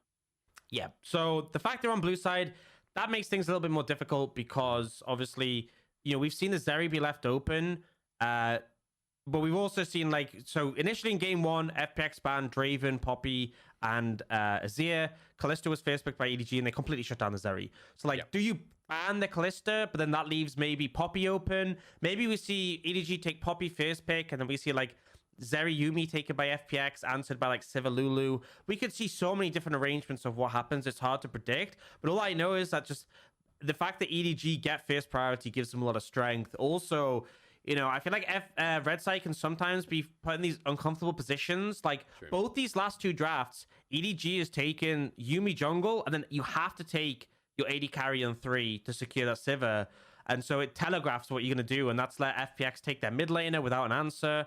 Well, we'll see what dynamic ends up coming out if EDG can force some uncomfortable trades. But at the end of the day, for anyone who's not familiar, blue side has an over 60% win rate in the LPL. It is not balanced. It's not fair. If you're on blue side, you're just more likely to win. And now that EDG are back there, it may give them the edge they need.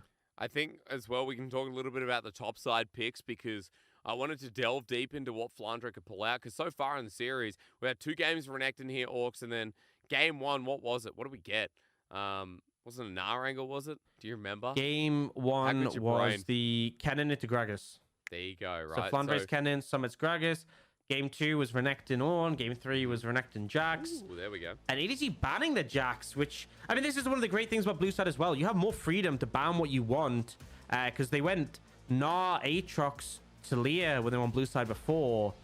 And it looks like FPX have adapted and gone for the Poppy ban. So they have Azir, no, sorry, the Callisto ban. They have Azir and Poppy still left available, which they banned in that game 1. EDG, I'm not sure you need to ban the Talia. Maybe you go for the Ahri ban instead, honestly. I just want to talk about FPX though, because you mentioned some big first picks. Zeri as well is something that, as you said before, wasn't actually picked up by EDG, but this time around the Callisto is not available for a first pick. So I truly wonder if FPX are willing to give away that Zeri in order to get the counter themselves, in order to get something like the Yuumi Sivir here, Orcs, because Poppy is the final ban. Yeah, so the question is, do you prioritize the Yuumi more, or do you prioritize the Zeri more? Alternatively, they could just go for the Azir here, and we have to trade. FPX could go like Wukong Yuumi here. They could go Zeri Yuumi. There's a lot of different things they could go on this rotation, but I think Wukong, Zeri, and Yuumi are the three that I expect to be prioritized. So they are looking at the Zeri right now for LWX again. If you deny the Yuumi, that would be particularly painful for EDG's bot lane, but we'll see what they end up going for. They could just take the Wukong and be happy with the Lulu to wrap things up. Yeah, there's so many 5-head drafting strategies, right? As you're alluding to, Wukong, Yuumi, so big here for FPX. Setting up for the 2v2 as well would mean that Viper and Mako need a different angle, and they don't have that much available already as Wukong instead. Not going to give that over to Junja, so Orcs, Yuumi, as you said, could be denied here by EDG, but what do you pair it with? Probably just Sivir again. I feel like Sivir Yuumi makes a lot of sense here for EDG. Okay. And then FPX probably take Lulu on 3, and we get that trade-off coming through once more. Maybe they go a different direction, but I feel like if it ain't broke, I mean, okay, it did lose last game, so maybe they decide on that to change things up. And it looks like they want a bit more aggression in the bot lane, so not willing to take the scaling handshake that we saw in the previous 2 games. They go Lucianami, and now FPX, they can go Yuumi themselves. Obviously, those allow a lot of freedom for Viper and Mako to take over the 2v2, and we saw that in game 1, that when they had advantages in the 2v2, EDG did take over. It's just interesting to me because for EDG, they're 0-2 on this Lucian in the regular season. We talked about LWX owning this pick and it being his most played AD carry of the split. The fact that Viper pulls it out in a game 4 against him is so peculiar, as we do get the Lulu Orcs here instead of the Yuumi. One of the losses we saw on Lucianami for EDG was into FPX. It was their first series of the split, game 2. They played Lucianami into FPX's Callisto Renata, and LWX and Hung tower dove them level 2, and LWX died and then bailed out and killed Viper for the reset. So we've seen them play. We've seen FPX play into the Lucianami before, but they have gone for the Lulu Zeri. So it will be tricky at times in lane, but if Lucianami overcommit, they might be able to turn it around. But we start to see the bans coming in. Vi banned, LeBlanc banned, EDG thin in the mid pool, and FPX targeting those junglers. Do they end up banning the Renekton here is the question with the Jax gone? No, they go for the Sejuani instead, weirdly enough. Okay, well then the Renekton's still available, but on the side of EDG, with the mid ban already there, Orcs, we've got the Ahri gone, we've got the LeBlanc gone there as well. Care's been someone who's been willing to play Lissandra. Is that kind of the angle you'd expect?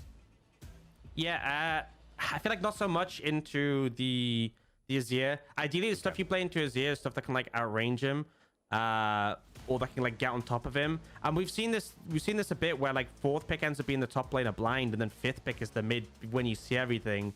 I'm curious what they bring out in the mid lane. Talia could be okay, but it's a bit short range. But regardless, we get Summit with the Kennen, so does Flandre just go for the Gragas, the flip of the matchup we saw in game 1, or maybe he goes for a tank himself? Well, that's a good point, actually. I mean, for Flandre, he's not really what you'd expect as a tank player. Flandre's played the Ornn once, but this 14 unique champion top laner, he's better served on things like the Vladimir Orcs, the Kennen, the Jax as well, the Jace. Honestly, Vladimir kind of dumps on Kennen, by the way. That is not a good matchup for the Kennen. If you're gonna bring it out, now's the time. Now is legit the time. It would be no, we don't get it. We get the Ornn coming through. So tank top jungle to set up for these big carries in the mid and AD role. And now FPX have to try and work out what they're taking in the mid lane up against the Azir. Typically, Yone is actually something that Care's played before. It's good to Azir, by the way. You can threaten him once you hit level 3, once you hit level 6. Big windows to punish. So supreme confidence from Care on this pick, and for me, like, that is the backline dive from hell on the side of FPX. Look at the ulti all in Orcs. I mean, once those ultis are down, how do you kind of pit it out? Because it feels like duration of the fight for EDG looks pretty solid here if they're able to survive the onslaught. Yeah, I mean, EDG want a front to back. They want scout save, viper save. But if either of those die, if either of them are caught, like, who's going to carry you through the fight? Ornn? Not really. So FPX is about those big explosive ults, that momentum, diving forwards, Zeri joining on the top, whereas EDG, they want to try and buy space. But I think what's really important is this Lucian. If the Lucian's behind, I think the comp all falls apart. Azir cannot do enough solo. Lucian needs to be strong if EDG are going to win this, take this series, and continue on their path back to Worlds. Putting it down in the 2v2, that sounds like EDG, the team that came into this series with hyped up lanes, but it's been a mixed bag. FPX were able to fight back last game and able to find themselves so many good picks to lead to a game 4. And so it's not cut and dry. In a series that matters, as Orcs said, for Worlds, where the loser will not get into regionals, guaranteed. FPX hang on by a thread, but it is getting more and more solid as we progress with games. Can they take us to a game 5? Can they get Mark Z on the phone to start his encore singing experience? I don't know. But at the very least for FPX, who were not pitted to be in playoffs by yours truly here at the start of the split with their 0-5 beginning, all I can say is this is more than my expectation. It was a great game 5 against OMG, a good return from a 2-1 start. Can they do it again here against our world champions of 2021 and deny us our returning champion, our veteran, back to the world stage? It would be such a big feat, but of course, it continues here as Care Orcs returns on his Yone. This was such a big pick in Game 4 against OMG that destroyed Cream in the individual laning. Yeah, if you didn't catch it, it wasn't just like Care was like cleaning up the kills, doing a ton of damage, and being like, hey, look, I'm cleaning up my team and doing it. Care was the one starting the fights. He was the one setting it up with the aggression. Just fantastic to see. I believe that was 600 kills from Scout at the very least, that we saw on the screen. I thought that was 600 games. Hey, okay, 600 games. Yeah. There we go. I was about to say, weird that we get 600 kills when Scout hasn't picked up a kill in this game. So, thank you for the coordination there, Orcs. 600 games from Scout. Number 3 in the LPL from what I saw. And again, this veteran of the mid lane going up against a rookie of the one of the rookies of the year in Care. Needs to come in clutch here with his most played pick, Orcs, of the regular season. Yeah, and I love, again, we're seeing these aggressive level 1s, some Clid stepping up, taking Junja's red buff with the invade. But it has been spot out, has been matched, and we can see Junja going up towards the red buff. On the opposite side, the problem is here, you're leaving your Lucian Nami isolated. True. Not the best position to be in. Viper Maker actually doing a decent job of trading here. Bear in mind, Lucian Nami isn't the best level 1. Level 2 is okay. Level 3 is really where it spikes. That's where you're looking to find the advantage. And as we move away towards the mid lane, this is kind of the annoying thing with this matchup, is that Yone can get up to you, get on top of you, go for those heavy trades, and then with Doran's shield, heal up some of the damage. I feel like right now we're seeing some of those trades come into effect. Junja on the top side though, Orcs. Want to talk about jungle pathing, because this jungle is invading once again like we saw in the last game. FPX is spotting him on a ward for now, but at the very least, it looks like Junja is starting with the lead. Yeah, so I didn't actually get to see whether Clid did the Raptors or not. I would assume so, just based on the timing. So I think they both left one Raptor up just to be annoying. And so they'll just continue back in their own jungle on their blue side. Hopefully we get to pan over and see. Nope, we don't get a look in the Raptors. I would assume based on the ward there that he just left one. So both forcing their counterpart to have to go through, clear that last Raptor. And we'll see them move towards the scuttle. It looks like Junja's pathing towards the bot side, but Clid, you have your bot lane in position to move, so you should be able to secure this quite comfortably. It's a deep push, hey, as we got the scuttle secured by Clid, and Junja has evaded pathing, or an evade vision, I should say. But Clid's moving in. Right now, the 1v1 going to begin, but it's a Trundle, and we all know Trundles in the 1v1 are going to be so simple. Lethal Tempo's pulled up, a Scout jumps on in. He's got low mana, but it doesn't matter. Care is baited. Junja flashes a great pillar as Clid comes back to his death. FPX, oh no! Junja Junja with a double kill, and that is a disaster for FPX. Absolute scenes, and this is the reason why Junja prios this Trundle. Oh, level 3's hit by EDG, but actually the Tycho's blasting goes on Mako, so nothing's going to come from it. But as I was saying, Junja loves this Trundle because you basically just duel any jungler in the game. Lethal tempo stacked, like you can't contest that. And Care comes over to try and save his jungle and just gets baited in. Man, I praise Clade for what he did level 1. Walking in there, absolute mistake, and it was so costly. Oh man, it's a 2-0 start at the Trundle. Might be going towards the Sunfire here as, sorry, not Sunfire, you know, Gauntlet. But it is going to be the Bammy start at the very least. Orcs, I'm living in a patch 10s, point something, whatever. That's the nicest thing about early Bammy's Trundle. It's the worst thing ever trying to clear a Raptors on Trundle because like you have no AoE. You have to like bite every single one. So having the Bammies just makes your clear so much faster. That's often the thing. If you snowball a jungler, you clear faster, you get ahead more.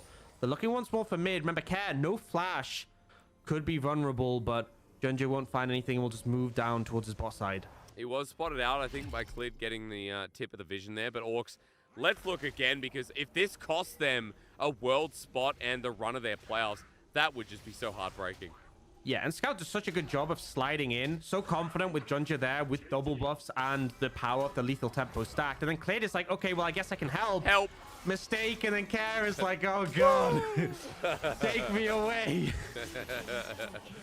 God, watching a Yone go back to certain death hurts, and for FPX... You say hurts, I get some satisfaction from, I'll be honest. Oh, you are sadistic, Orc, so that's okay. Look, that's all right. You give Scout a better lane, you give him a 10 CS advantage and a double kill to start off. Someone getting 6 first, though, in the top lane. Pulls out the Slicing Maelstrom, and Flounder just has to back off.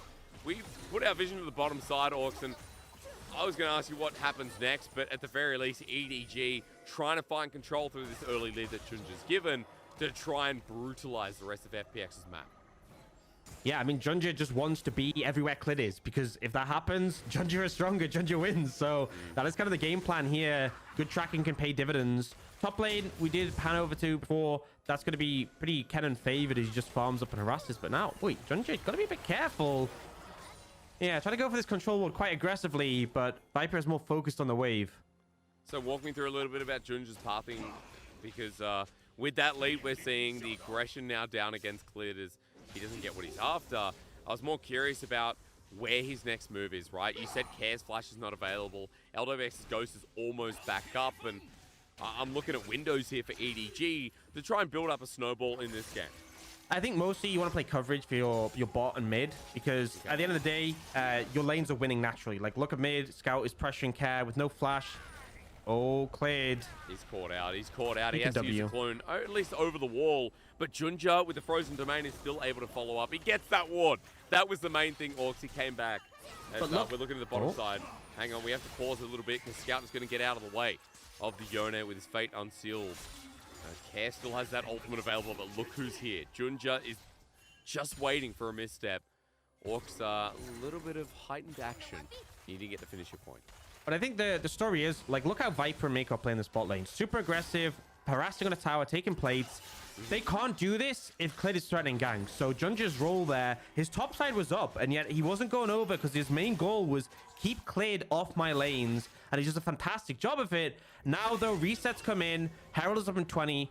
I think this is a point where Junja starts to path towards the top side if they want to contest the Herald, and they can also move the bot lane up. But something we have noted is that there is times where EDG will opt out of the Herald.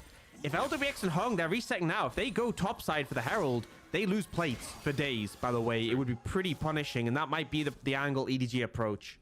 LWX, though, does he match out in the end? Hung looks like he's moving up to the top side as LWX is going to end up catching this one. So Viper and Maker, as you said, it's an EDG, I guess, habit at this point. Putting it all into the lane, making sure their lane ends with a lead by the 15-minute mark. And Viper and Mako will have themselves a big shove here, Orcs, with looks like LWX and Hung aren't going to commit to the Herald either. Yeah, but this is a difficult thing, because if LWX and Hung stay bot, they still lose a plate here, and they can't contest Herald because it's a 3v3 and the Trundle's too strong. If they go topside, they get the Herald, but they lose even more plates. So it's pick your poison, not really a good option. I do think, though, Summit and Care are trying to posture and force Junja away. The power of the 3 ults on the top side from FPX is really strong, so you have to respect that. But at the end of the day, if no one's doing the Herald, if EDG's lanes continue playing out this way, I think they're happy. I want to draw your attention to the inventory of Viper with that Dirk. Big early spike with the pickaxe as well. Yeah, true. A lot of damage coming in, and because of EDG's lane leads, we are getting a 1k gold lead to start off this game as well. It's been those 2 kills on top of that, so worth mentioning that's probably influencing it. But as Herald gets started here by Junja, Orcs, it looks like FPX, their window is slightly fading away, with EDG having the push in the top and the mid temporarily. Yeah, so with the opportunity, they can move over. Scout being mobile, though, means he can disengage if needed. Looks like they're trying to posture for a fight. But Call the Forge got the Fate Seal's great, but look at the Emperor's Divide.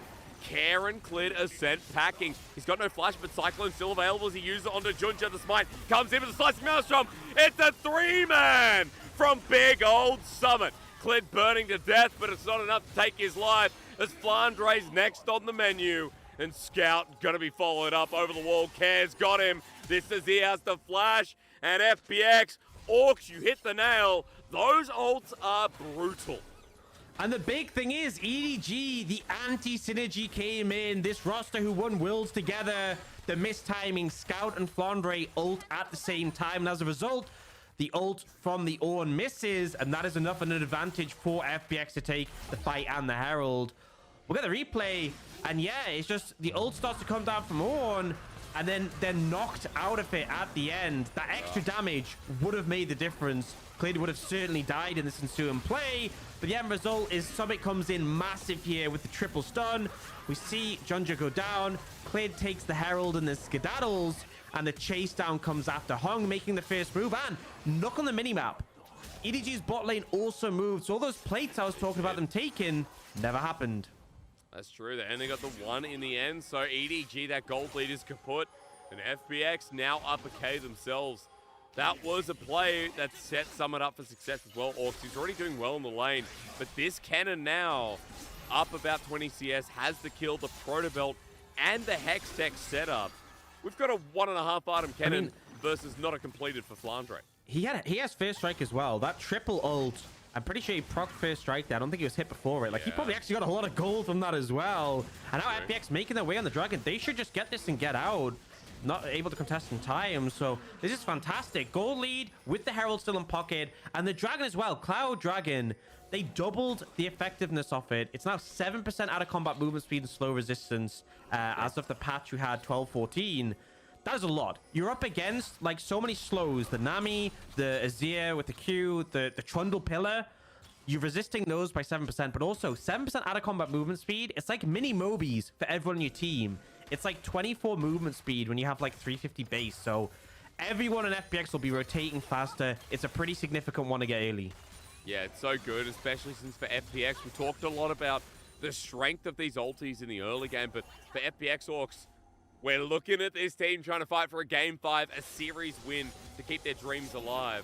After the earlier, intelligent play from Clid and Care, this is a really good rebuttal considering that the options were kind of falling out. And hey, EDG haven't been able to set up bot as per you stated the win con. Yeah, I mean, like, Viper's been getting played share, 10 CS up, but this is Lulu Zeri, right? It's not like you have Sivir Yumi in your own team. This is going to be pretty tricky in the later stage of the game. Junja has found Clid, but I mean, look how less confident he is. I feel like before we got that Herald play, he would have just killed him there, or at least tried to. But now the confidence is gone. Clid still has the Herald in pocket. A minute left, so I expect that to be slammed down soon. We'll see where he looks for the angle, though. Oh, Clid has found Junja now. Yeah, we got Cyclone in the bottom side. All right, Junja needs to survive. Subjugate now used as Clid does his damage, but Orcs, even though Dragon's not up, Care ulting in as well onto Junja, trying to space it out nicely. And we get ourselves a Urinator jump on back on in. FPX with the double ulti here after the Soul Unbound disappears. Now they're walking again. Tidal Wave comes in. He's trying to 2v3 as Viper's culling is great onto Viper, trying to pick off where Mako decided to walk in, and Orcs. That is like the third game out of this series where Mako has walked about. Look at the inventory, so look at the scoreboard. Look at Clade. The Herald is timing out. They were going bot to make the Herald play. Oh, true. It's now timed out, so he has to slam it. And this means EDG see it coming. They can try and defend, but now they're looking for a potential dive here. And it won't get any plates as well. We'll talk about that in a second. LWX is just blasted out to start off. Taken up is Viper, who has to flash out with a double kill going over to Junja. But he's got the aggro. Oh. You're right. That's a shutdown over to Hung at the very least. And Mako burned his flash before. EDG Orcs, not as clean as we were talking about. Yeah, so I thought Junja, I don't know why he stayed in. I think what his game plan was give the shutdown to Hung, which actually makes sense. So, but he heads up from him. Herald does go down, but notice 14 minutes has been passed. No plates received from this, but it will be first tower for Summit at least, which is something. Constant back and forth. This is what we expect when both these teams go in head to head. And now, I mean, we don't get a chance to talk more action. We don't. Summit has ulti though in a quick second. I believe it's on about a 5-second cooldown as he flashes away. And Flandre punishes that window almost perfectly. Maybe it wasn't even on a cooldown. Summit just didn't want to die. So there you go. Flash from the top laner. Dying in League of Legends is generally seen as a bad thing. That's right, Orcs. It has to be, right? As we look at the replay here, walk me through what this was. Yeah, so they just don't quite have enough damage. Remember, Lucian, very front-loaded burst here. Cleanses to stop the polymorph. But after you've used your combo, you're just auto-attacking. Junja, I think he knows he's dead here, so he stays in range. Gives the shutdown to Hung with no assist, which is the right call. Mako, unfortunately, does die, and we see those treasure hunter stacks come in. But I do want to take note of some of the items coming through. We have the Gale Force for Viper with the Dirk, and we have the Mandate for Nami. This is really the power spike of Lucian Nami. Yes, it's a strong lane, but this is where it really thrives. At this point, if Viper gets buffed by Mako and he dashes in with Gale Force, he can 100-0 anyone in the game. He is so strong, FPX? and FPX have to be so careful. I was going to ask you also, what about FPX here? Because Summit's still with 2 items now in this first 15 minutes. I mean, all big. I'm going to say is if we get the team fights, right, Herald is up, Dragon in 40. I see 3 big ultimates in FPX. If one of them hit, it's going to be a bad time. Before 3 hit, that's game. Like, there's no counterplay on that one. Summit is going to do an obscene amount of damage. And actually, I don't think there's an exhaust on the side of EDG. We'll see when this player level XP thing drops down, but I'm pretty sure... Oh, no, okay, Mako does have exhaust. Third ignite. Okay, so at least they have that. That's something. But with this much damage, I'm not sure it's enough. I mean, we've also got unsealed spellbooks for Flandre, but it's a good point. Like, right now, Summit is in charge, and hell, even Care, as we just saw on our screens, is soloing out Scout. You talked about the strength of this matchup. He's got Blade of the Ruined King and Berserkers, so Care in a comfortable position as well. EDG, as we look at the map, though, are picking up this Herald, but still 2,000 gold underneath FPX. In a Game 4 where FPX are fighting for their lives, they've started the reverse sweep, and in this game, looking like a good position to take it all the way to the distance, but Orcs, it is going to depend on the next couple of Dragons as FPX set them up with the first 2. Yeah, going to be Mountain once again. I'll be honest, Mountain Soul for EDG would be fantastic. Keeping your main carries safe against the dive, and also the fact you have 2 big tanks. But FPX getting an Infernal Dragon, 6% AD and AP, great across anyone on their team. And now this is how Lucian Nami should play. It's around the picks. Oh, there we go. Culling. Flash away his LWX as the wild growth and flash from Hung to save his AD carry. Just Viper Mako things, I guess. Yeah, this is literally how you should be playing Lucian Nami in the mid game. Anyone who steps up to mid wave, you just dash in Gale Force and you kill them. LWX survives, but it's flash burn, ult from Lulu as well, and with the Herald coming, you can't defend this. 5 members of EDG ready to make this push happen. Just a simple play with the double summoners down, the Sun turret up with the Herald. EDG are going to be close to equalizing gold here as it's not the turret down, but at the very least, it's a close call. FPX are poked as the next wave comes through. And Orcs, EDG did this in game number 2. This is the turret push that they're trying to threaten, but Care at least getting a response this time around. Yeah, I don't think Care will have time to get the tier 2, so they trade 2 towers mid for 1 top, which EDG are really happy with that trade. Even though the tier 2 mid doesn't give the extra gold, it's the strategical power of it, right? We still have 2 towers in both the side lanes, but now you can push that mid wave really deep. And we just said FPX are going to struggle to contest mid waves against Lucian Nami, so ample opportunity for EDG to lean into the sides on the back of this. But FPX at least gets something in return. They're still up in gold, still up by 1,000, and with 2 dragons in pocket, they're in a decent spot. But yeah, EDG having a good answer. Ooh, we get the person on person. Just the pure Gale Force magic out of Viper, who set up this play Orcs, and Hung needing to flash as well. I mean, double summoners for one simple Gale Force E. As you said, that's I'm gonna be real. I don't think Hung needed a flash there, but I think that was one of those moments where you just panic, okay? Like, LWX flashes out the culling. He's not gonna take any more damage, but you don't hesitate in those moments. Not when you are one game away of being knocked out of playoffs, knocked out of any chance to go on a Worlds. You play it safe. You do indeed. I mean, Viper's almost 3 items too, and we can talk a little bit about his threat, because for EDG, this game is not far gone.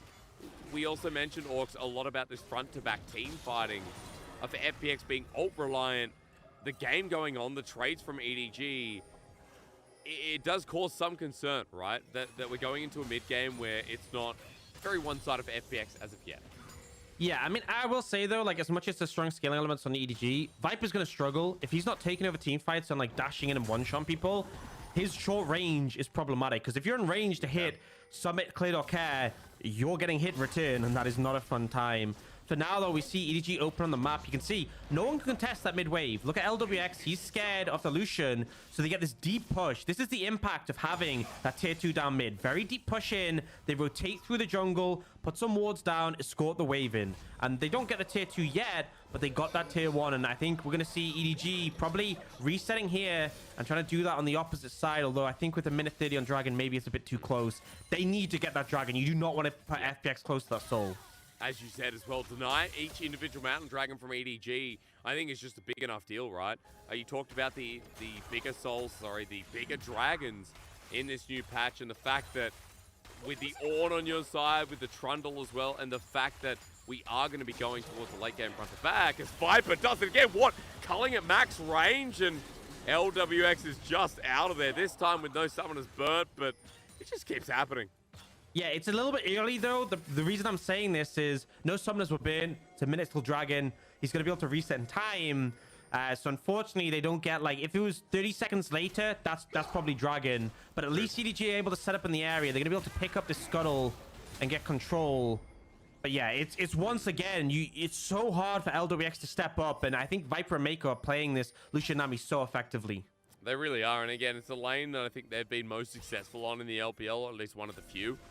If you're tuning into the LPL and, like, wondering why, you know, Lucian Nami's still here, it's like we have had a bit of a resurgence, but more importantly, we had specific bottom lanes really pilot it. We're going to see in this fight, Orcs, if they can do the same, because as Viper walks in the river, FPX right now are a man down because Summit's not here. Hung's been poked out with the electrocute, and FPX don't have their mid laner either. EDG have started off this Dragon approach with a good burst. Yeah, Summit's trying to look at a flank, but look at Scout. He is trying to find him. If Summit gets poked out, I think the team fight might just end up being doomed for FPX. He gets spotted. He knows he's been spotted, but he doesn't lose any health, which is good. And Viper keeps looking for these poke trades. But FPX are in position. They don't want to wait around. They don't want to get poked out. They just want to go. Some nice Zeri poke in return, but they want the engage ASAP. Waiting for FPX to walk in at the very least first, but you're right, the poke was pretty severe here as LWX steps on up. The Ultra Shock Laser hits Mako this time as Summit does good damage to Scout. For FPX to take it to a game 5, this is the engager's tidal wave. Almost takes out Cleared, Call the Forge God. Returned here by Flandre as Junja runs over the wall. Scout poked out and LWX has to run from the Lucian again as Hung is one-shot capability. Viper jumps in. Care is baited by the 80 carry of Edward Gaming. Flandre just swaying as Clid is just off the wing. EDG forced them out, and Orcs not yet. Scouts over the wall. Hung is by himself, and you said, how does nobody die? Viper in the middle of everyone flashes away. A madman, and he's punished. LWX gets a shutdown, and for the cost of Dragon, EDG will lose their 80 carry, but hey, at least they'll get the objective. Wait, they might not. TP coming in from Summit, TP coming in from Care. They want to continue the fight, and with Lucian down, it's only Scout as the carry. But there's no ultis available from FPX. Everything's down, and Summit starts with Mako, though that's a good trade. Onto Junja, Summit runs on in as Scout, pokes him out for FPX to stay in World's contention. It's all about this as Scout pokes over the wall. Flandre gets cleared, the jungler down, hit the Dragon, yes! EDG do it! And Scout and Flandre make it happen somehow. How does Flandre come out of that taking the dragon as the Ornn, the last man alive?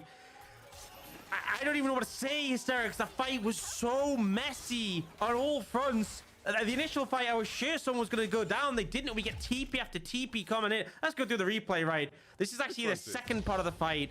Okay. Summit coming in, no ult, but look at the damage. He just one-shots Mako. Burst Scout down, then Scout repositions. He's still able to get some DPS off here, and Kerr, unfortunately, not able to connect. Summit kills the Trundle. Oh, he's got Smite. Okay. I didn't catch that. Didn't catch that. Thing's a bit too hectic, but yeah, he does actually Smite. I was thinking he got so low, but he did Smite. Okay, cool. Man, that was something. You're right. You're right, because EDG lost Viper. We saw this Lucian get burst out at the start of the trade and FPX TP back, but denied the Mountain Dragon. Orcs, the soul stacking slowed down as well. And EDG now trying to build off the base of that to get themselves a long-awaited rematch against RNG. Remember that those are Nemesis, and against Summit, no! The NA talent caught out. Viper takes him, but look at the re-engage. Clip with the 4-man knockup. Not enough with Flandre heading back to play. And Viper lives on. Summit, why did it happen again? And I think you go Baron, right? No Wukong ult, Kennen dead. You have sustain from Nami, and you have so many tanks, you can tank up the Baron. But I think they're trying to bait. They want to pretend they've started it, but that ward, see that ward on the left of our screens? Really well placed there to hide from the control ward. So FPX know when the Baron's been started. They know it's gone now. Summit's up in 15. And I think EDG don't hold their nerve. They aren't able to chain this into more picks. FPX mitigate the play. So, big pick, a lot of gold. It was a shutdown on the Kennen, and especially with Viper having the now Ornn upgrade on the Gale Force, he's getting quite strong, but EDG do not get more out of the play. You can see nerves are coming in though, right? This is Summit's first LPL playoffs. Summit is going up against 2021 World Champions, and Orcs here caught out in the mid lane with Viper again in the same spot. This is the same thing we've seen over and over. Yeah, I mean, just the Ornn connecting. You can see the culling wasn't quite reaching in time. And Clade gets, I mean, it's a pretty good ultimate of 4 members, but you need the Kennen there for the damage, or at least Care. Not able to find more, and we go back to a bit of a quieter state. Now, I think it's worth mentioning, like, I think every summoner under the sun was bait in the last Dragon fight, so they are starting to come back, and they will be available. But that's probably going to be the next focal point. You can see EDG are constantly clearing out vision in this area, and FPX have to be careful because Azir has so much damage on the Baron. Azir Trundle can 2-man this if they're given the space, so Clade keeps having to move over, keeps having to put wards down. And that means, despite the Dragon being up in a minute 45, teams are yet to move over there. They're so worried about the Baron being started that this is the focal point right now. EDG are dragging FPX to the top side. But just look at that top side. I mean, Summit is waiting in fog of war. They don't know he's there. Scout doesn't play. He's all business. I was thinking something would happen here as Viper jumps forward into Clid yet again. Watch this play. Junja heading forward with a pillar. Viper has himself the flash, the culling, and the Gale Force now upgraded to a Typhoon, thanks to the ornaments from Flandre. There's always a threat here as camera pans over. So Orcs, we've got a minute 10 till Dragon. Is it still just about those ultis from FPX? Like, is it more difficult for EDG to approach now that LWX has 3 items? What do you think? I think 3 items for Zeri is nice, but I feel like she's still, like, you're not going to be able to step up to Lucian. You kind of need IE before you can go up into Lucian's range. So she's just there to shred through the tanks as quick as possible. If you land an Ultra Shock Laser on Lucian, fantastic. But it's still about getting on the back line. If Viper Scout dies, the pressure becomes insurmountable on the other one because there's only 2 carries in this team. If one dies, the other has to do everything, and it's so hard against this team. So FPX need a good engage. Flank angles are the ideal thing, and when we look across the summoners, every single summoner in the game is available. Flandre even has an extra exhaust. Oh no, Clid. Oh no, Summit more like. No, yeah, you're right. The top laner went for the wave. Tidal wave, pillar. Teleport's coming through. As you said, though, FPX are bringing the crew, and Summit has the flash ulti available. This could be a turn as Flandre's ulti doesn't connect. Care comes on in, the Fate Seal. Viper dodges. The double auto almost kills him as now the chase back. FPX's chances dwindling as Summit flashes in. But again, the bottom lane dodges. EDG Team fighting is their forte. You can't win at this game, even with LWX on Zeri. Dragons now live, and the Phoenix is losing its fire.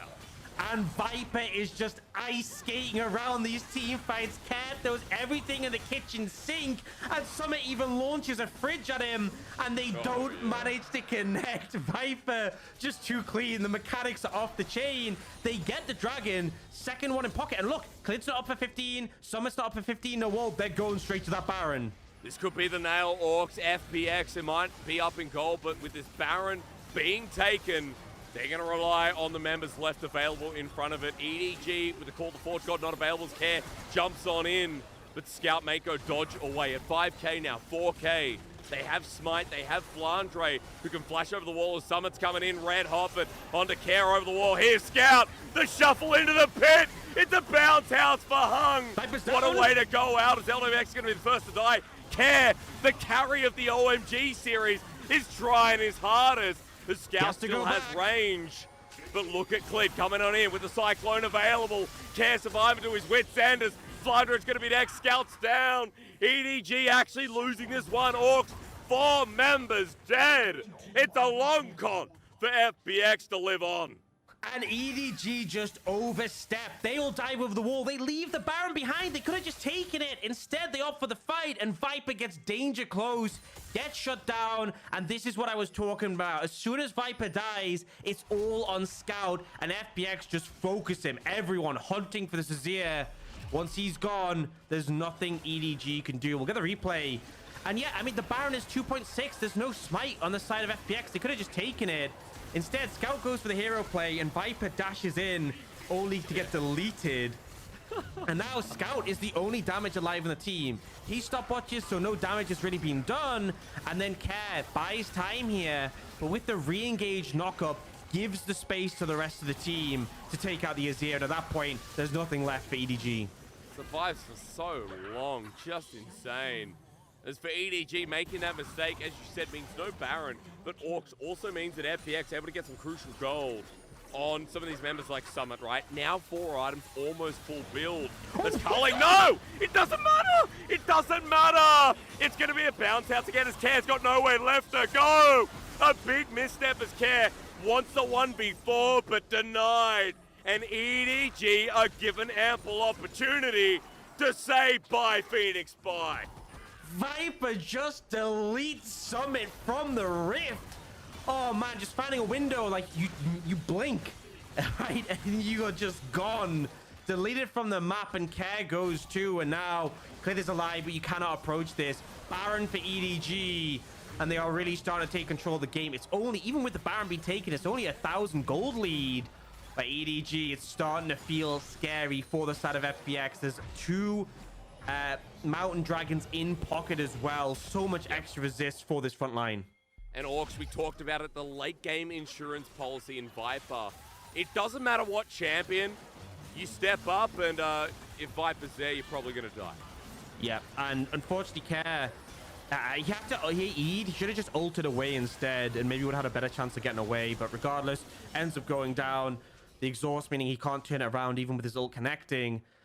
And now it's starting to get scary, because Viper, if he just one-shots someone before the fight starts, EDG just win the fight, right? You're not going to be able to take a 4v5. With the Baron, they're going to start to pick up some of the standing gold.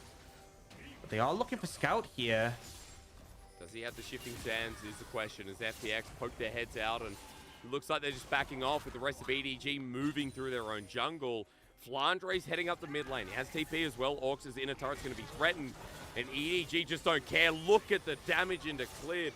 Viper again steps up as it's almost full build. Lucian, doesn't matter that it's late game, he's always a threat as again the Gale Force. Culling, no one stands in front of Summit, and no one beats Viper. Yeah, and now with Summit so low, they're gonna have to try and find an opportunity to defend this tower. Post coming in, ult to zone from the Ornn. LWX! Look at this great angle. LWX with the Immortal Shield Bow now. Pop the Flandre takes next to no damage. EDG one step away from meeting with their arch nemesis in RNG in round number 3, in knocking out FPX, and all of a sudden, as you said, it's dire straits here from the team that took OMG to a 5-game series that looked like it could do the same. FPX might only be down 3,000 gold, but the last 10 minutes have been about Edward Gaming. And they don't overstep for the inhib. Respecting the double TP from FPX could put them in a difficult spot. But now, FPX are trying to make their way for Dragon. They can't do this. Just give the Dragon up. It hurts. Don't get me wrong, but they cannot contest this. They need to find a better window. TP flanks are starting to become essential. Summit needs backline access. Viper needs to die. Scout needs to die. And that will give them their window. But now, 3 Mountain Dragons. And I can talk endlessly about how much this is for the Ornn or the Trundle. But Scout has the Zhonya's, and Viper has Ninja Tabi, and even just the base resist. Like, look, Scout has 173 armor. Jesus. That's ridiculous. Yeah, just the Zhonya's, 100. Like, that is insane. And it's just going to limit the damage from Care and Clade so much. He's obviously getting extra MR, but not so much. So, Summit's still pumping, but yeah, quite a lot of pain. We actually see Viper sell the Ninja Tabi and go for the CDR, but it's very confident in his ability to not get connected on. And Ox, we need to come back, and speaking of items as well, right? On top of the resistance, remember that EDG, their gold lead, actually bigger than what it is on our screen.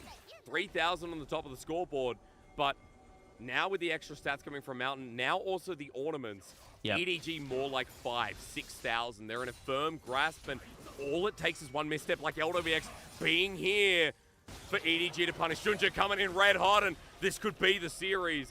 One pillar, one miss move, and EDG will crush the base and crush FPX's chances of making Worlds this year. It's so tense, Orcs, because I feel like FPX have had a really good response in Game 3 and Game 4, but it all comes down to that team fighting, right, where we know that EDG, all split long, all year long, and now all series long, has been their strength. And you got to feel the pressure. As you said, game loss here for FPX. That is their chances of Worlds, their playoffs over. For Care, he's never made it past the first round of playoffs, right? His only playoffs in the LPL was Spring. They didn't manage to make it. And actually, it was EDG who knocked out FPX the last time in playoffs. And they're on the cusp of doing the same again. Denied them in the 2021 Summer Finals. Denied them in 2022 Spring. And looking to do so again, unless FPX can find that big team fight. If they can find either that world champion AD carry in Viper or that world champion mid laner in Scout. Can Care step up like he did against OMG? It was on the Yone, it was on the Akali, these playmaking champions. This Dragon is 3 minutes away. Baron in 1 minute 30. FPX right now just trying to farm out their waves, but you look at this, there's a collapse happening. Hung tries to come in and help him out, but Care, we just talked about this guy being the saving grace as Viper doesn't really care. He steps on up, ultis for good grace, and with Scout teleporting in, EDG's bot lane is about to be a heavy push. Yeah, I mean, the good thing is no Baron. It's not up. He will be up in time for that with TP. I think Zeri with the Ultra Shock laser over the tower can really thin the wave. They should be able to defend. At worst, they lose the tower and inhib. But the game shouldn't end yet. EDG are looking though. Summit! At least he ultis in response, but it's too late. He's dead! Summit, the new addition of FPX. You were the chosen one! As LWX steps on up to try and get the response. The top laner again, even on a carry this time, Orcs, is letting us down. Yeah, he doesn't have time to Zhonya's. And now, I said Care dying wasn't the worst timing. Summit, that was the worst timing. He's been his flash, he's been his ult, there's a run available, and there will be a 12-second overlap where Summit is dead and Baron is up, so EDG can head over there, knowing FPX can't 5v5 them, at least for a little bit. And here, Summit, I mean, he gets focused out. I think he just says, I'm going in, rather than dying, trying to get out. But he doesn't get to Zhonya's in time before the soldiers cut through him. Absolute disaster, not the play you want at this point. And it looks like we'll have time for Summit to come back. Care? Yeah, he has to ulti out. I don't know why he went over the wall. Call the Forge got flashed away from because Viper's nearby. Orc, it keeps happening. FPX, this rookie squad, right? Summit's debut, Care's debut in the year. Clid returns. Hung now with a new duo. They are showing inexperience here when it counts. EDG move over to the Baron, and this is going to be up to FPX if they can turn or steal or ulti Orcs. They have no Yone ult, they have no flash on Yone or Kennen. It makes it so much harder. At least Viper doesn't have his flash, but with his dash and Gale Force and a GA, it's so hard. FPX is trying to not get Pincer down here.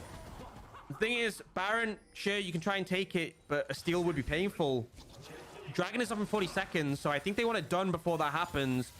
And they just want to try and keep clear away. Blue Trinket will spot out all of FPX, yeah. But they need a TP from Summit, trying to draw that in at the very least at 5k. EDG are pulling off. Here's the culling. Onto Care, fade sealed. No, Viper does it again. This 80 carry is humongous. 8-2-3, yet again looking like an MVP performance as they find the pick onto the mid lane. Scout now jumping in, and Clid is threatened. EDG are trying to shrug off the dust on their shoulders after losing a game in this series, and now trying to end it as Viper heads forward yet again with the Gale Force, and threatened out they are with the Soul, now looking free with Care dead. Yeah, I mean, look at Viper's armor. 185 armor, and he's about to pick up another Mountain Dragon. That's just with a GA. So tanky right now. And FPX, with no flash and cannon, it's so hard to get on this backline. Really struggling to get access. They're not finding the flank angles. They're not finding the TP. And they're just getting picked. Viper is hunting them down. And now with the 4 Mountain Dragons, the Mountain Soul, I feel like this mix of ults FPX has, they're just not going to do enough. They're not going to be able to cut through the defensive options EDG has now. They're going to go for a reset before making a play for the Baron, but the Soul is so painful for FPX to go up against. Think about further to your point. Dude, look, 198.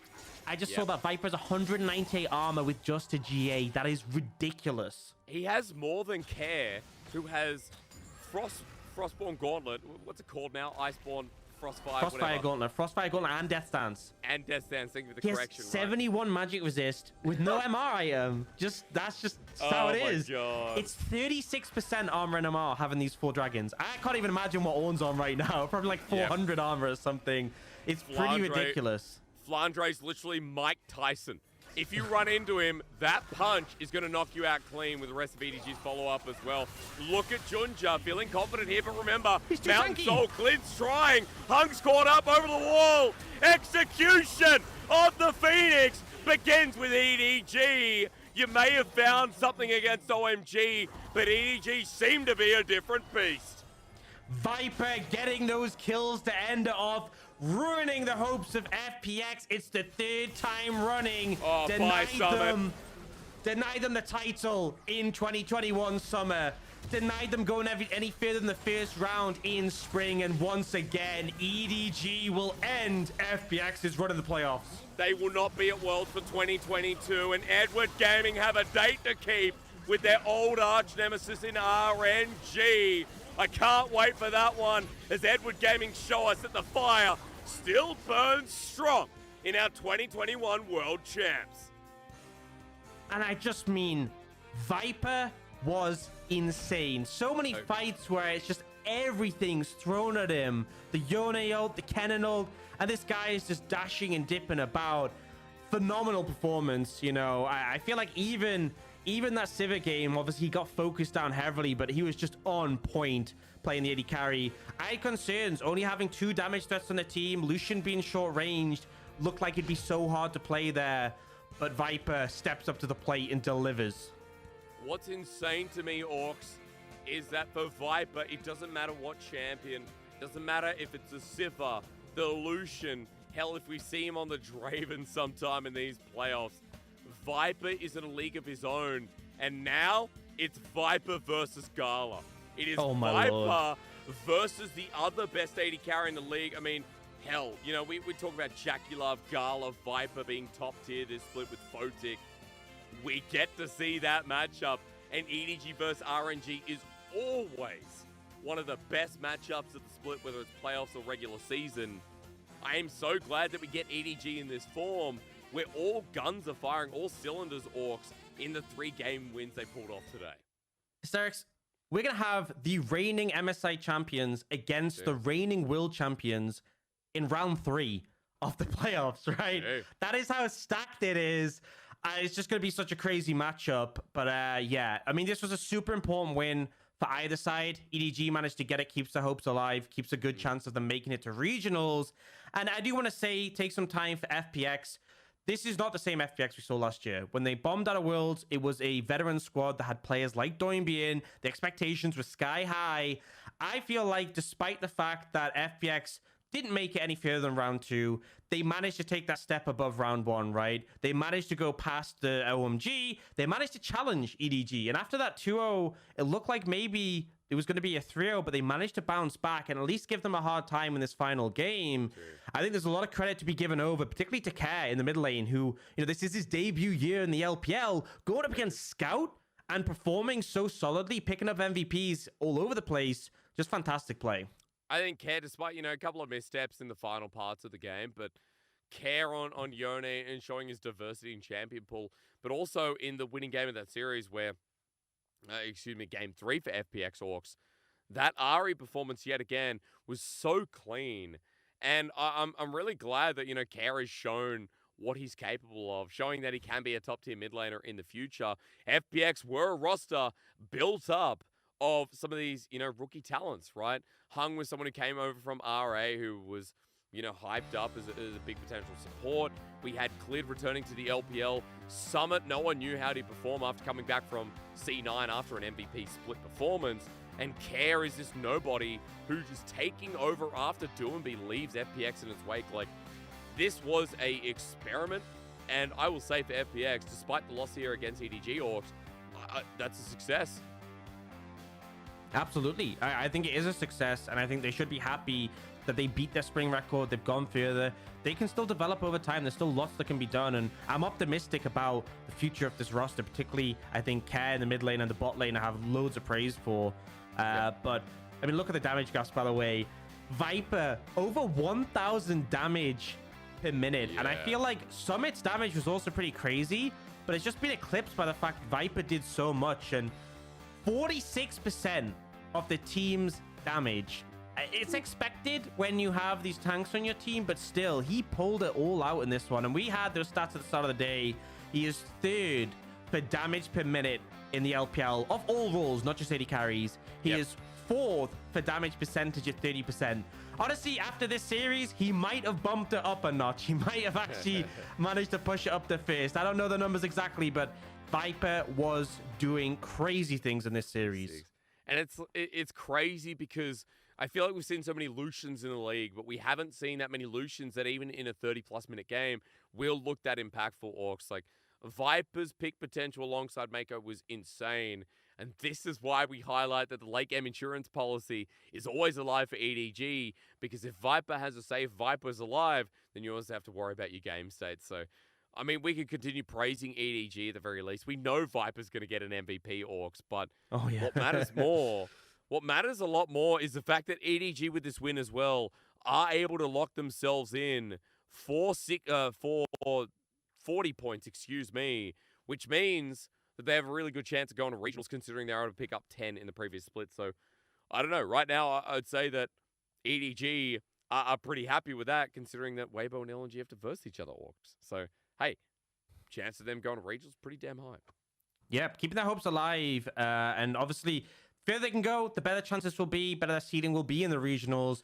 The next opponent, this is kind of, I said at the start of the day, the way playoffs has been laid out, we have seen splits before where, there's teams who got a lot of points early and kind of fell off. I'd say LNG and Spring were a lot deeper in the bracket than I would have said they then reflected in their play at the time. And like Top Esports 3-0'd them, right?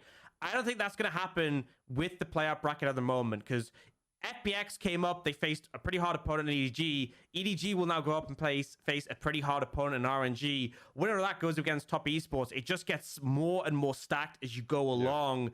And I feel like we always call it a gauntlet. We always call the playoffs for LPL a gauntlet. I feel like more than ever, it's like in a game when you have like a boss and it just gets bigger and bigger and bigger. It is going to be so hard to make deep runs in playoffs. But EDG, the form they showed today, making it look possible. I know it's not King of the Hill format, but it truly feels like every time we go around, it is a greater king, right? We called EDG the deity here today, but the teams they verse up coming up, the domestic deity is going to have to go up against some international talent as well. But for EDG, round 3 is going to be so interesting as they go up against RNG. Like, it is such an old school matchup. It is our El Clasico in the league. It is like every old school matchup you can think of from any other region, Orcs. And as Viper picks up MVP, we can highlight how EDG have done in this series and how many times we've said Viper's name, Orcs, as he picks up his 3rd MVP just within playoffs. Yeah, I mean, the 3 wins in this series, 3 MVPs.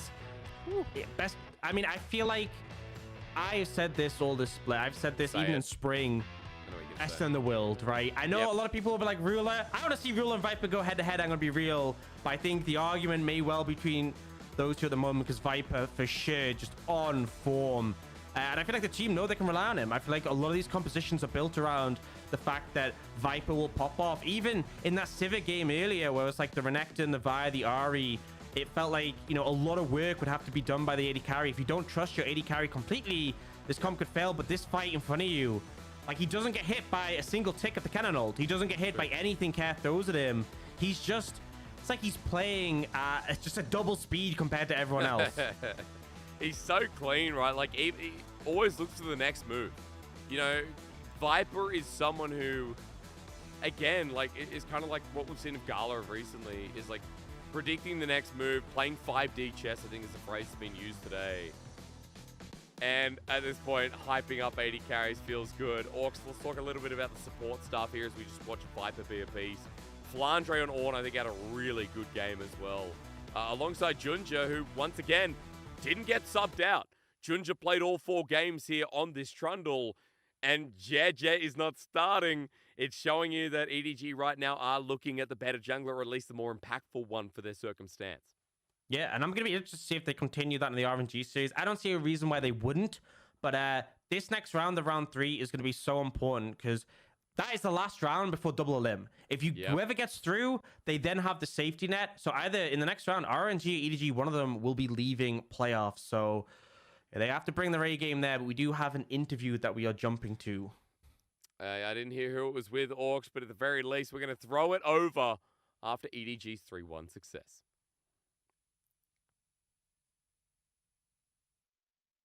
Hello everyone, welcome to interview, and today we have the MVP of today's best of 5, Viper from EDG hacking with us. Congratulations on the 3-1 victory, and Viper, you got the win, you got all the MVP. How do you feel at the moment?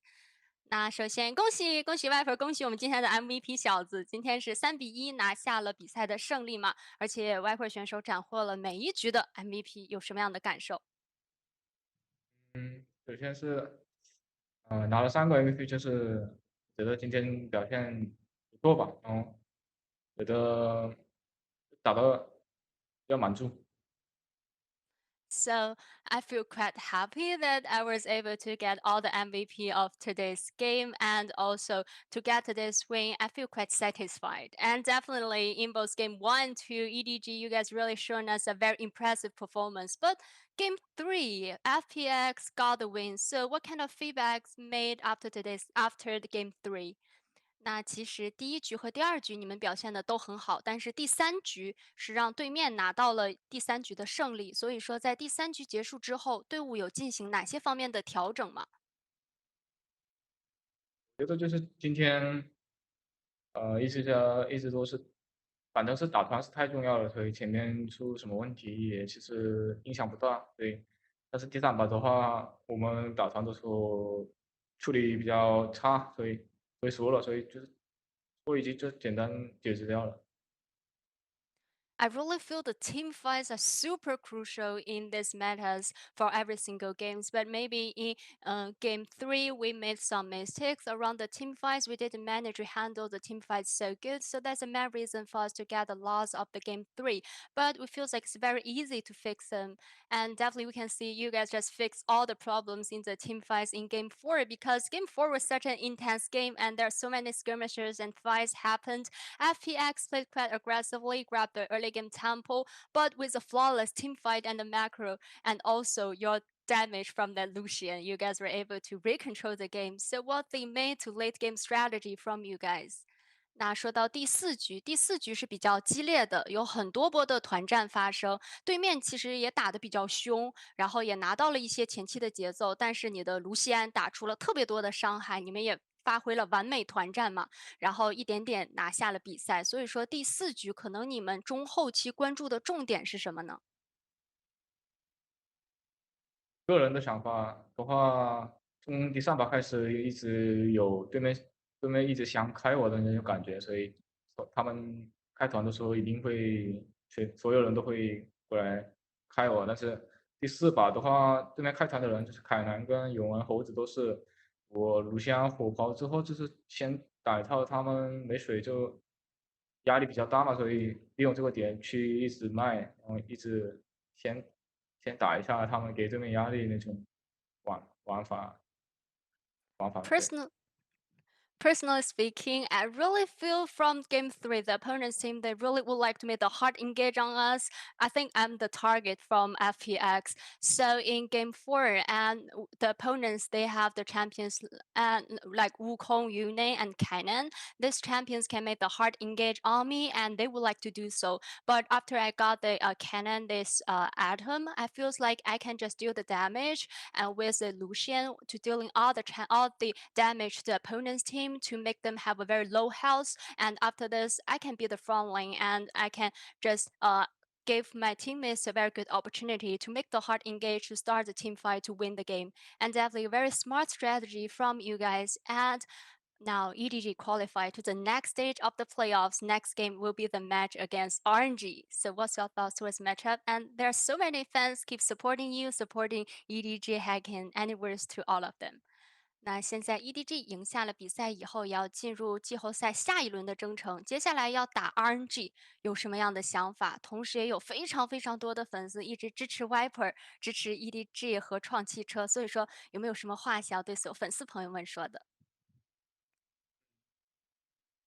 先打 RNG 的话，就是我要准备好，然后还是今天也是，然后打 RNG 也是应该不容易的、不简单的，所以我们要继续努力。然后我想跟粉丝们说非常非常感谢，然后继续加油。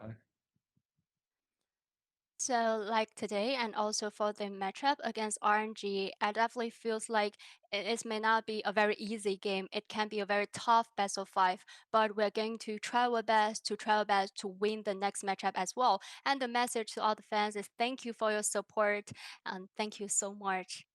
And congratulations again, and best of luck for the following playoffs. 那再次恭喜你们，也希望你们接下来比赛都能加油。And back to you guys. Bye bye. Thank you to Wendy. Thank you to Viper, who is MVP 3 times in a row and talks a lot about the team fights. Oh, they were aiming for me, he said, Orcs. They were aiming for me. Like, yeah, Viper was a threat in each and every game that they wanted to kill. I just want to agree. He was like, yeah, once I got rapid fire, I could start to poke them out, and then I could play the front line. And I'm like, bro, you're against Wukong, Yone, Kennen, and he's that confident. He's like, yeah, I can just outplay it. Like, just build different. God, it's hilarious. Like, Viper's just... Yeah, he is built different, you're right. And Orcs, you and I were having a bit of a chat during that interview. We have just discovered, because as I was saying before, you know, Weibo and LNG going up against each other, they are the highest point runners otherwise. There's only one team that can come through a winner of that. EDG, because of the bottom side of the bracket, as we bring that up, EDG have now just locked in regionals because they have 50 points, because they're now guaranteed to be up in the top 4 no matter what. Because 2 teams will be going to Worlds, of course, Orcs. So that's a big win for them on top of that as they face off against RNG in a couple of days' time. Oh, man, that is going to be such a good one. I mean, there is that bit of security that even if one of them lose, they will still be able to go regionals and fight their way. But, like, RNG and EDG are not Orgs who want to fight their way through regionals. They are Orgs who want to win the titles and go in as first seed for the LPL. And I mean, I have no doubt that one's going to be a banger, an absolute battle. But that's the thing. I feel like we haven't had a bad series in playoffs, and they're only going to get better. They're only going to get better from here on out. Like RNG, EDG, and then the winner of Weibo, LNG against V5. We could have the Shy against Rookie in playoffs, right? And then when we go on from that, like, it just gets even more insane. Top Esports and JDG staring us down. A bit of a recall to 2020. Yeah. I'm so ready for it, man. It just gets better and better. And the fact that we have, like, every day we get a banger match is fantastic. It's so good. You're right. I mean, LNG are back in form as well. So that's going to be the Weibo Gaming best of 5 tomorrow to see which other team will lock in regionals as a bare minimum and move to the 3rd round. 4 seeds here for the LPL playoffs. 4 amazing seeds at this point, as EDG could end up being one of them. But hey, they're going to get past RNG as well as We're going to leave you with that. Big thank you to Orcs for joining me here tonight on what was a sick series, and to the rest of you guys for joining in alongside him as well. It is bye for now, but not forever. But we will be back tomorrow with Weibo Gaming versus LNG for more great LPL playoffs.